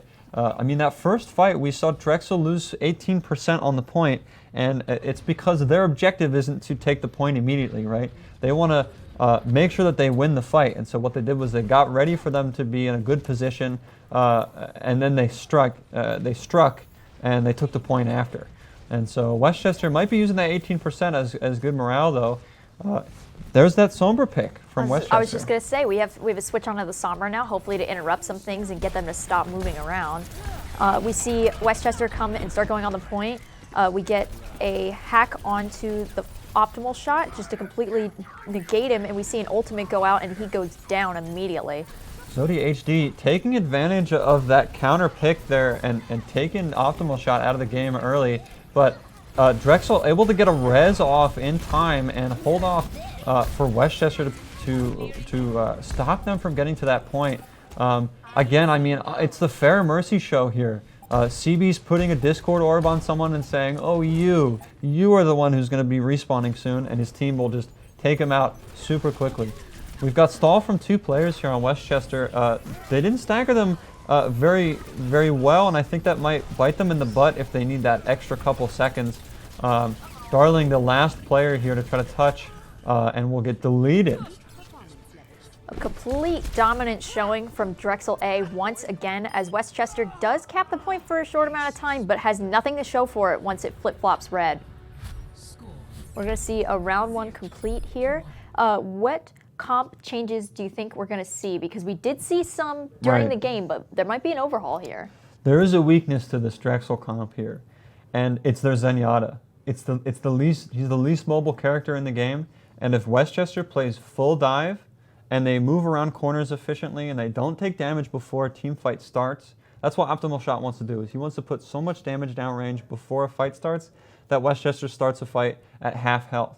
If Westchester can play dive, if they can get in there real quick and take down that Zenyatta, he is the key here to winning. So let's see what they do. We've got pretty much the same team comp, except Optimal Shot is now on the Sombra, and we have a Pharmacy on the other side. So it kind of pretty much everyone rotated one seat to the left and switched their heroes out from team to team. We see Westchester immediately going to capture the point and then rotate to high ground to meet Drexel, and Drexel gets a pick on the Mercy, which is going to stop them right in their tracks as they start to immediately back up, throw Immo on the field, and it's just a bloodbath from Hitscan Hero as he completely dominates as he's known to do. A 4-man slam there from the main tank on Drexel A, Volgar. He's doing an excellent job enabling the rest of his team to deal damage. He'll hit someone and they'll go up above that Reinhardt shield, and now there's 3 or 4 players who are ready to shoot at him. I do love the support lineup here for Drexel. It's you switch off the Pharah, you say, okay, well maybe we don't want maybe we want more protection from Zen here. Well, what's the counter of Zen? It's dive. Well, we want to counter that counter, and we're gonna play Brig. And I think that's a great decision, but you do have to lose the Pharah. So they decided to pick up the Sombra. They're trying to hack a tank target here. They're trying to pick somebody out early here so that the rest of their damage can pile in on them. But we will see a mirrored Sombra on both sides, which is awesome.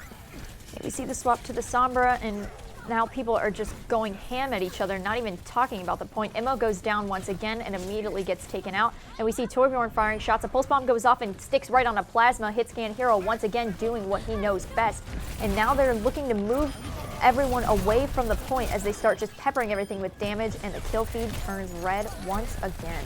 Yeah, Grandly helping his team out there. He did not use Rally there. He saw he didn't have to use it. His team was fine. And now look, they've got 5 ultimates ready.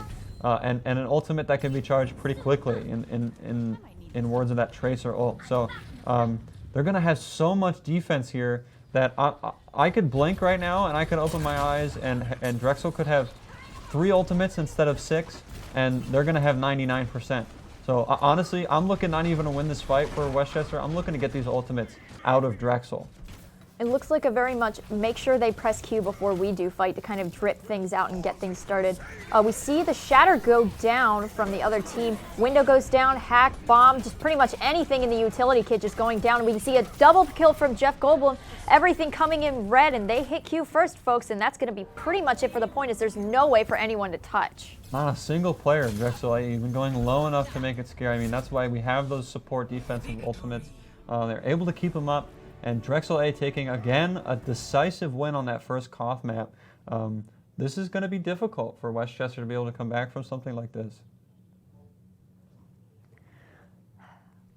It's a very interesting showing that we've been seeing today, in that when Drexler A first played, people were not switching comps to immediately attack their problems. And now we see Westchester doing that, so they're at least in the mindset of, okay, here's what we need to do, and here's how we'll fix it. Hasn't worked yet, but they are getting picks here and there, so they're starting to fine-tune what they can do, so they may be able to pull one up this next map. Yeah, you're right. I think they are definitely fine-tuning what they're trying to do.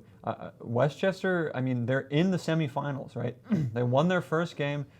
The better teams adapt better. So Drexel saw that Westchester was adapting, and they adapted themselves. They switched to a comp that was safer for their Zenyatta. They switched off of the Pharah because they figured, well, maybe Westchester's going to throw everything they have at our Pharah. Maybe they're going to throw everything they have at our Zenyatta. And so what Drexel did is they said, well, we're not going to let them do either of those, and we're going to protect the Zenyatta, and we're going to get rid of the Pharah. So going into map 2 here, Westchester on their back foot. They need to pick a map that will get them a win. And we're going into a hybrid map here, right? We've got our Blizzard World, we've got King's Row. What are you looking to see here from Westchester? I want to see them go back to what they're comfortable with. Like, they know that they can flex if they need to, but if they can pick a map that they know they can win with a comp they know they can win with, they may be able to just outman power whatever Drexler has planned. Right. Yeah. This is the turning point for the match, right? Drexel came out strong. Drexel's going to keep coming out strong unless Westchester says something about it. And what they have to do, I'm not sure. I'm not on Westchester's team. But what I will say is the one thing that they can't let happen is they can't let their morale sink. Right now, they got to semifinals. You know, they're better than half the teams here according to the bracket, and they have to realize that's the case, and they have to push through the bad first game that they had. They got to reset. They have to have a mental reset. And they have to pick a map that will favor the characters that they have. See Kings Row again. Here we go, the Kings Row. We saw optimal shot on the far on Kings Row previously. We saw the dive comp from Drexel. Westchester on Kings Row tend to focus more on the Hanzo, more on the Junkrat. I think on defense here, this is going to be difficult if they don't have anything to deal with these flying characters, with these dive characters. They have some things that can do that, right? They have the Baptiste. They have the McCree. Both are good at stopping flankers and keeping them from coming back. That's the big thing. We have a May swap here from Drexel A. Grim getting a good angle and keeping his head covered with that shield. We've swapped to the Baptiste as well. We're playing a slower comp, right? We're playing a brawl comp, but we have so much health. So Westchester's going to have to do a lot of damage here if they want anything to happen. We see a lot of damage coming out onto the point as Drexel just starts to fold in on it. Immo goes out from the other side. We see an even amount of players on each side of the team. However, Drexel is starting to pull up the win as Westchester backs up and lets them take at least 2 ticks so far. If they don't rush up now, it's not going to happen, and it looks like they're not going to contest, and pretty much immediately gets point A. Yeah, that's 5 minutes and 50 seconds left on that timer after capturing point A. Drexel not wasting any time pushing up here. They're a little bit scared to push up on this corner here. I think that space is free for them right now. Even if they're down a player on cart, they can still kite the enemy team back because they do have that Lucio. Now the only worry is if they don't have amp and Westchester has amp, they're going to get caught out really quickly. So that may have been what they were trying to avoid. This is a great corner to stand on for Westchester, but they got to push up here, and they do. Grim saying, follow me. Let's get down to this corner. We're not going to let them take all this space. Bap window. Hitscan Hero gets caught out, and that might be enough to push through here. A great wall placement there from Optimal Shot might catch Grim out here, but it looks like Westchester committing to using only like 1 or 2 ultimates here. Drexel gets the grab out, and it's just enough. That was probably the messiest fight we've had so far. Just complete, dominant showing of knowing when to hold and not hold ultimates on the side of Drexel. So in result of that, they still have the Cassidy ult, they're on their way to beat, and they're using the ultimates that they can quickly build back up, so that'll allow them to keep their ult bank in check and make sure that they're moving as fast as they're moving right now. Right, yeah, I mean, Grandly is a big part in that right now. He's gonna, be speed boosting his characters around that don't have that speed. Skip the same thing for Westchester, right? He's the enabler. That was an incredible headshot by Zodi HD on a very valuable character who was about to get a beat for his team. You see a Blizzard go out, and Drexel just completely wipes to at least get pushed up to that next checkpoint. They still have 5.5 minutes to push it all the way to the end. We also see Drexel now very comfortable starting to push up awfully far, hitting pot shots just to try and warn them about staying back. And it seems to be working as Westchester is not exactly pushing up, but staying near their spawn doors. Jeff Goldblum on Drexel team already has another grab from second point. And we've had some quick team fights since then. So impressive ult economy there on the side of Drexel. That's a lot of ultimates pretty quickly here. We're gonna see some people in the kill feed in a second here. A May blocking the Earth Shatter there, extremely unlucky for Grim. Reman there from Vulgar pushing up, cleaning them up, and his own May wall blocking him. Zodi HD getting one on the way out. That might be enough for these stall characters to come in. We're going to see some swaps onto faster characters or characters who can easily stall as Westchester scrambles to try and at least get something done. A Blizzard goes out on the point as well as Immo. We see Wrecking Ball just a completely dominating. Really good pick. Oh, and he gets pinned and immediately taken out, and bam! Just like that, we are already done with the first round of King's Row. It's been like, what, 3 minutes? It's been about 3 minutes. I mean, if you took a look at the clock there before we switched over, we were 1 second away from having 4 minutes and 20 seconds left on the bank, and that's a lot of time. That's a lot of time for a map like this, especially it's a long map. You know, payload maps. After you get that first point, payload can stall. One player on the enemy team can prevent that payload from moving, and Drexel kept it rolling. They did have a shaky team fight there on the second point, but Westchester looks like they've got to pull all the stops here, or their bracket run is over, and they're struggling to keep themselves afloat right now. We saw Drexel was very strong in both staying away from the cart when they needed to and going back when they realized that their healers were either getting picked by somebody who had come around or just knowing like, oh, we don't need to push all the way up here. We have time to move back. And Right. that really is what helped them charge so quickly because Westchester was not folding in on them. So they were just getting so much extra ground so that if they needed to, they could easily back up. And that's really what got them the win. Right, yeah. Great discipline. Great discipline from Drexel. Westchester showing a little bit of that after they captured first point, but on their attack.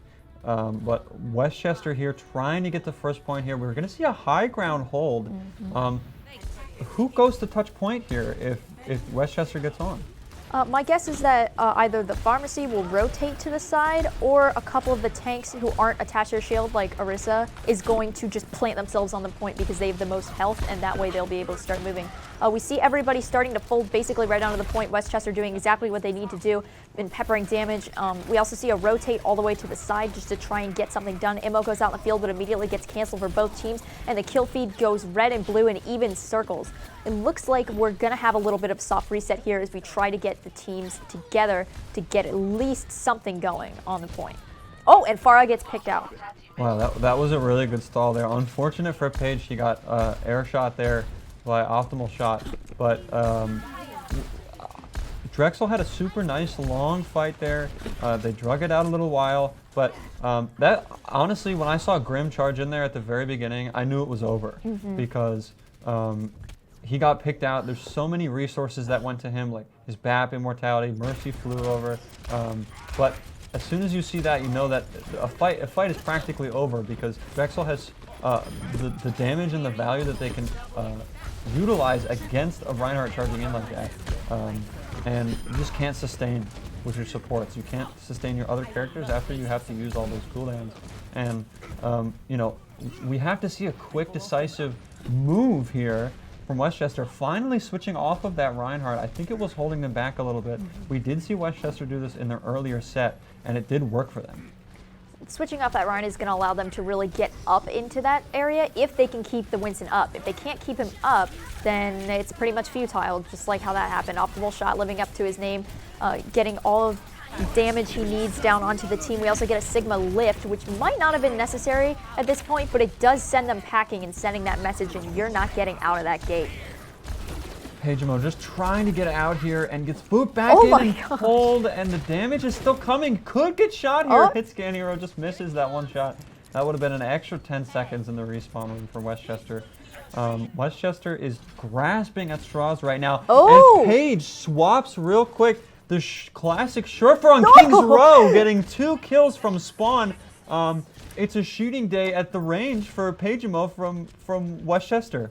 It's that classic attacker's mindset. If you can fix it because you have more time, and it completely works this time. Paige flipping back onto that Widow really helps them secure the point, and they have a couple bodies just being thrown on, but it's sheer manpower on the side of Westchester that is going to get them the win in the end. Optimal shot coming back from spawn, maybe able to work some magic here. However, now that they're aware of his presence, they're going to try to pick him out pretty quickly. Westchester struggling to clean these players out right now. We do get a pick onto the Ash from Grim, which is nice, but I mean, there's not enough picks coming in here quickly. Drexel can still touch here, and it looks like Darling and Zodi HD will clean up. I'm glad they were able to get that done. Paige with the surprise 2-kill on the Pharah and the rezzing Mercy, which is important. Not only does the Mercy not get the res, but she also loses the cooldown.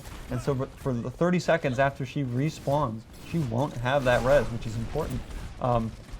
Westchester getting a second chance here. It was a very indecisive fight, but once they decided to make the necessary swaps, then they started getting things their way. When they decided to move forward and stop them from getting onto the point, from trickling on because they're all staggered. That's what allowed them to get through. We're going to see a window coming out here on the other side. Hopefully that's going to allow them to pepper the other team with damage. It baits out Immo. Tyre comes out, gets both Optimal Shot and Grandly. That might stop them in their tracks for now. CB unable to protect his whole team. That Immortality field just isn't wide enough, and they were just spread enough that that Junkrat Tyre was able to catch them. And Westchester picking up a bit of steam here. I'm glad to see it. If they can get these 2 picks, this will be another extra 10 seconds on that timer that they will have. Just a complete flip from Westchester here. One moment they're letting the point go within seconds on the first point in the beginning of the match, and now they're doing their own complete domination, even ending the Pharah having her kill herself. This is an amazing showing from Westchester, completely understanding the assignment and doing exactly what they need to do, forcing ultimates out on the side of Drexel as they panic to try and make sure they can't touch, and it's all in vain as they immediately get point 2, adding more time to the clock. That was a Zodi and Darling MVP second point there. Darling losing the mech, but killing the Pharah in the process of her ulting, throwing that mech into the Pharah who's static. She can't move. You use the boosters, you get up there, and that's exactly what they did. That's an excellent showing, but now we have swaps here off the Pharah. We're on a Hanzo. We're trying to keep the high grounds here. We're trying to fight the Widowmaker. Paige's job just got a lot more difficult. Oh, and she's down. We see more sniper censured comps here. We also see a window go out, and it looks like we're going to start using ultimates again on the side of Westchester just to try and get things moving. We see a res go back on an Optimal Shot, so hopefully he could do some more damage. Drexel, for the time being, holding the corner very well, knowing not to push all the way up so that they get staggered out, but at the same time not allowing them enough space to actually push them back towards the cart. We see another Rip Tire online from Westchester. This may be able to do a lot of damage if they can keep their Junkrat up and out of the way. Yeah, Zodi trying to zone these people off of the high grounds here, just like this D.Va here.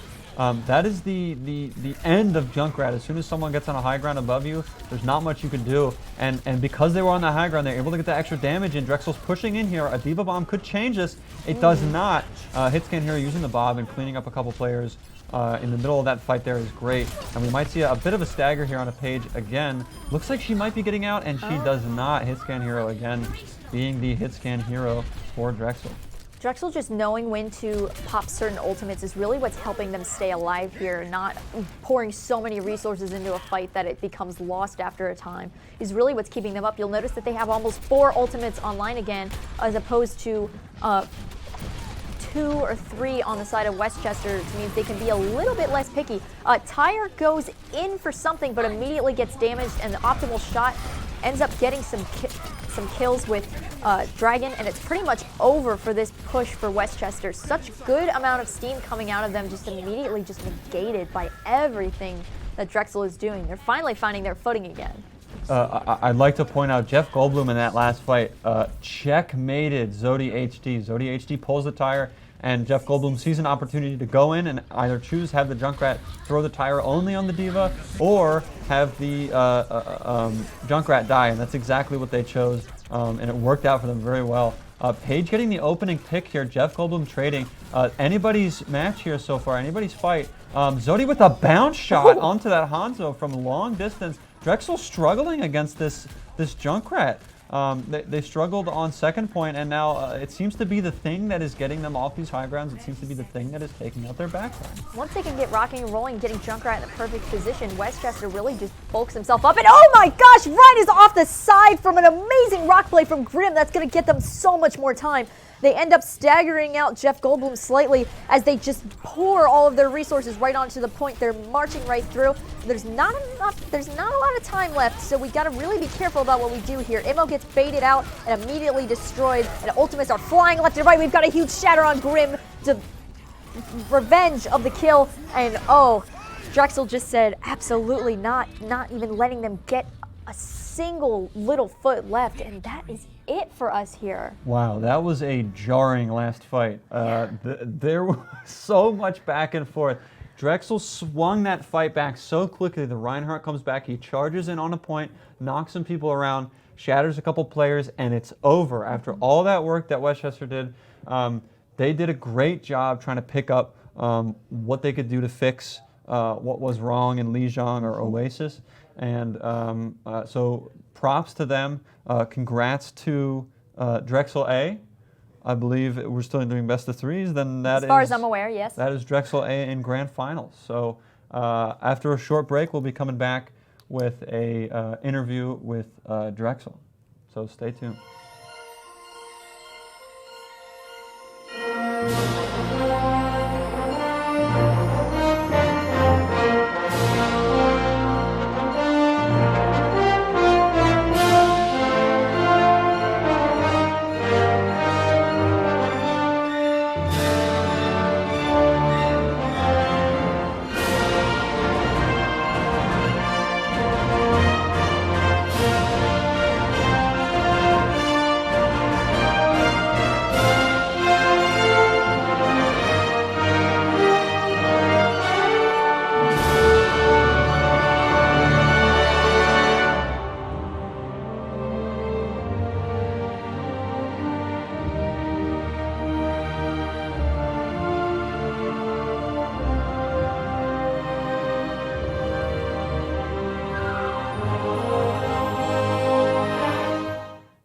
Back with an interview with the man, the myth, the legend, Mr. Jeff Goldblum.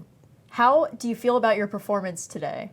I feel like we had a great match. It was a bit contentive sometimes, but we pulled through in the end. How do you feel going up against Westchester, a composition that is so easily able to adapt and in such a fast amount of time? Like, what was your decision in picking D.Va, for example, to counter some of the things on the other side? Yeah, it was more I just wanted to get rid of some of the incoming damage because there was a lot of spam coming in, and I could deal with the high grounds on the last point a lot better than playing Sigma or Zarya. So, yeah, it was mostly just to contest the high grounds and make sure they couldn't do anything.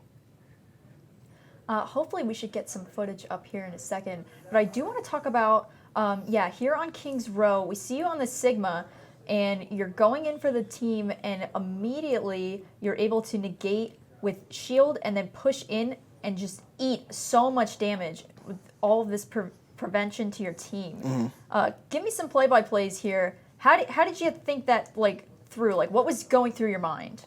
Well, I knew they were going to window soon, so I wanted to make sure I had the abilities to counter that, and they popped it the second I managed to use shift, so it worked out great, and then I was able to survive the tire that way and get it out alive. Now, another thing I want to ask you about is, how did you know to not use your ultimate during that time? So you see a lot of Sigma players who, as soon as they see a bunch of people in the same area, they'll immediately lift, like right now.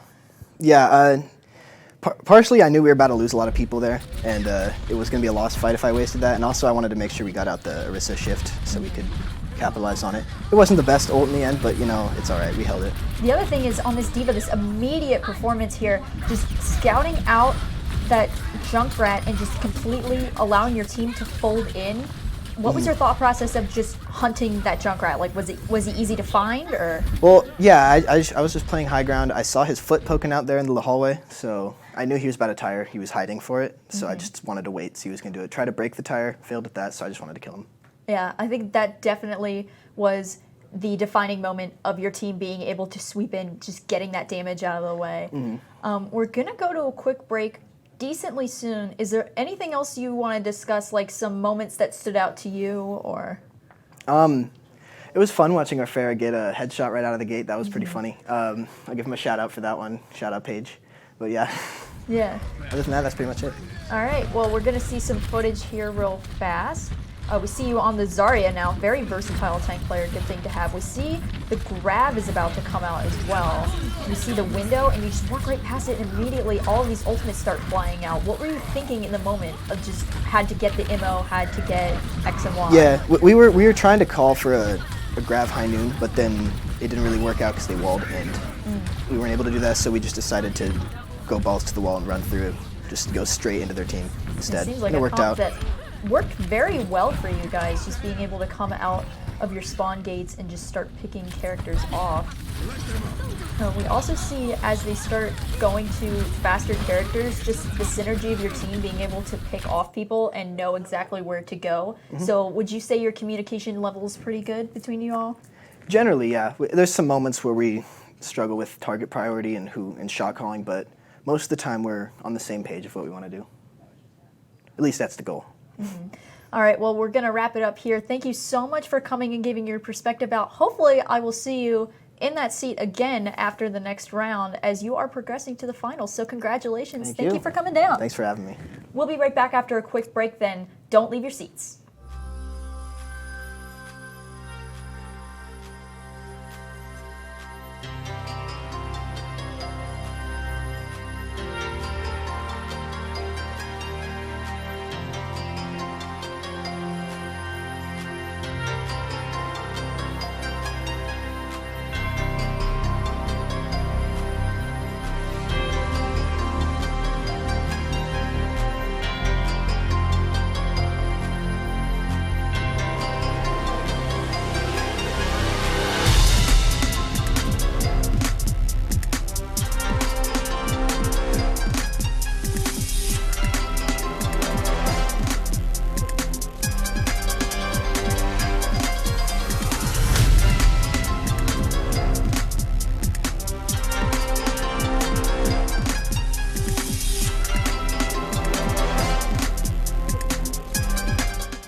Welcome back, everybody, to the semifinals of the Kutztown Overwatch Invitational. I am joined here once again by my wonderful co-host, Kyle.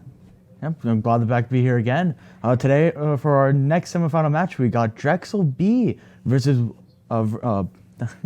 Widener, and I cannot figure that out. But last time we saw Widener play, it was a very exciting 4-game match that they brought out, going from losing and drawing for the first 2 to completely dominating the second 2.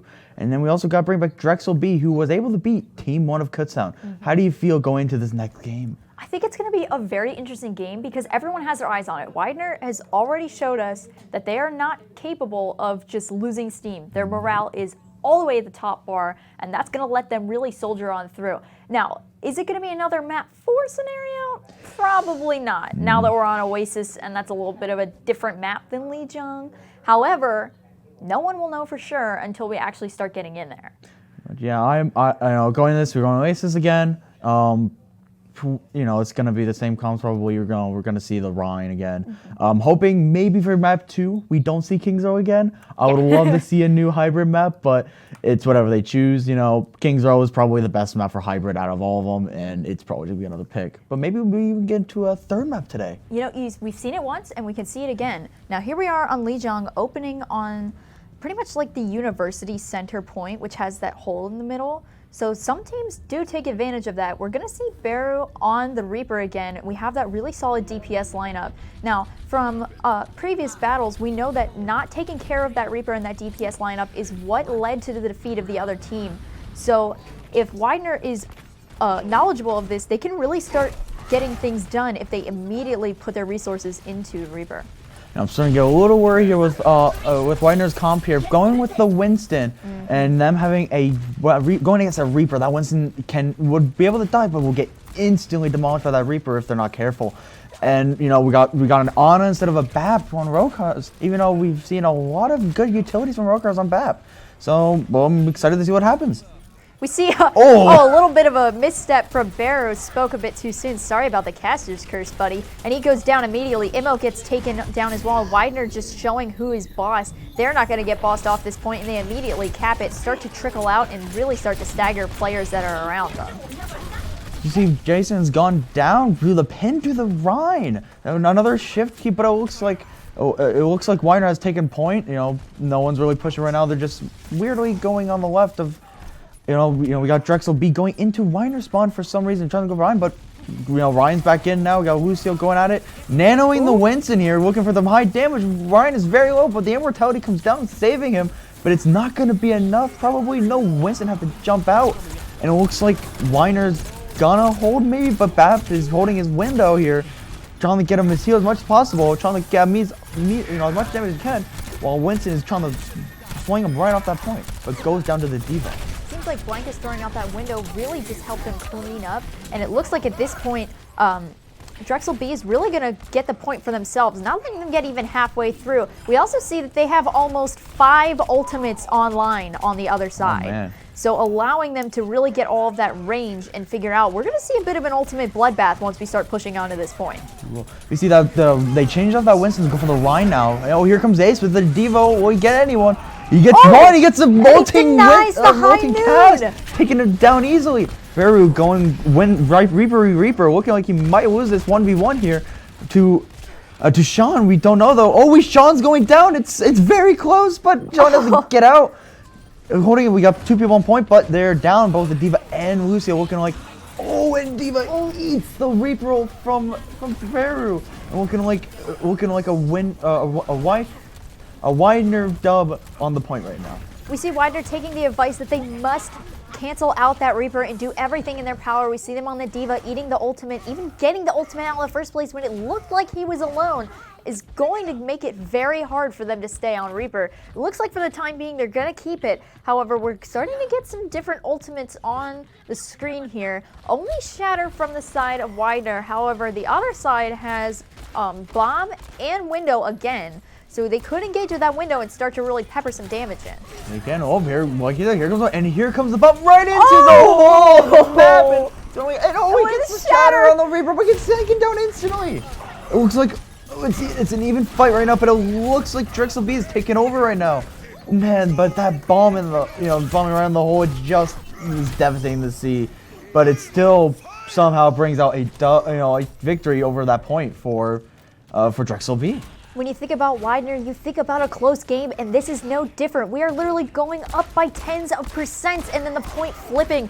All sorts of resources being utilized into fights, and only for the other team to flip it. We have to be very careful about what we use here, and noticing how we're brawling inside. Just hopefully trying to get some damage peppered in, and make sure that they're rotating not towards main, but up to the high ground. Looks like we're going to be having a cowboy standoff between both McCrees and their ults. Oh, here comes Jason using his ult, getting no one. Sadly, but Ace is coming up with the bomb. Could we get a nice bomb out of here? Oh, here goes the window from Plankas, and it looks like nothing's going on. Ooh, and a huge shatter from Zaya, but he ends up dying to the bomb. Oh no! Amazing plays coming out from either side of the team, negating other people with their own ultimates. That D.Va bomb has been nasty this entire fight. And we see right-click Overwatch just doing what he does best, but no, Sean shuts him down immediately. We got a little waving D.Va on the point, and we're gonna flip it again. This is, oh my god, we've been flipping so many times now, but it could, we could be going to an overtime that could be lasting forever or an instant one. Because right now we got Justin with his shatter, and this shatter could decide the factor of whether they win or lose this fight. We also get a pick on a Sean, which is going to make them force back a bit. However, we see Drexel just pouring onto the point, putting all of their resources into it. We only have Bomb online, and we see shatter from Justin. Oh my god, and the pin as well, just getting everything displaced. Ultimates are flying everywhere. We've got a 99 and 99. Oh, every even pick, Justin just dominating, swinging that hammer, making sure he can help support his teammates. And oh my god! Here comes the bomb from Drexel, but getting no one remake, gets no one either. Sean will be able to come back with his ult. Bab trying to use up. Here comes the McCree from Kyle and takes out Lucio and takes out. And Baru takes out the. Here comes the point again. Oh my god! If I flip this many times, I think I'd break my neck attempting. Oh my lord! We see a 99 and 99 fast character Drexel can't even touch. Oh Drexel B takes it. Wow. Oh my. Both sides are doing great. It's fascinating to see what's going on right now.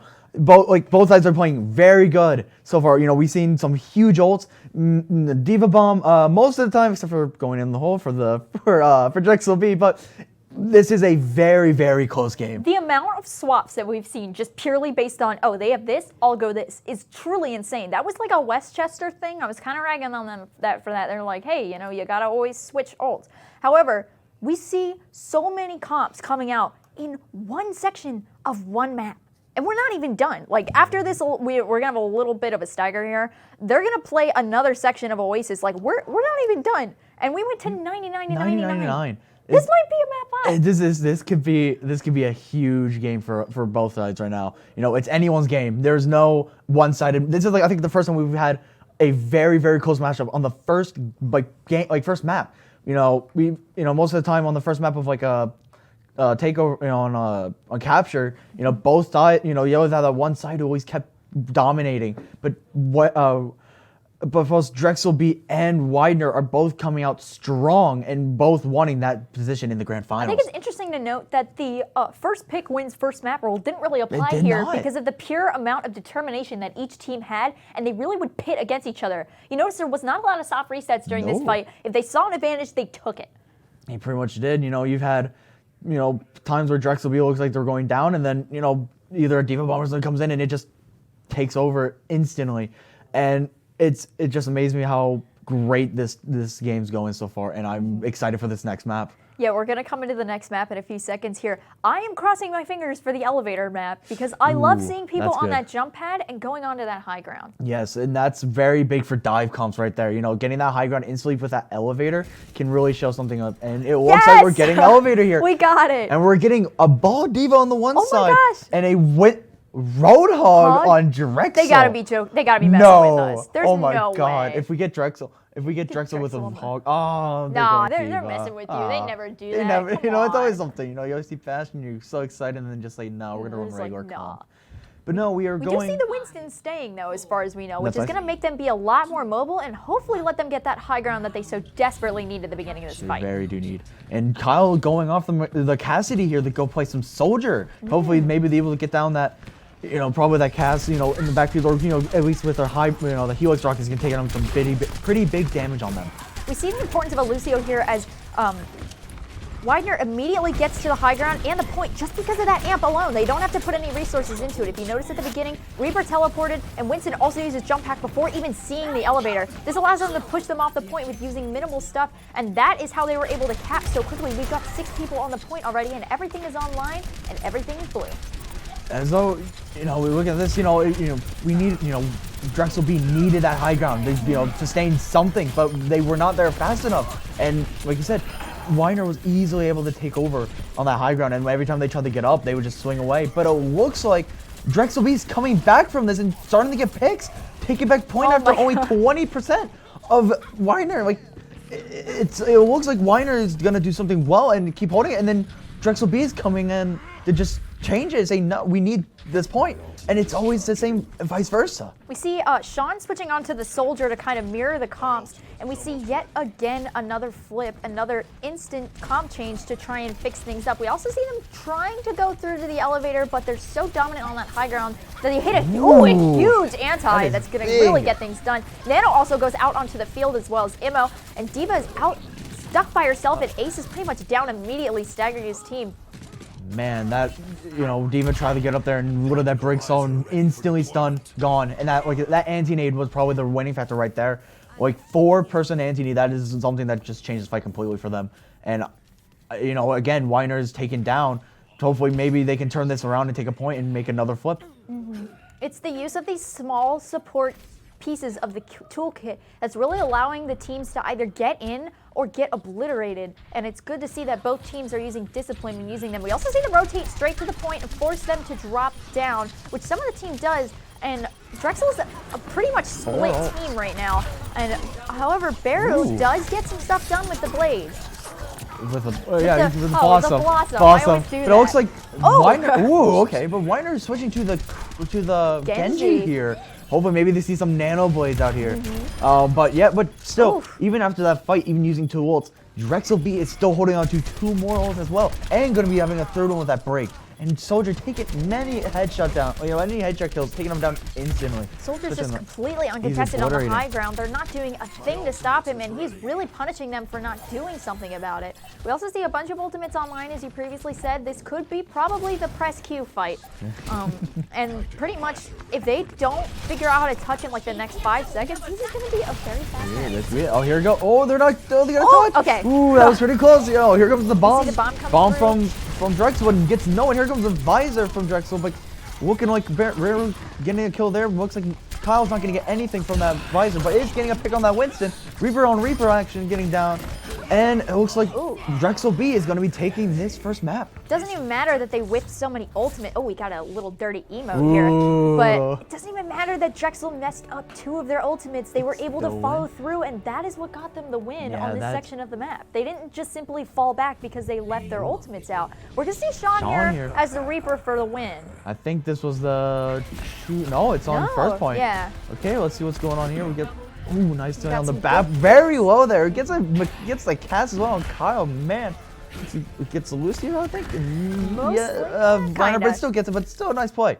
But yeah, that first map was very good. And you know, Drexel came back on that second point, said we need to dominate, and well, they did. And they completely just obliterated anything they tried to push on them. Some say that a close map of Overwatch is objectively worse than a really one-sided match, and I'd have to say that they're horribly wrong based on what we just it was watched. So much better. I never had so much excitement while casting on this first map since now, and I'm really excited to see this next map, which is probably going to be Kings Row. But they have hope. They have Eichenwald on there. Maybe we can get some Eichenwald. We could see Eichenwald. No, but probably Kings Row. Probably the Reinhardt. Because it's probably Kings Row. We're probably going to see Ryan. Are we going to see some crazy vertical heroes? Like I know last round we had a bunch of Pharahs and we had a bunch of Widows going at each other. Do you think we're going to see that here, or are we going to see like some really brawl-heavy comps? I think we're going to be seeing another Reaper again. I think Reaper's going to be back. Maybe some Junkrat. Maybe even Hanzo coming in. Snow from last Winder match he had. Both that Hanzo play, those Hanzo plays and those Junkrat plays, and hopefully they bring him back for this map. Yeah, or hopefully, between you and me, I would like to not see Kings Row again. Yeah. I know we played Hollywood and that didn't really work. It didn't work. But it is fun to see other maps. It would love to see more maps, but it's whatever the team thinks is best for them. We don't have any input on that. Nope. We're not that cool. No, but this is we're probably gonna have Kings Row. We're gonna see the Rhine. We're gonna see Diva, Reaper. Hopefully, probably going to be some huge more BAP utilizations, like from the last game where Eurocars goes on to that Baptiste again and shows us that they're ready for this next map. Yeah, when we interviewed Winder, we saw that we had a very dominant showing of Baptiste, and the other team is still holding their own, also with their own healers. So it's not as one-sided in the healer category as it was last time, and that they're able to either get the damage they need with the certain flex healers, or they're just simply out-healing everything. Next game should be starting in about a couple minutes. Is there any wishes that you want to see, like crazy flanks or weird hero choices? It'd be funny to see the Hog. I would love to see Hog in this. Yeah. But if Drexel B wins this match, it will be a Drexel A versus Drexel B and grand that would be finals. Objectively good. That would be funny. It'll be very surprising if we see, Drexel B winning and beating Drexel A in the grand finals. That would be a very interesting upset. Oh, here we go. We're starting here we go on Kings Row. Kings Row again. We see the Widow come out for those fast picks, and we also have Beru again on the Reaper here. Other than that, we're starting to get set up. You see here, looking like we got Zarya on Zarya going on the Winder. Winder's on attack with Zarya and Rhine, while Drexel B is on with the Rhine Diva on defense. Looking, like I said, we're going to see that Reaper. We do not see Snow. Now the thing is, we see Lucio on defense and not attack. Instead, we have a Mercy, and that could spell trouble because Lucio is usually used to push through that choke, but they have no additional speed coming out of spawn here. Yeah, they really do not, and that's what they need, though. They need to get out of that choke quickly, or else if they can't get through that fast, that Reaper and that Cass is going to take it down quickly, and they're not going to get enough push on that other team.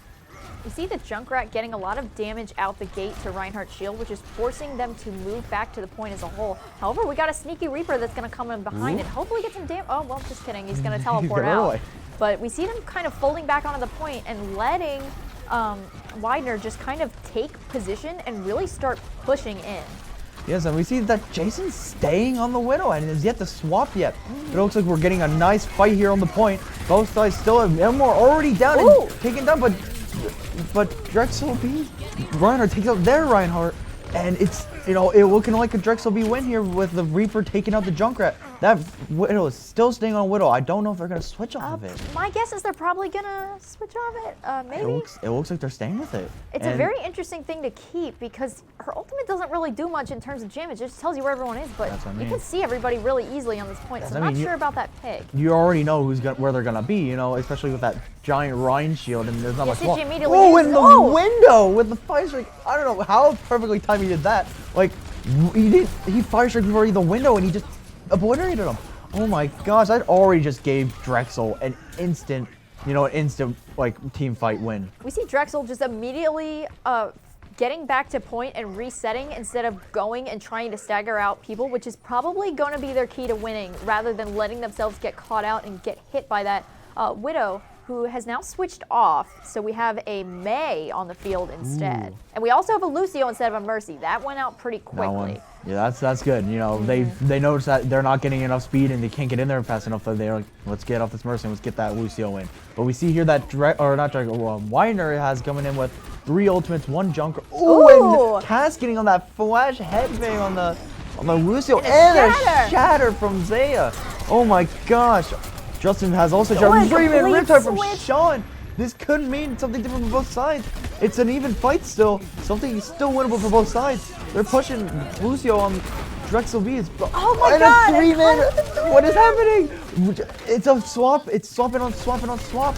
And we see that Drexel B is going to win that whole team fight after being dropped by a 3-man Junkrat Riptide. Thing is, they have ultimates almost immediately. They have Bearer's ultimate, they have Window. They're going to be able to contest yet again. They didn't let that set them down, and they immediately pushed back on a point and did what they thought was right. Now, however, while he's speaking, Bearer does go down, and that's going to allow them to start opening and moving really forward. Looks like we got to switch to the Genji here. Yeah. Instead of the Junkrat. So it's something. Obviously, if we get any blades here. Oh, and a shatter from Justin taking on the team.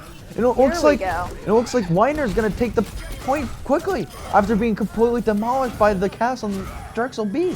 Weiner putting all those resources into the previous fight made them think they would have won it, but in the end, putting in too many resources really does spell the end. They're gonna start moving the payload now. They got a good cushy time bank. However, they're not exactly pushing up to meet the players. But I see if Barrow's trying to get a sneak around the team because he does have that Death Pulse coming in. And we see that Kyle coming in with the cast on ultimate soon. But we see on Weiner that Mei and both supports have their ultimates. So this is definitely going to be probably a Q fight coming up. For sure. We see everyone start to finally push into each other. The payload is making great progress because all 6 people are on the cart for some reason. We're also going to see Reaper coming over to the side. He's going to teleport and get ready to get in position. We see Immo go down almost immediately. We see the Cass ultimate come out and get immediately walled off, getting no value. Hopefully he cancels out of it. We're going to see a very dominant performance from Weiner as they just start pushing up again and again. And oh wait, I spoke too soon. Beru just completely dominating, coordinating with his team, getting Immortality Field baited out, and they're even going to stagger the D.Va. Wow. I was about to say, they did not see Beru coming at all. They were pushing like everything was fine, but they completely forgot about Beru. And that was their biggest downfall there, is that they did not worry about their DPS, thinking they could push this fine. And you see what happened is that Beru got that double kill on that boss and completely won the team fight for Drexel. Once again, not scouting out those DPS players and letting them go ham is what's killing them in the end. We see a Blade online. Hopefully that'll get popped soon. Now there is no Ana to counter with that. So maybe a little bit of a dry fight if they can keep him alive enough. We also see a lot more progress on the cart here as the team starts to surge forward, and now they're finally baiting Immo out. And oh my god, huge shatter! And an Eden Blizzard on the side of Weiner! Oh my god! Then Drexel B is coming in with a flame and completely burning the competition. But the thing is, I was thinking maybe this would be a win for Weiner because they had 4 ults and they get completely shut down by Zaya. It's amazing how much resource they're able to pump in and get things done. However, on the other side, we're getting 4 ultimates online, including a Shatter, so they may do the exact same thing. We see Genji go up and bait out Immortality Field by pretending to Blade. We also see him pretty much deny the correct movement for Kyle, but he goes down pretty well. We also got a lot of punches flying out, a little bit of a street brawl here. And we see some ultimates start flying out as well. Gets no one. Devo does not get anyone. It's still a pretty even team fight. Looking for the blade here, but does not. Pulls out the Immortality Field. Our kid's like taking it down. Huge shatter from Justin there, pushing him back even farther, but still not getting any closer. Here comes the blade. Gets one. But gets instantly shut down by Beru. Just an immediate shutdown, once again, trying to get into that back line, but not selecting the right people, and that's allowing Widener to just walk right in and dominate. It's amazing how much they can get done. They use a lot of ults there, though. Justin, used his shatter, he used window, but they're building up really quickly. Justin's already at 65% on his shatter, and Rokas is already at 80, almost 90% on his window again. And we have Blizzard coming up. But on the other side, we do have Zaya coming up with a shatter, Kyle with another high noon, and Plank is having a window as well. It's a pretty even fight in the terms of ultimates. It's just at this point who uses them first and who is able to duck. We see a window come out and they just kind of walk right past it, so it doesn't really help. We see a counter window come out as well as they pour damage on the point. Immo comes out for both sides of the team as well. It's very much a mirrored fight as they immediately start trying to pour damage into each other, but no one is exactly moving to capitalize on the side of Drexel. They're just kind of letting them push the cart forward, and that could spell disaster, especially because Jason has his ultimate and could shut things down pretty easily. Rokar's there on that push really saved his whole team there with that immortality again. Oh, and look at that! Blizzard comes out, it's just cleaning everything up. Again, Rokar's is really helping that team out with those immortalities.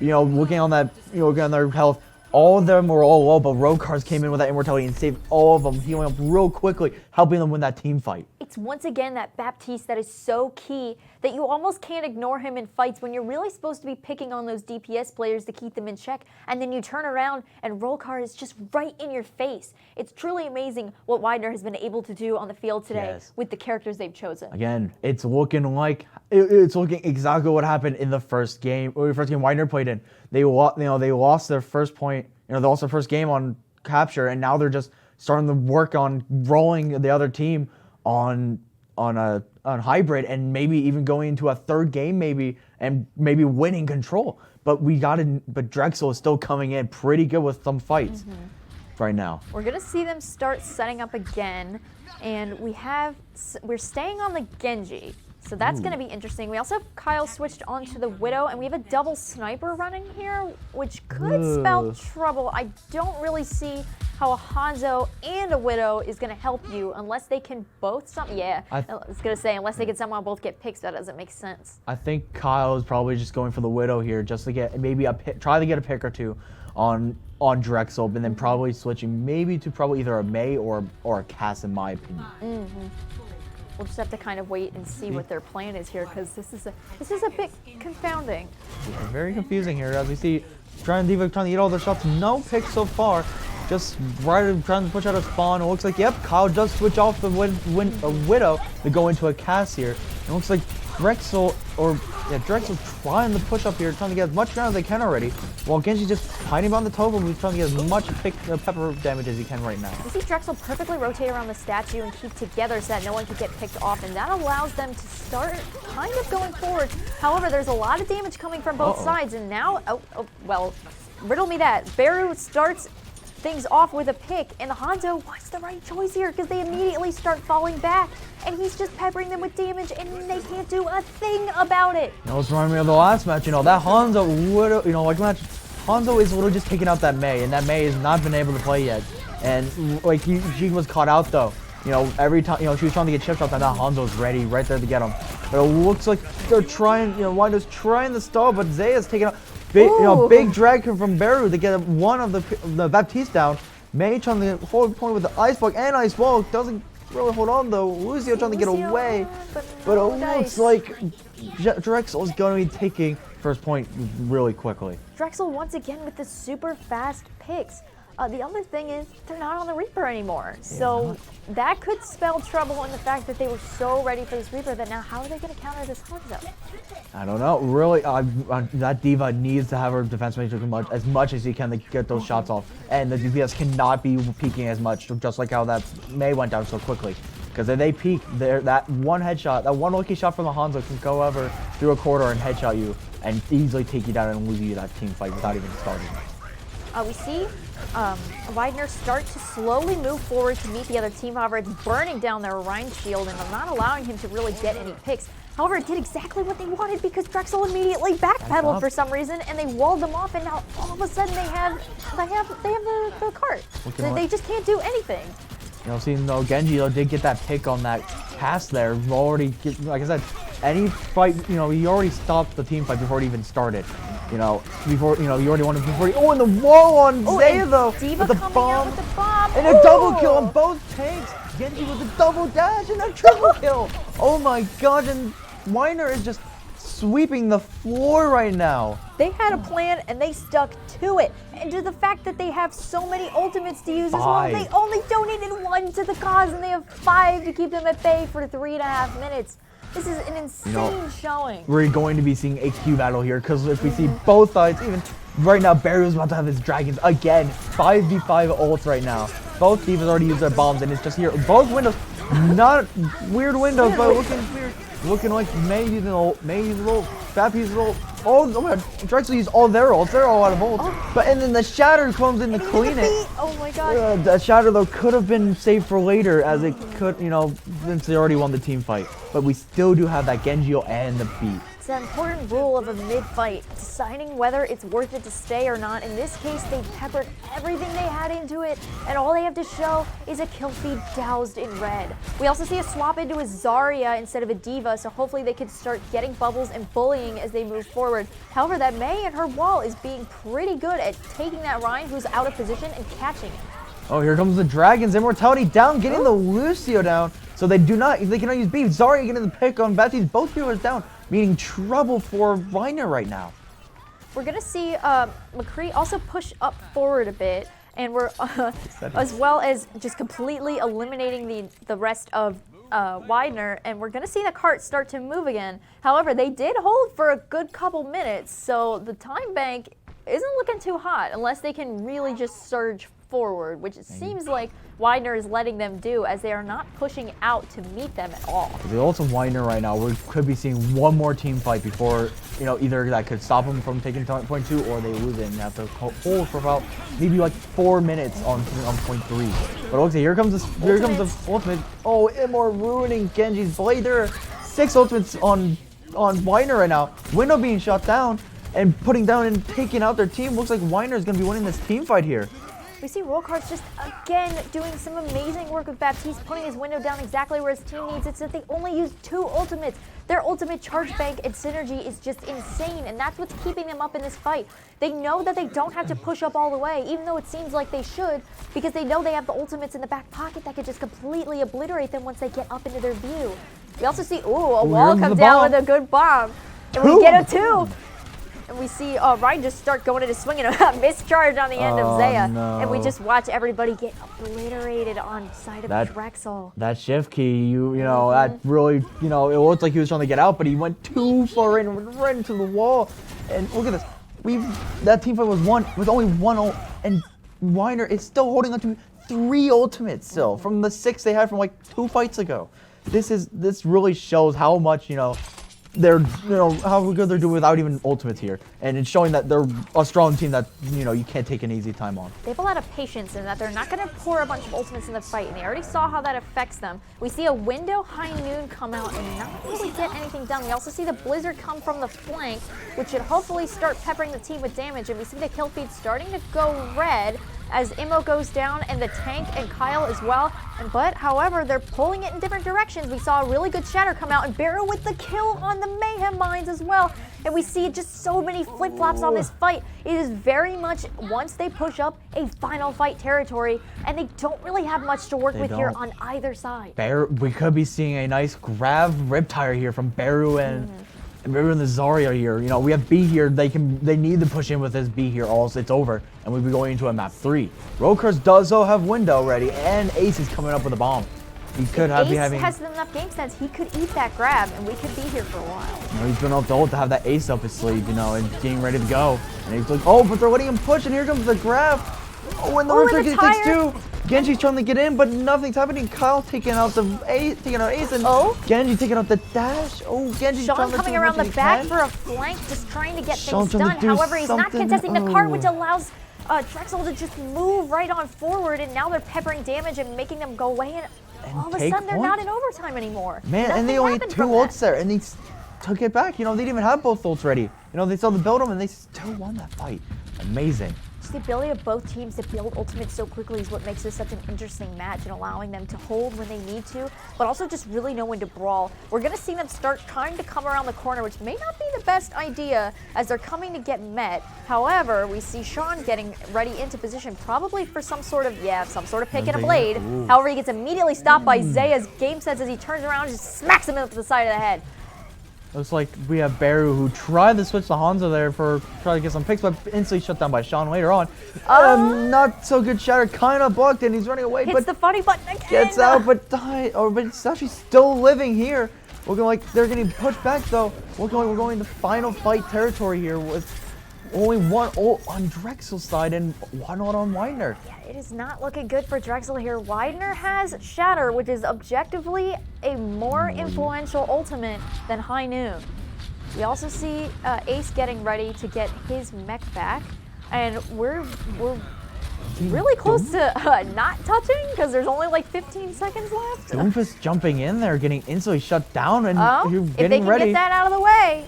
Gets the He line gets down. Ryan. Oh, Look at Drexel them go. They didn't even need ultimates for this. They just absolutely dominate with the one that they had.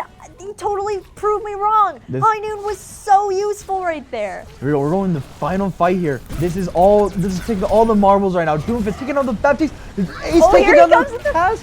Oh, but Hanzo and the shatter on him. It's Beat getting beat coming though. down. Dragon and no, oh my God, Zaya! This could be winning for Drexel right here. Another boom. Three, oh my God, Zaya wins it. They had 2 ultimates online, didn't even use a single one, just did spin to win.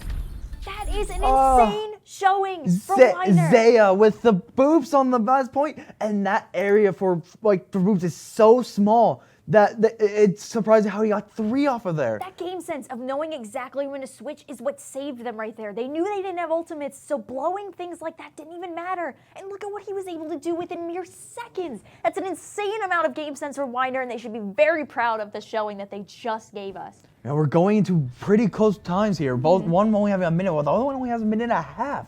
So we could either be seeing a one-sided fight here, or a draw, and maybe even going to a 4th map here. Is this the Widener curse? There's just always going to be a draw on King's Row. King's Row is the map they can they draw or lose, I'm guessing. But this is very close. Again, this is just like Oasis. Both teams bring as much as they can to the table, showing that they both deserve to be in the grand finals. Now, we see on the side of Widener that they are not going for those opening picks due to how much little time they have. And I think that's a great choice. Rather than staggering their Widow away from them and risking the swap, everyone is going to be together, and with that Lucio, amping right out of spawn. The thing that doesn't make sense to me, though, is the Lucio on the other side, because they're not moving anywhere.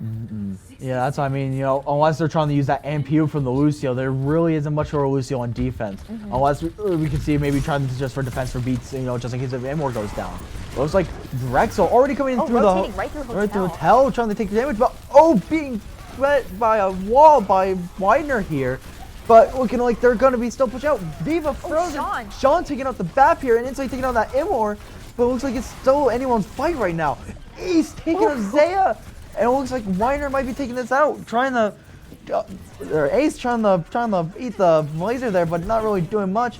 With Wall, though, Drexel Zarya is having a nice high charge. We see Drexel also with an ultimate online already, and it has been wow. like 40 seconds. They are exactly where they need to be, and they know what they need to do. They're using only their abilities, and they're building up their ultimates perfectly. This is very much final fight, and they know exactly what they need to do. Let's see what happens. Here we go, coming with a window, and oh, what? His own teammate did that to Immo him, goes, taking it down. oh my gosh, Immo saving the team as well, allowing them to just clean up. It doesn't even matter that Immo's down. We see an ultimate from Kyle, take it. and they're gonna cap point What? here. They take point even though Beru walled off Zaya's shatter. That is insane.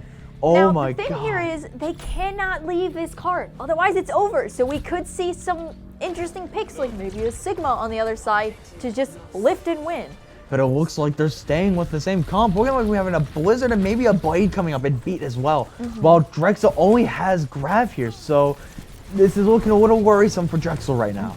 If they can get everybody grouped up and really capitalize on that grab, they may be able to let their other teammates build up. But for now, it seems like they're playing very defensively, which is a good move. Plank is almost going down, so they're going to back up a little bit, but they can't really stay too far away because the cart is moving so consistently. We see a Blizzard come out, and it's And the grab is eaten by, oh my god. just insane amount of gameplay from each side of the team. Ultimate popped out like crazy. It is overtime after But all. it's over. And there it is. Wow. The game sense on Ace I thought- is astounding.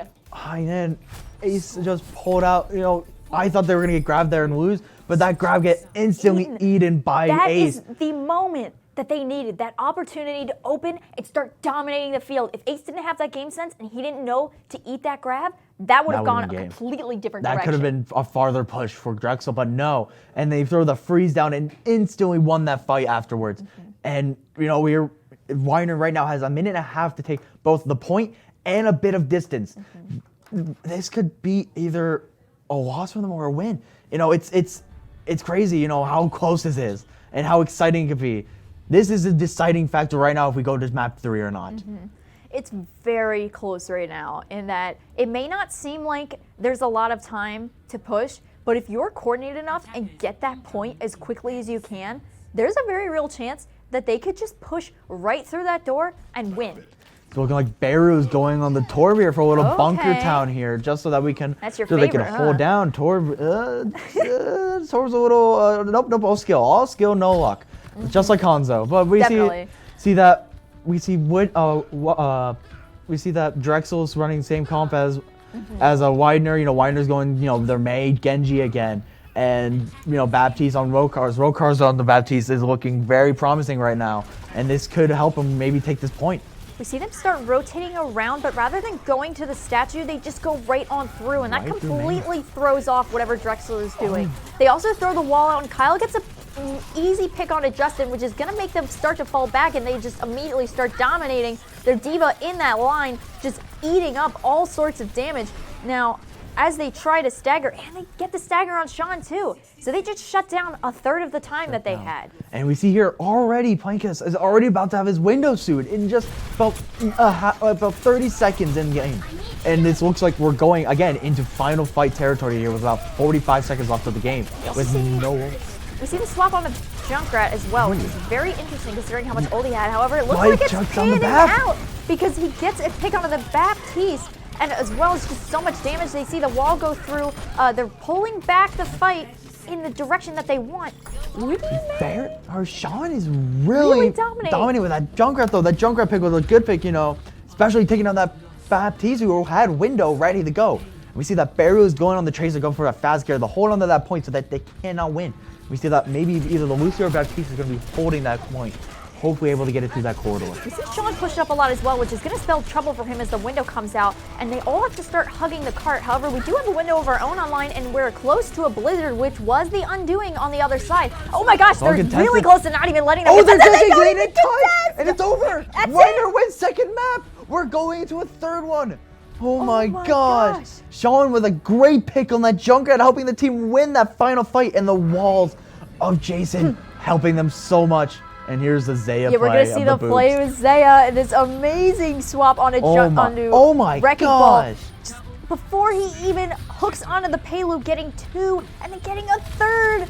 It's just insane the amount Man, of ability that he has on that. Oh my gosh, ball. that wrecking ball That's something play. you usually see where they don't really know how to play wrecking ball, but they pull it out and just start going around in a circle. But you could see that he was well versed ready. enough to know exactly where he needed He to was be. ready for that. And now we're going into map 3, which is just plain payload right now. We could be seeing either Junkertown, we could see Rialto, Havana, Watchpoint Gibraltar. What do you think we're going to see this game? My vote is always Junkertown. Junkertown, of course. That is my favorite map, so I am a little biased in the fact that Biased. if we get on Junkertown, I'm gonna be very excited. However, it is also really interesting to see how teams will play on Watchpoint Gibraltar because that is not Yes. commonly picked. However, it's if you not. do pick it, you're usually pretty dominant on the map. I'm hoping for some Rialto here. Rialto's, I love boop maps here. It's like anytime you can boop someone off the map, I want that map being played. So I'm hoping we can see some Rialto here. So the last time we had a game to go on the 3 maps with the Weiner and the sales map that went to 4, and they went Havana, and Weiner was able to push through and win that map. Do you think if they pick Havana again, if Havana is picked again, do you think Weiner will have that same amount of same chance I think again? so. They know exactly what they're going to do, and they know how to counter Drexler pretty easily. Although they're very close fights, they're able to adapt and push against what they're seeing. So being able to be on a map that they know they're already dominant on is going to give them some confidence and morale, which is super important, especially in matches as close as this one. It's very exciting. Weiner has shown us that they are not ready to quit yet. After that map, that very, very close map on Kings Row, going from looking like Drexel B was going to win this to now it's anyone's fight now. And I'm very excited for this next pack to come up.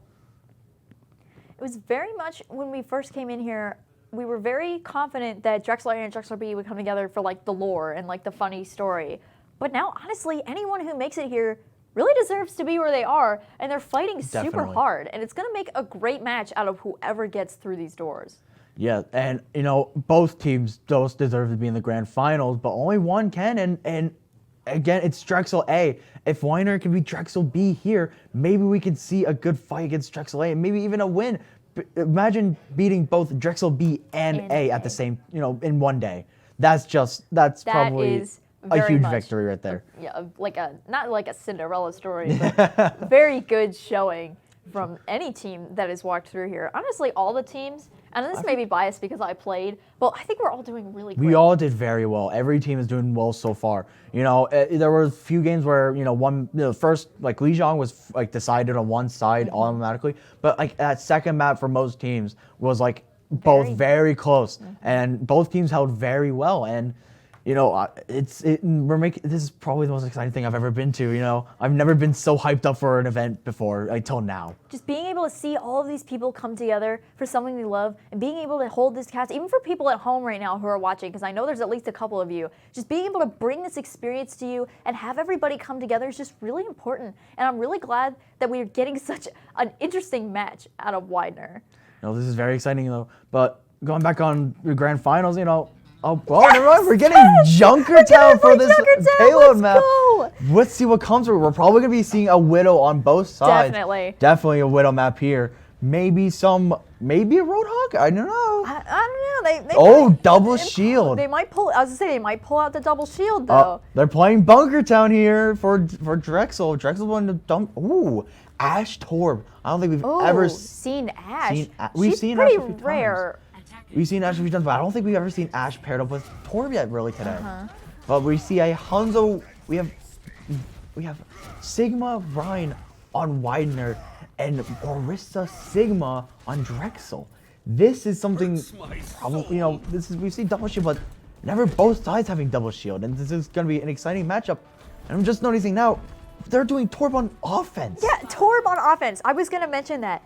The sheer manpower that you have to keep a Torbjorn up is gonna really decide whether or not they can do this. They also see that the soldier peppers with a pick to get people from not coming out. We see an orb come on from Discord, which means, oh my gosh, there's Zenyatta on either side of the team. And we just see they're just walking forward. They're not even set up on cart. Torbjorn hasn't thrown his turret down at all, and he's just pouring damage onto the other side to prevent them from even coming close. We see Jason almost went down. Oh yeah. Oh man, but we look like really so far nothing much yet. We've just been seeing payload, and we haven't seen any Torb. Oh, there's the turret finally turret. on the payload with the in-ward coming down. helping the team. Again, Plankins is doing pretty well with them, but looks like they're getting pushed back a little bit. Ryan is just swinging away as much as he can there. You can't understate how quickly they were able to get to this spot, though. And even though they're backing up a little bit, it seems like it's within interest, even though they do lose the Sigma, just to kind of do a bit of a soft reset and make sure that they're not going to get completely caught out here. Like Plankins is coming up already on a window, but Sean getting those headshots on 2 people, and Jason just taking on that BAP and winning the fight for Widener here. Sorry, but no, we have Dragon Visor and Window coming up with also a Valk for Widener. Well, all we have for Drexel is Window. I guess we already saw Bob come out. We also see switch on the Soldier. Makes a little bit more sense here. We see some ultimates start to fly out now that they have them. So we have a Window Visor, however, there's another window that comes out on the other side to kind of negate it. However, it doesn't even matter because Jason gets a triple. And they're also get the Sigma back up. And we get a 4 with the rocket kills. Oh my god. They said, yeah, you walked here, but we're not going to let you go any farther. And they still have the Hanzo ult and, kind of a little bit of a fat finger for the Mercy. Fat finger for the Valk there. But they still have Hanzo's ult and they're getting Sigmas online pretty quickly. Ooh, they do. We could be seeing maybe a Sigma Hanzo combo here, lifting up to get that damage down. Here we go with Sig. There it is. There's the Sig right now, trying to get that. Ooh, but the Immortality coming down to save most of their team right there. Good play for Baptiste right there, saving pretty much 4 people right there. You see, even though the Immortality field went down and they did live for a little bit longer, Jason is starting to get those picks that he so desperately needs, and they're even pushing past the cart to kind of contest them into spawn. We see a little bit of a stun onto the Sigma, and they're all just immediately going back to their spawn, letting them play the long game because they know that they have the smaller charge. We see Sigma come with the lift, and he gets like 5 people in it, and he gets double kill with it. That's amazing! Sigma players never get that. Holy crap. Once he had a complete wipe, they're done. They pretty much, honestly, they might have this point because I don't know if anyone's gonna touch. Like, it's like always, every time we're like, every time we talk about something good about the other team, and the other team's like, I feel like they hear us sometimes. Cause like, we can't be, shown as bad, and they just pull out these ultimates that just obliterate teams in seconds. The good thing about using these ultimates though is they're not using them all at the same time, so they already have a Shatter back online and they're going to have Window pretty soon as well. We see a straight up brawl as they all just come and meet each other in the middle. Interesting Shatter gets 2 people, but there's a trans on the field, so it doesn't really do any damage. Great game sense from the Zen here. We also see an interestingly placed Window to protect just the Baptiste, who goes down pretty easily, and we're going to see a cap onto the point here pretty quickly once we can get people out of the way. Oh yes, we do. And wow, team kill for... So 2 team wipes there within maybe 30 to 40 seconds is nothing to scoff at. Oh man, we see here that Drexel already has a Sigma ult again, and we're coming up with Kyle with the Visor coming up, and we're gonna be seeing probably some Dragons coming up for both Hanzos. Even though Drexler is pushed up very far, it might benefit them to be up this far because it's gonna make Widener's job so much harder to actually get onto the point and contest. Both, we're trying to get out of there. It's very difficult on defense here. Trying to get through those very small, tight spaces they can try to get through. But, it looks like they're getting through, and Sigma coming out with another lift, but he misses. Doesn't get anything. And here comes the Dragon into them, but it's no one either. Looks like both ults are going down. But Sean hops into it. Haru. Wow. Okay. Well, we see Jason trying to get some picks here. There's Sig. Drexel's Sig is the end. He got that Ryan down. They gotta start touching the cart. But also, Ace does not get anyone on that grab or on the lift there. Looking like Drexel might be taking point. Mercy trying to hold on to save Ace as much as she can.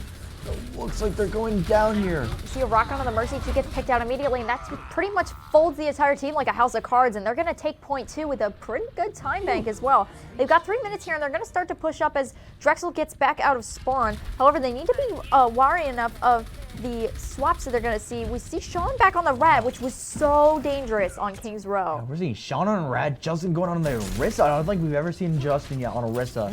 And we see that we also got to the Lucio as well. Rokars has still got his window ready to go, and Jason's coming up with a Visor, so we could see another window Visor play here. We're seeing a lot of held ultimates on the side, and we're just doing a lot of dry fights right now, just trying to get some movement. We see a hit with the sonar arrow from Barrow, amazing play. We also see Kyle get kind of stuck on the environment, which is really typical of Junkertown, one of my faves. And then we see lots of shields out and not being used at all, and we see teams that are split up and just trying to survive at this point with Drexel with the win, pretty much, of those team fights, and they have 5 ultimates to use in these next 30 seconds to push it all the way. This is literally catastrophic right now for Widener. Unless we can get that window visor to pull something out of here, it could be Drexel's point right here. But here comes the Sigma right on the left. He lifts up the Orisa. Oh, and there's coming down, dragons Orisa as down. well. Here comes the window, but doesn't get anyone. Here comes the visor, but Drexel's. Oh, and they don't even touch the cart. They see 9 losing Again. the point. They just were so focused on trying to get damage done that they didn't plant themselves on the cart and stayed in the side, and that was really their undoing with this round. They also have a good time bank on the other side with 1:53 to get everything done. If they could push super fast and make sure that they can't get out of even spawn, honestly, they have a good chance of winning here. Yeah, Drexel really turned it around though in the first point. Widener was really holding strong, especially with that 4-man visor window there from Jason. But then Drexel turned it around with that Sigil, getting 3 people pretty much winning the fight for them, and they just kept going. They were never really stopped anywhere. They just kept rolling the ball. It just speaks how important ultimate synergy is and really communicating with your teammates. Because if everyone had popped ults at the same time, we wouldn't have these kind of matches where someone pops an ult and then someone else pops an ult and you instantly negate it. Now that we're going back to the side though, we see Jason on the Widow, but we see Barrow on the Torb again. So there's a lot going on here to unpack, basically. Barrow didn't do so well on Torb on attack, but that was attack, and you can't really do much with Torb other than maybe try to throw it on the payload and hope to get some chip damage from that current. But now we see him on defense, hoping maybe some good turn placement so that they cannot take that down so easily, maybe even help them win team fights instantly. It could really be a deciding factor of whether that turret gets immediately eliminated or it immediately eliminates someone else. There's a lot of damage coming out from there if you don't end up stopping it. Getting a double sniper comp here with a Hanzo Widow, so I'm a little worried here about what they're going to be doing. They don't really have much damage for that double shield to take down so quickly. But it could be anything. Here comes Jason with the up, but does not get anyone, cannot see anyone. Both sides holding high ground here, but Barrow gets a headshot on that Widow. And she's rezzed immediately, but I don't know if that was a good use of res. I don't think so either. I think that Widow could have done that with fun instantly. They're so close to spawn anyway. But it looks like Drexel's getting pushed back a little bit here. And we even know they've already got that pick on that Widow, and their immortality's down instantly. Oh, there goes the turret. And Sean trying to come in and try to get any chicken off that of those shields. And here comes Jason again. Up with the high, but misses that Zenyatta. Just really getting some peppered shots in here for the DPS. Junkertown is known for these double sniper comps on attacks. Usually they switch off pretty quickly, so we might see a switch on the Widow here. However, it's working super well in this case, and they're able to get a lot done. Look at this Hanzo. Just got right up in his face, and Kyle is on the floor. Sean was not taking the long route there. He wanted that kill instantly gone, or that soldier instantly gone. So he went right after him with those ghost stormers and taking that instantly. You see that Sean gets a headshot on Beru, and the Mercy goes down by the Orisa. But it looks like Sean's gonna get down that Orisa there. Here comes a window, but walled off, so that Widow ain't gonna get much value. We see a lot of ultimates coming out from each side. We see 3 popped at the same time. Oh my God. From Drexel B, just to confirm that they are not moving that cart. I don't know if that was a smart choice, because now they've got Trans and Bongo, and that's pretty much it that they can do stuff with. They do have Molten Core as well, looking at that. But Sean does have Window, and we do have Bongo from Ace as well. And we could be seeing a Valk here. Hopefully to at least keep the team alive while Bongo goes off. Maybe that went into fine with both Bongo and damage boost. And we see a wall go out to try and catch Sigma out, but he had a kinetic grasp, so it didn't really do much, pretty much wasting that wall. We're going to see him start to try and walk forward, but he just gets shredded with a lot of damage, so they're going to come back and try to regroup. Looks like Justin and Rokars are going to get their ults built up here. Whoa, man. Rokar's getting the good ammo right there, saving some of the teammates. Here comes Zaya with his Bongo helping take out the entire team almost. Here comes Sean trying to maybe get some type of chip damage here, but it brings no avail and take it down easily. There's just no contest here. As soon as they start to get progress, Drexel just folds in on them because they know they have the advantage here, and he just completely obliterates, sometimes without even using ultimates. You know, weird turret placement there. Yeah, right behind the interesting wall. turret placement there. Don't think that was the best option, but it could mean something. You know, Widener's coming up with 5 ults pretty much. Hopefully, maybe they turn this fight around. Here comes the Molten Core. Here comes And the Dragons.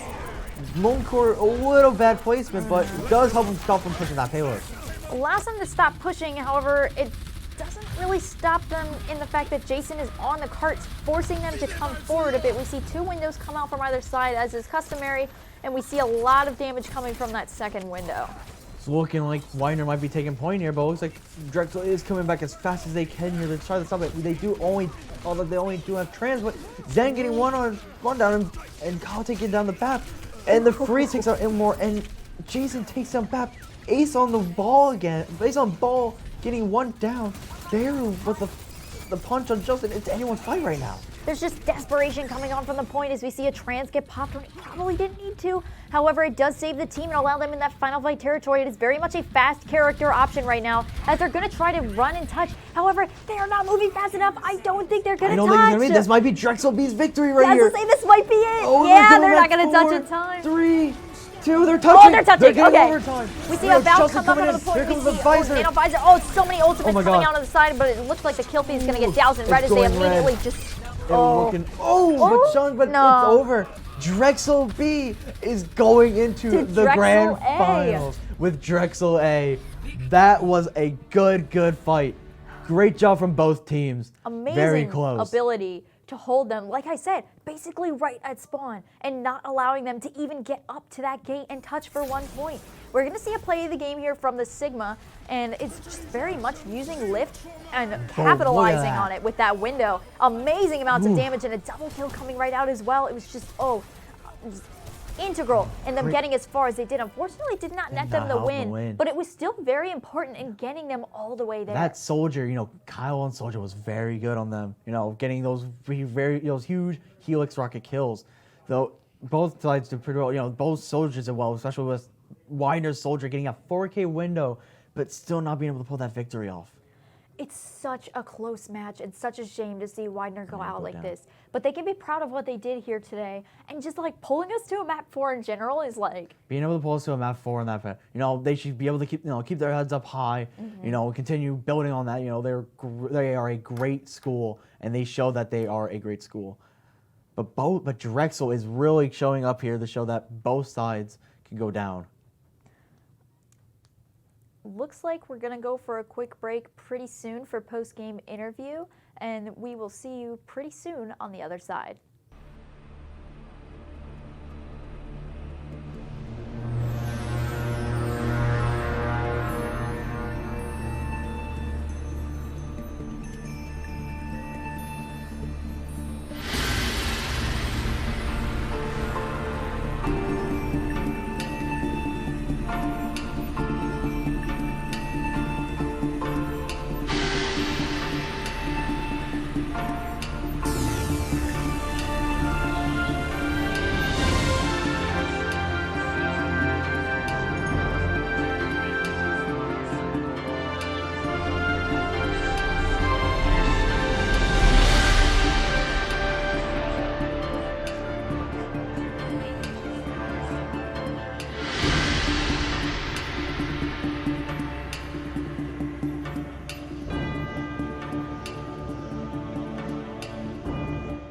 Welcome back, gamers. I'm glad to say that I'm here with Drexel 2's Zaya. How are you doing today, Zaya? I'm doing great. It was a real opportunity for us to be able to come out here to Kutztown University and be able to play esports in person, which is something that I've really always wanted to do. So, Team 1 and Team 2 in the finals. How do you feel about this? If I'm being completely honest, a little worried. I'm not sure if we're completely ready to handle the optimal Pharah. But I'm sure that we'll have a good time regardless. We played against them a lot, so we know some of the strategies they like to use. And I'm sure we'll have a fun time regardless. So how's the tournament feeling so far? How have you been feeling so far through this entire tournament experience? I've been feeling really, really good. We came in, in my opinion, a little underseeded at 7. But we had a really nice game against the Kutztown A squad. And after taking that win, we went into an even more difficult game. Against Widener, yes. And that in particular gave us a lot of trouble, a lot of really close maps, a lot of really close stages. But it's definitely been a great experience so far. So Kings are the one map you lost, but probably the biggest game I've seen from you guys. Your plays on Rhino were great, and that ball at the end. Oh my gosh, we were freaking out over that ball play. See, you're ready for your.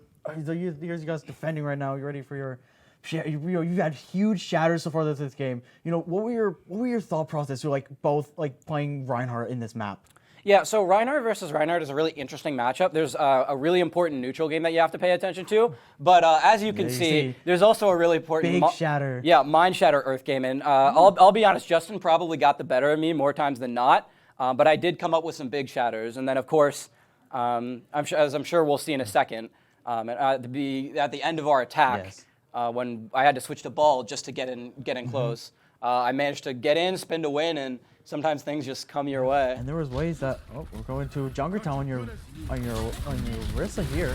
I was never really expecting Orisas in these maps, but I was excited to see Orisa, seeing that we had a grasp block. It's on you guys being able to hold the ground, and you've got to defend with your bongo here, which should be winning you this team fight. What are your thoughts on your Orisa plays right now? I think Orisa is definitely one of my stronger heroes. The coordination that Halt provides when you can connect it with something like a Gravitic Flux, as we're about to, well, maybe not here, but in a couple seconds or so. But being able to just group everyone together, and when you have a whole team in communications just ready to fire at will, it's certainly a really powerful ability. So, again, I gotta keep going with that ball. That ball, you switched the ball so, we thought you were just getting the ball to go quickly, and we thought it was gonna be ended for you guys on that point. You guys were gonna get their point there, but you pulled out something we thought would never happen. You got 3 boops off the map, 3 people off. What did you guys feel? Why did you guys react to that? Yeah, we were definitely very excited. I'm sure that Widener could have heard us from the other room. The partitioner didn't really do much. That's just a play that's so rare to happen. Getting just 3 boops with a ball. Especially on a fight as clutch as that, with no time on the clock and not many teammates around. It was certainly a really exciting moment for us all. Big shatter, nothing really came out of it, but it's still a huge shatter. And seeing your shatter plays are amazing. You've even had plays where we've seen, Genji try the ult, and you literally flicked around and hit the Genji right away. You would quickly flick over to get the Diva Bomb out of anyone's way to defend yourself. Your Reinhardt plays are great, and I'm glad to see this. I'm glad that I was able to talk to you today, and good luck for the rest of your matches. Matches. Good luck for your match against Drexel. For Drexel A. I'm very excited to see that matchup. If you guys pull up on top, maybe there could be some switching over for both teams. Yeah, I talked to Optimal Shot, and he said that if we win, he's going to change the roles in the Discord of Team 1 and Team 2, so we'll be the ones on top. Got it. So it's definitely something to play for. And then I also made him promise he'd buy us dinner, which is actually more important. Well, thank you so much for taking off. We're going to see one more play with your Orisa real quick before we sign you off here. Again, with your bongo and your huge play, especially with your DPS Kyle, who's been really good. It's kind of weird, saying Kyle a lot of times because that's my name as well. So, it gets a little weird saying it, but you guys played so well together. You guys used ultimates at the perfect time. And again, thank you so much for coming here, today and interviewing. And good luck for your rest of your matches. All right, thank you very much. And that would be for interviews when we're gonna be ready, going on break for a little bit, and get ready for this grand finale.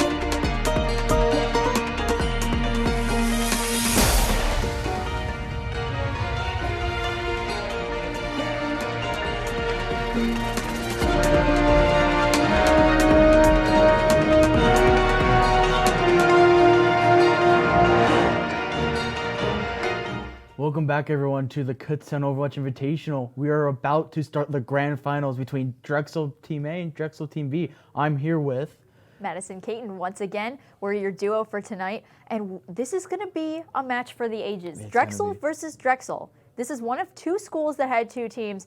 KU was not as lucky to get as far as both Drexel teams did, but it's going to be a very dominant showing between each one. Now, if we get a potential Team B upset, that could be pretty interesting to watch. Yeah, that could be a pretty big team swap between Drexel Team A and B for who is the superior team. You know, my money's on Drexel. Okay. We see Busan coming out instead of Oasis, which is very refreshing to not talk about Oasis again. We also see a lot of different heroes being pulled out and also some different roles being played. We're seeing the usual optimal shot, either going for the Echo or the Pharah, one of the flying characters. We see Zaya is on ball on this point. We have both dive comps here with a Sombra cast on one side and a Echo Ash on the other side, so this is going to be very interesting. Very much comps that don't mirror each other but can get similar things done. We're going to see we're going to say Drexel, because I don't remember who's who, starting to get stuff done. Kyle getting a hit on an optimal shot, which is going to open up some opportunities for them to get on the point. We see someone is almost caught out immediately, and now they're going to start to brawl, not even concerned about the point right now. It looks like Drexel Team 1 is losing their break here, and so is also their Ash. Looks like Team 2 is going to be taking point first here, with Team 2's Lucio pushing off the Ash off the map. You see Lucio doing what he's known for, getting a boop right off the map, and they're going to cap the point here. We're going to see D.Va get out of mech, though. Jeff Goldblum really having to backpedal it to hopefully not get picked out here.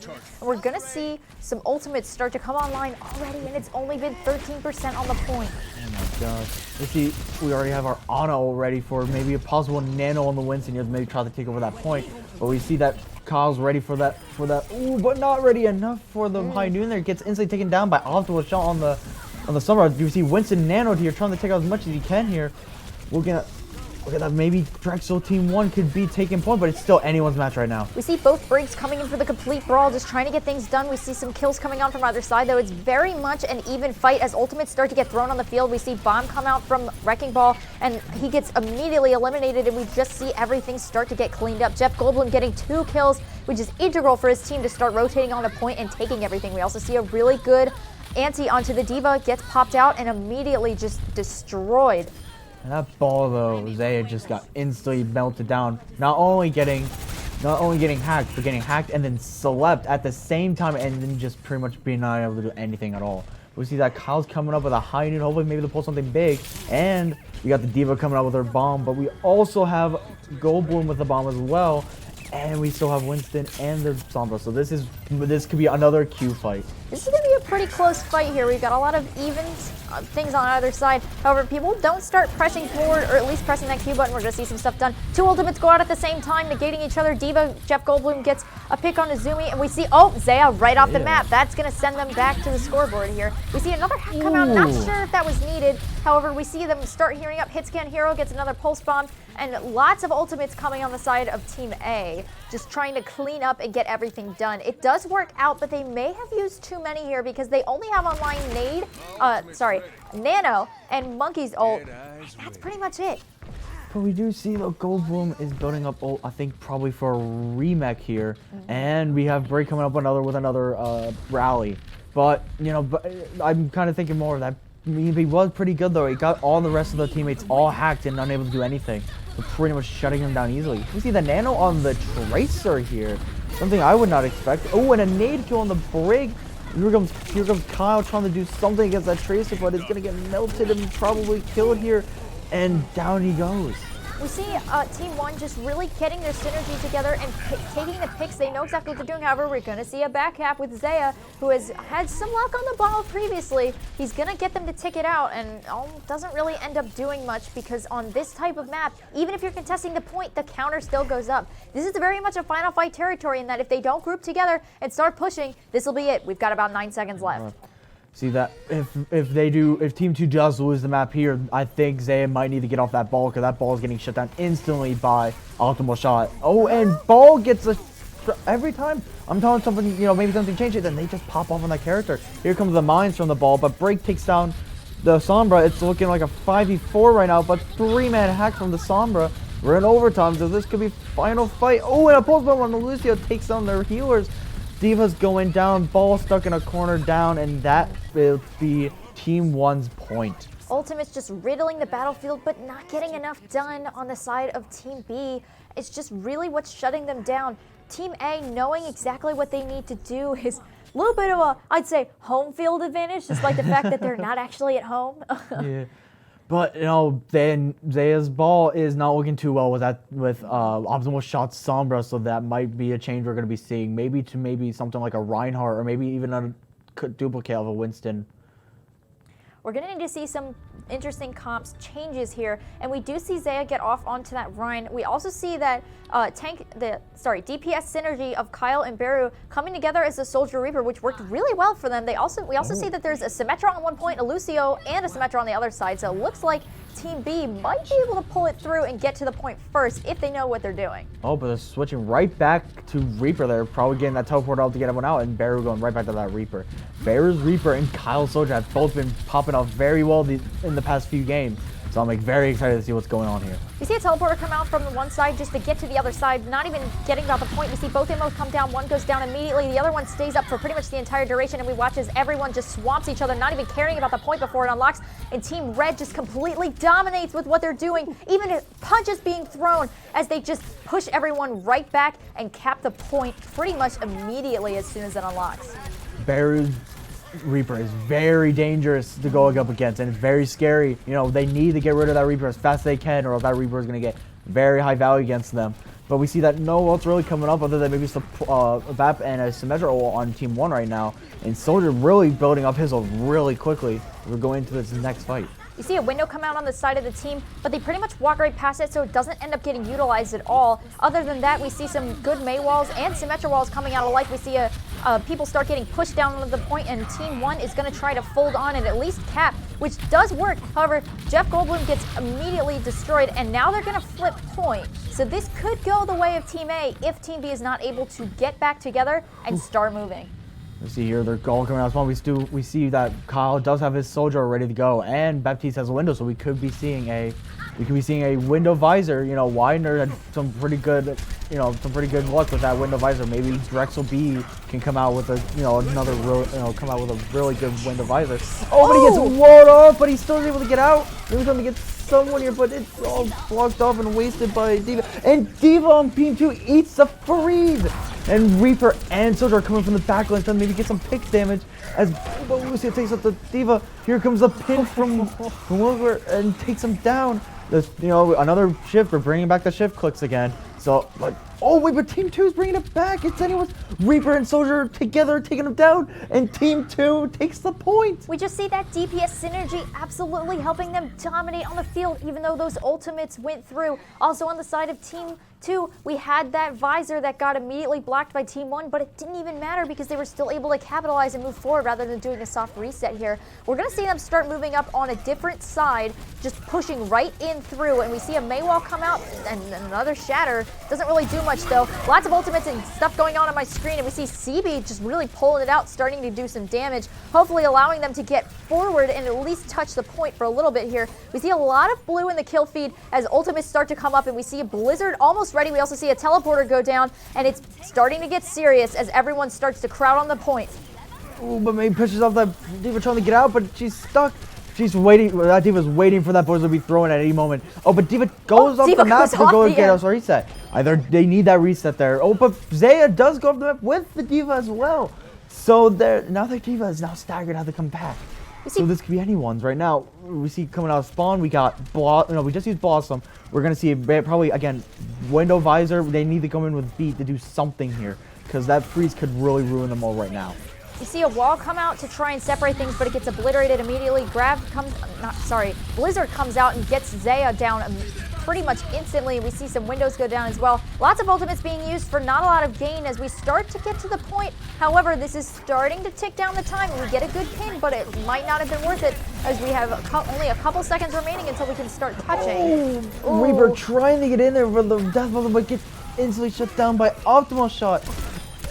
They need to touch now, or this could be it. Oh, pretty decent shatter, but the Animorph saves them all. And they're not gonna touch. They're not gonna touch. It's No? over. Team 1 Okay. takes first with Lucio getting that double kill at the end.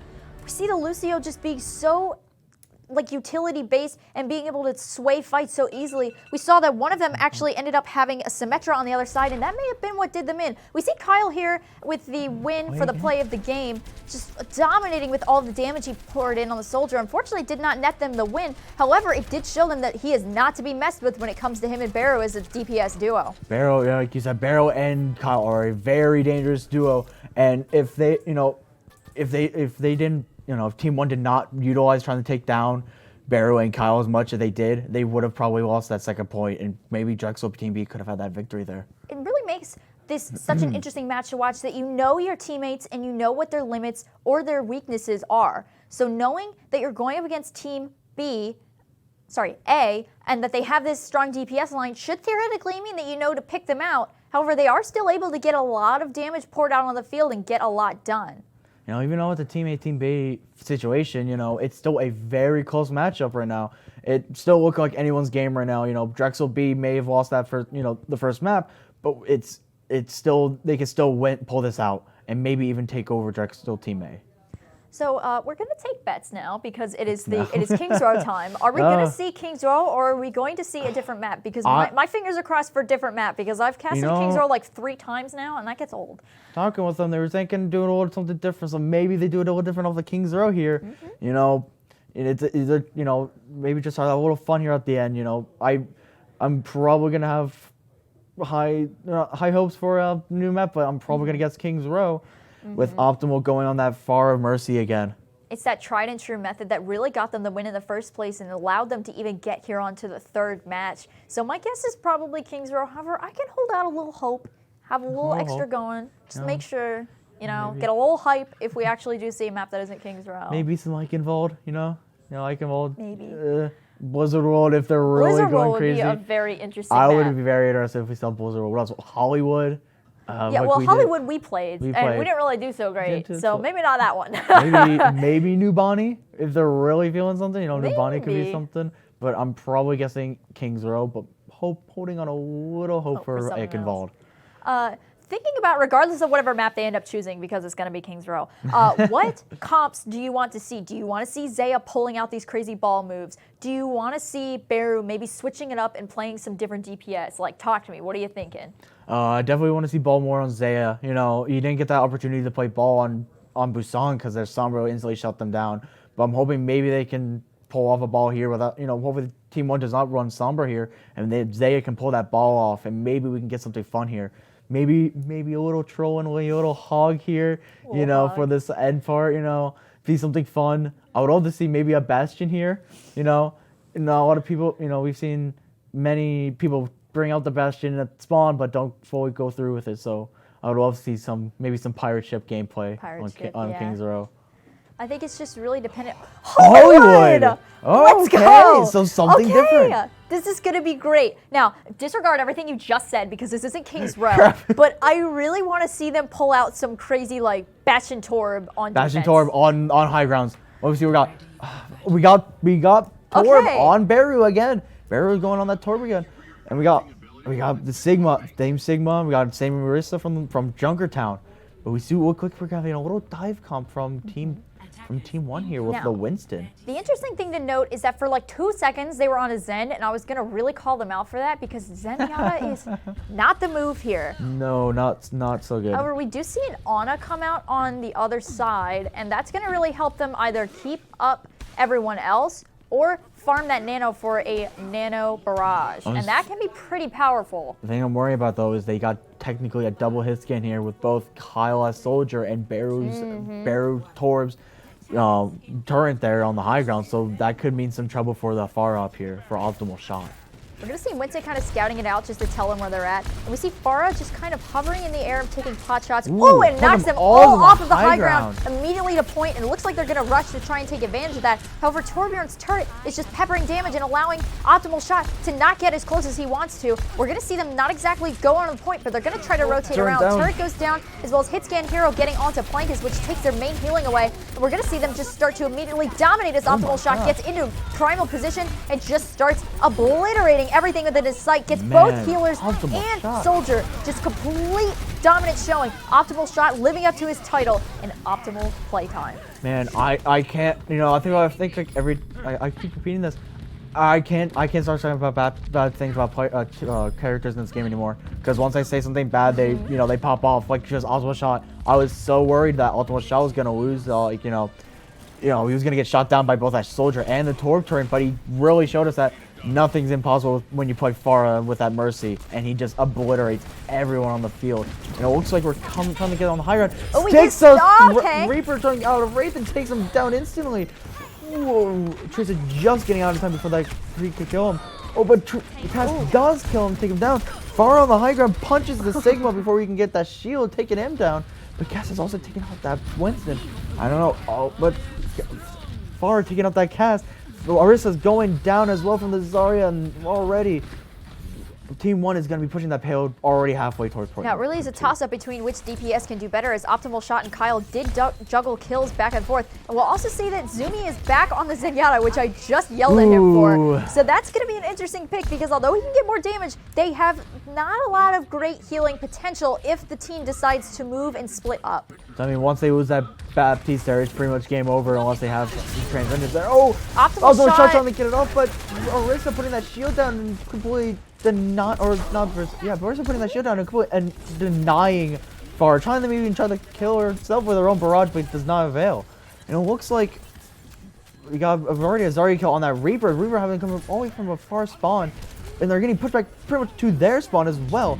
So it looks like Team 1's just going to keep rolling them like they did with every other team. We see an amazing time bank on the side as they get 5.5 minutes, as well as throwing a grab in there for good measure, and CB just immediately throwing for the beautiful antis that we've seen from him throughout this pretty much entire game, just knowing exactly when to hit rather his team than the other team, and allowing them to capitalize on everything that he's been doing. We see Hitscan Hero kind of pushing up a little bit too far for comfort as he almost gets picked out for it, and now the payload is making it around that turn, and we're getting pretty close to the gates of the building. Ultimate Shot, Farah, is literally not giving them any ground anymore. They have 4 ults and they still cannot keep it up in the push. Like, Ultimate Shot is literally just keep putting more and more damage on them, and they can't do anything, especially with that Zenyatta. But we hopefully maybe see a High Noon come out from one of them.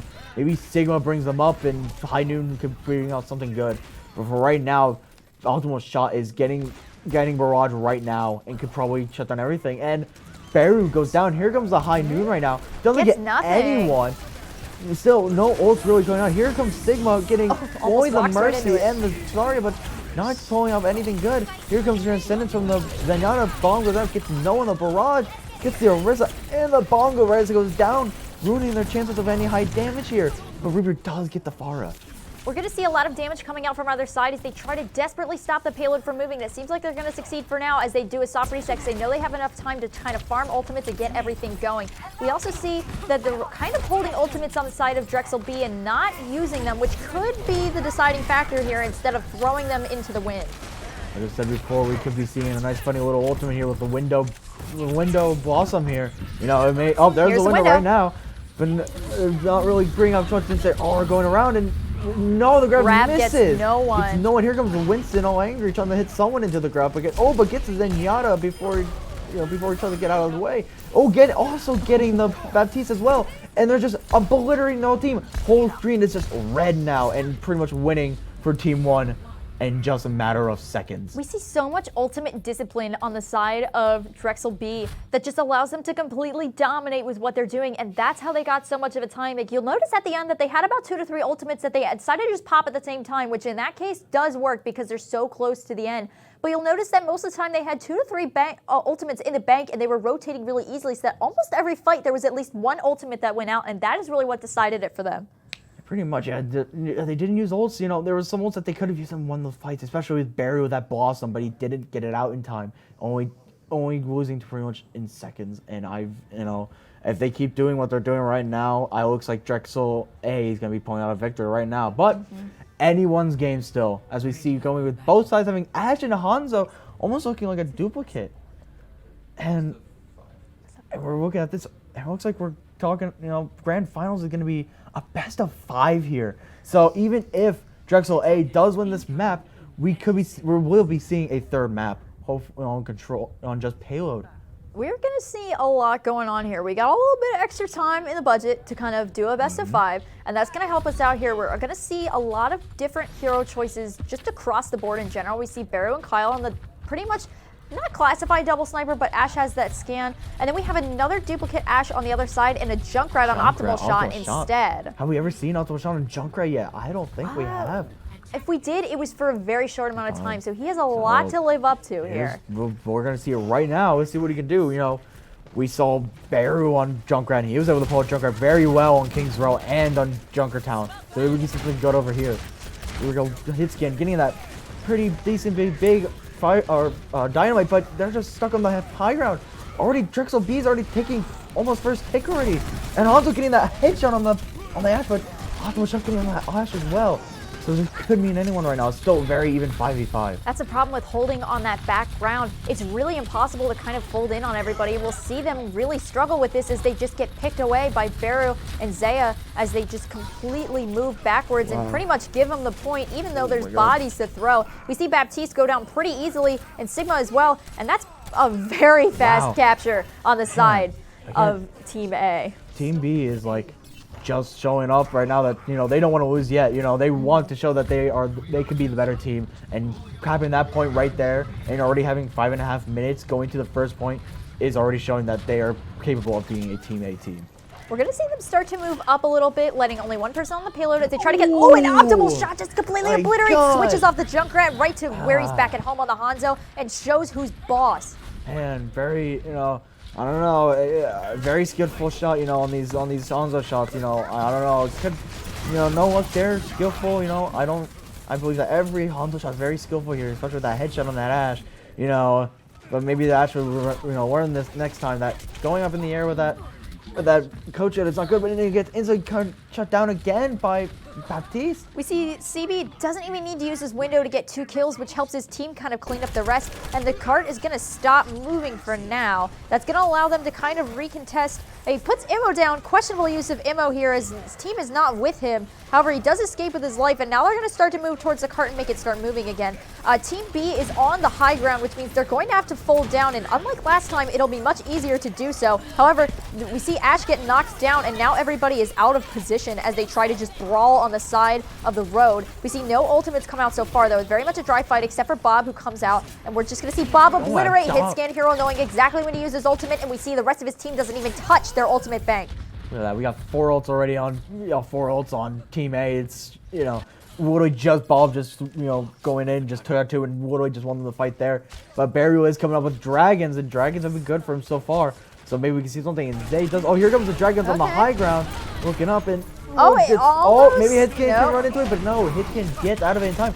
Here comes also Shots Dragons getting the one as well, putting on the ammo for Team B right now. Oh, and also gets another headshot on that Ash, and that Hanzo's literally just bullying the Ash here. It's just headshots telling him you cannot be here anymore. You see the kill feed light up in red as Team B really does what they do best, which is just holding point. They know exactly when to use their ultimates, and rather than just pump a few in to guarantee the win, they use one and test the waters, and that's really what's letting them dominate so fiercely in this hold. You'll notice that the time bank on the other side of the team was 5.5 minutes, and we are already at 3, so they have held half of that time bank already, and they still have 4 or 5 ultimates pretty much ready to go. Yeah, they've yet to use their ults, and that's probably their biggest downfall here right now, is that they have yet, you know, they don't use ults when they need to, you know, they don't, you know, they save them thinking they can make a big pig, so here comes something big, but no, we only get the immortality, nor the bongo, but they're trying to get that bongo, get the bongo down, trying to push. Big fire strike from Zaya, Stormman was on the break, coming with a charge, gets the, and he does a laugh emote, oh man, caught him right on 4K right there with the emo, with the PM on there, oh my gosh, but Team B does take over. We see Team Red just completely holding and trying their best, and then Team 1 just comes right in and says absolutely not and just slaughters everything within their path. Now they're pushing the cart, and it seems like it's going to be a very much ultimate-based fight. However, Baru's starting to get those picks again. He's starting to warm the waters as Hanzo and get his ultimate online, so we could see a sway of a fight here depending on who uses their dragons first.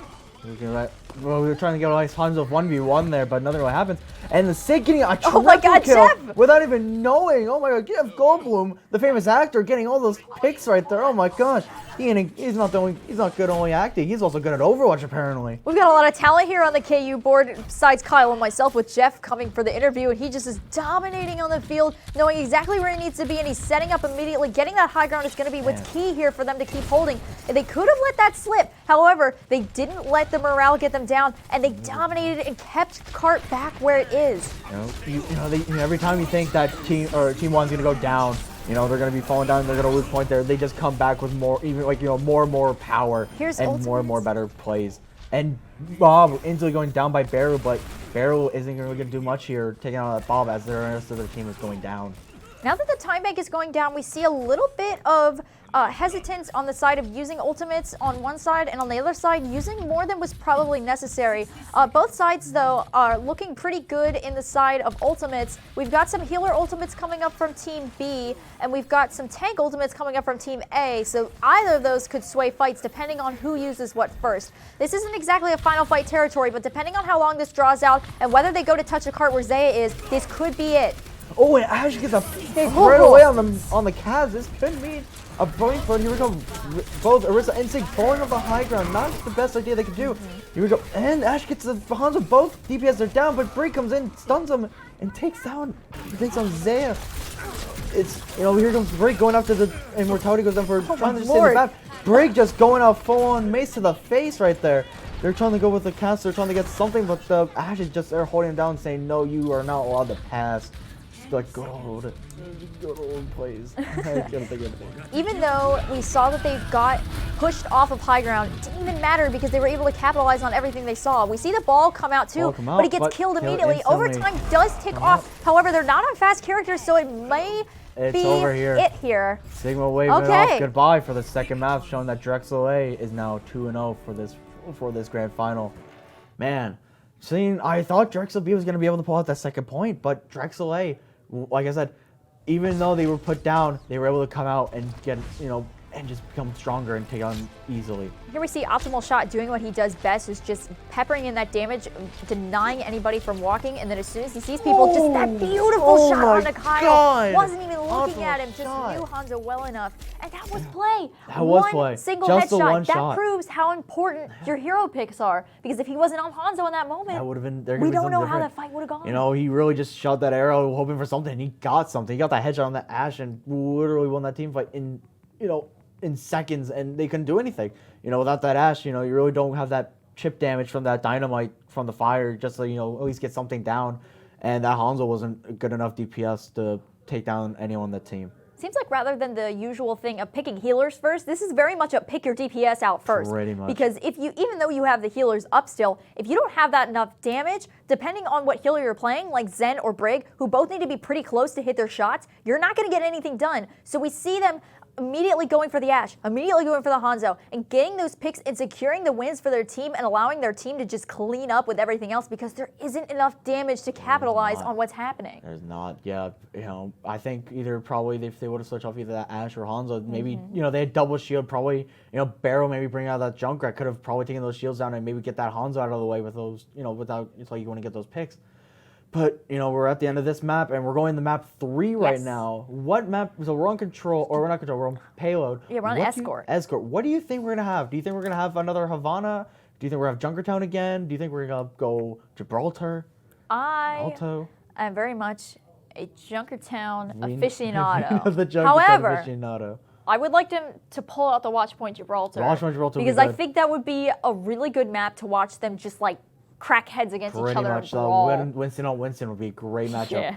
I would love Rialto. I want them to go on that bridge. I want to see someone play a Reddit Lucio and get like a four-man boop off the edge, or coming out of spawn from attack with a Widow on the headshot would look great. But it's whatever they choose. I'm probably guessing either. It could be Junkertown. Again, that's what happened the last time. Drexel B picked Junkertown, so maybe they pick it again. I know I locked in my vote for Junkertown, but for Watchpoint, but I kind of want to change my answer. You want Junkertown? Yeah, Junkertown. It's just such a good map to watch because we see everyone played on Hollywood some sort of sniper for the DPS players, except for like the one time where they had a Reaper or maybe an Ashe. So allowing them to go, Dorado. Okay. That is something different. Yeah. I like Dorado. Dorado's nice, especially that Reaper. Baru on Reaper could be big here because this is a big Reaper map and also a very, very hard dive map. So we could be seeing a lot of Winston, Ball, Diva, maybe some Doomfist, maybe. This is probably the Cracking Heads map that I wanted from Watchpoint. The We see it! The Forbidden Hog on both sides! Oh my god.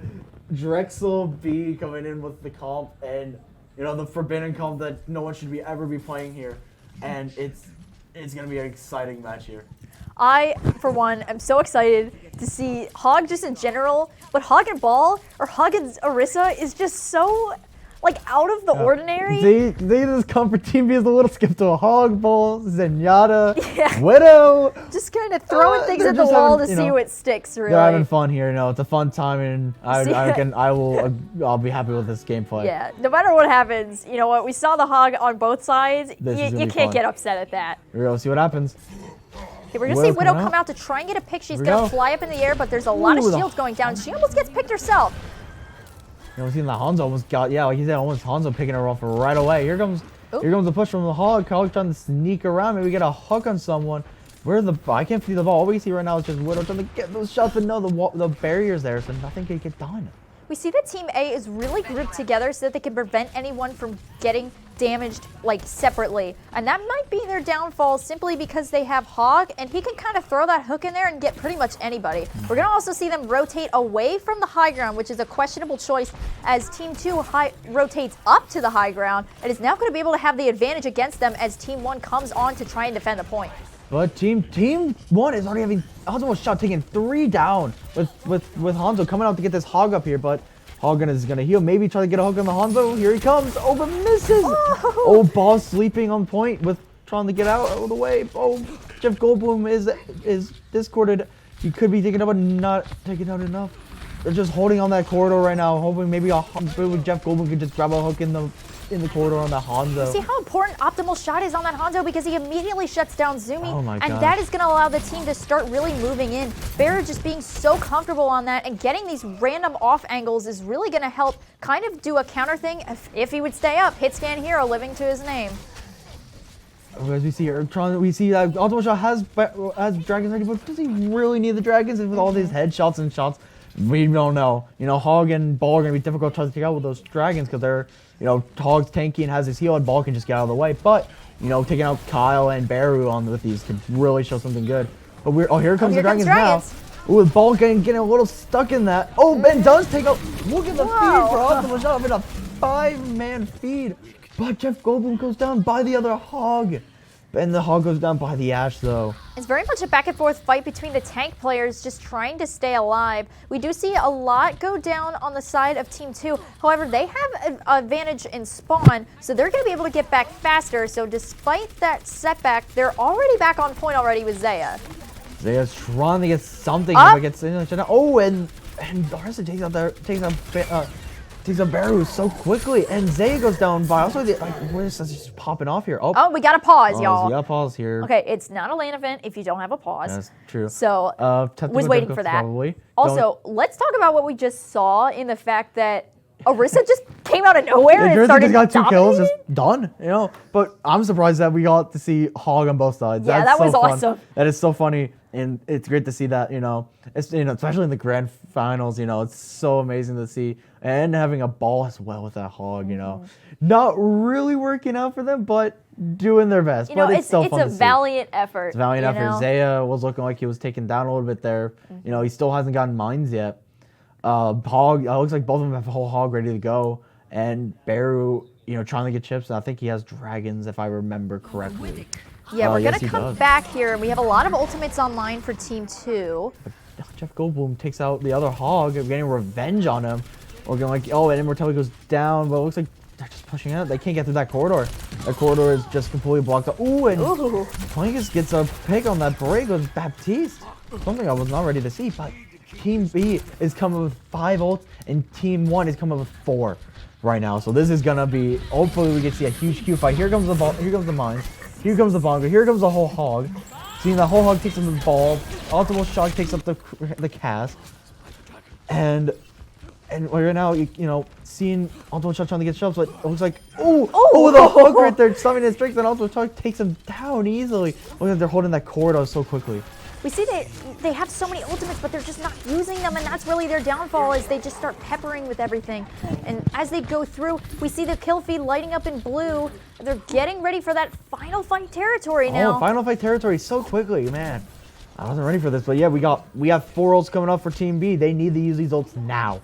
If they don't use them, they can't get on it. Again, that's their big problem in this fight, with they keep holding on hold for too long, and they don't stay, I've only seen dragons on the other side maybe once. Here we go. And then here it goes. Oh, Goldblum takes up the ball, missing the hook on there. Ultimate shot to the dragon gets one. Okay. Ooh, but gets slept right out of it.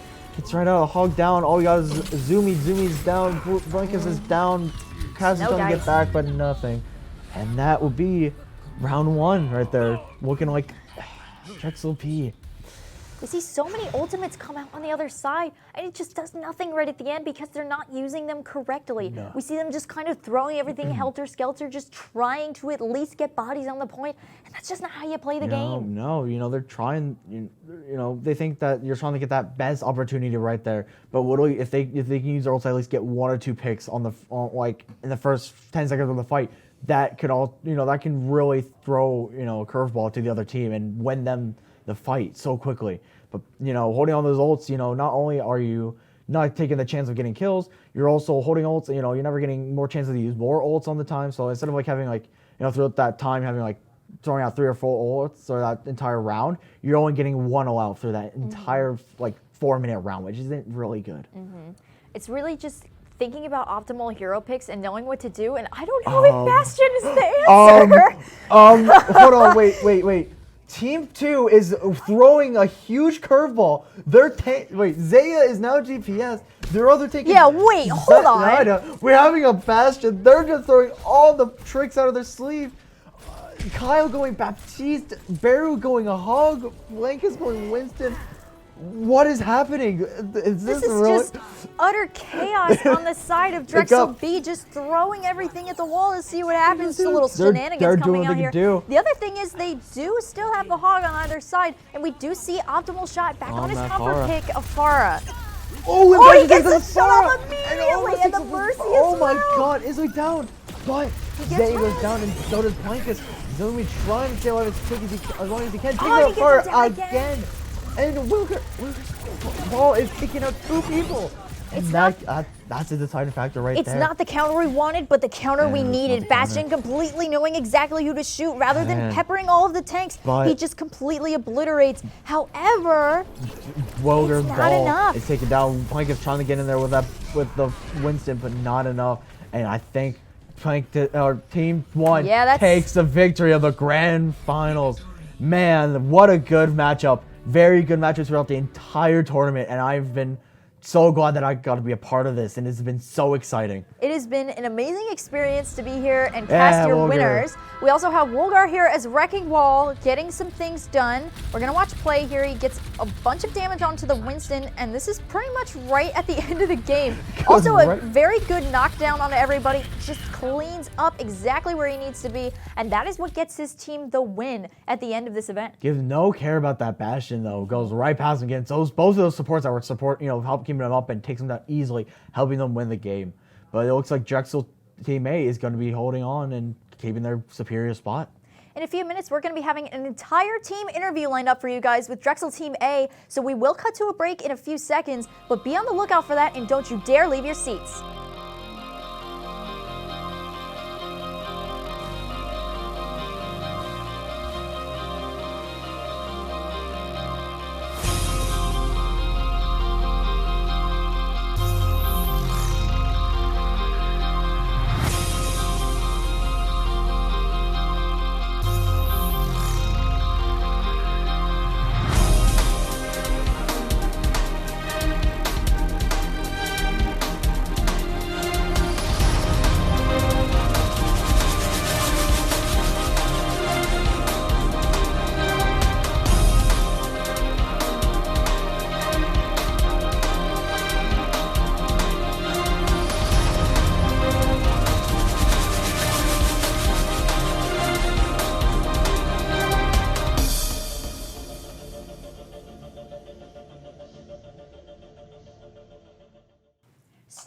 from that insane match that we just had against Drexler A and B. I am joined by the entire team of Drexler A.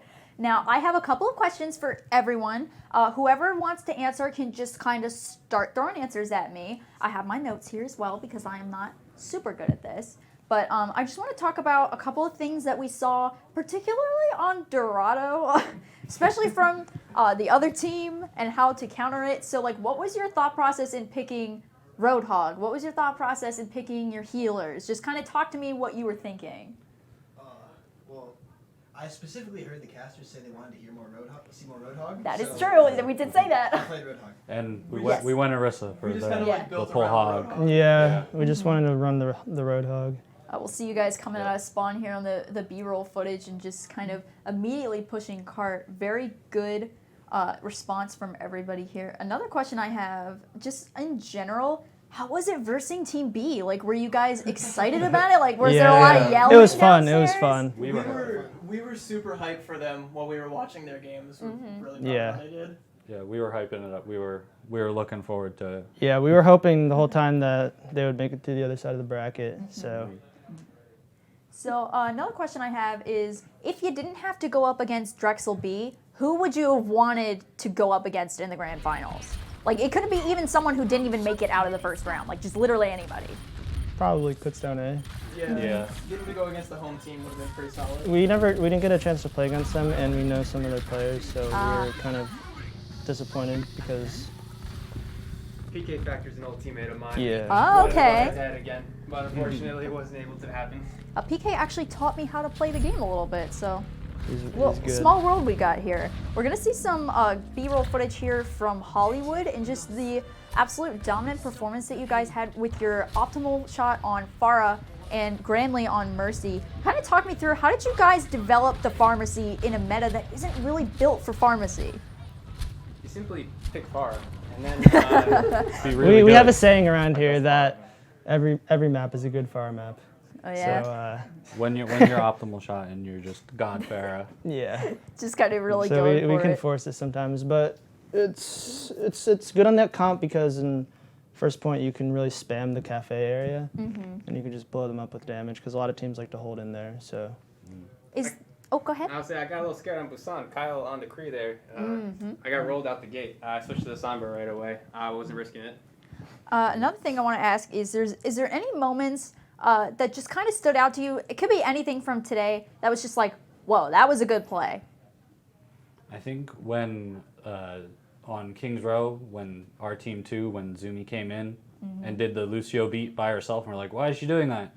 And then the 3-man high noon came in right after, like, they said it was winnable. They knew they got it. Just in general, I'm kind of done with the questions. Interviewing is a little weird when it's a lot of questions. We do have an award for you guys. This is ceremonial. I have in front of me the Certificate of Achievement. I will hold it for those of you at home. We have Drexler Team A winning the 2021 Kutztown Overwatch Invitational Tournament on November 7th, 2021. Mark your calendars. Signed Team B from Drexler Team. Oh, wow. Nice. So I present that to you today. We've got our winners here.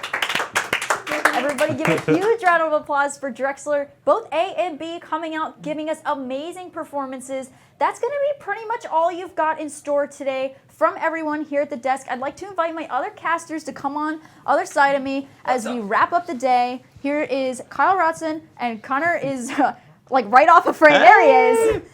And this has been the Kutztown Overwatch Invitational, brought to you by Now Loading Esports.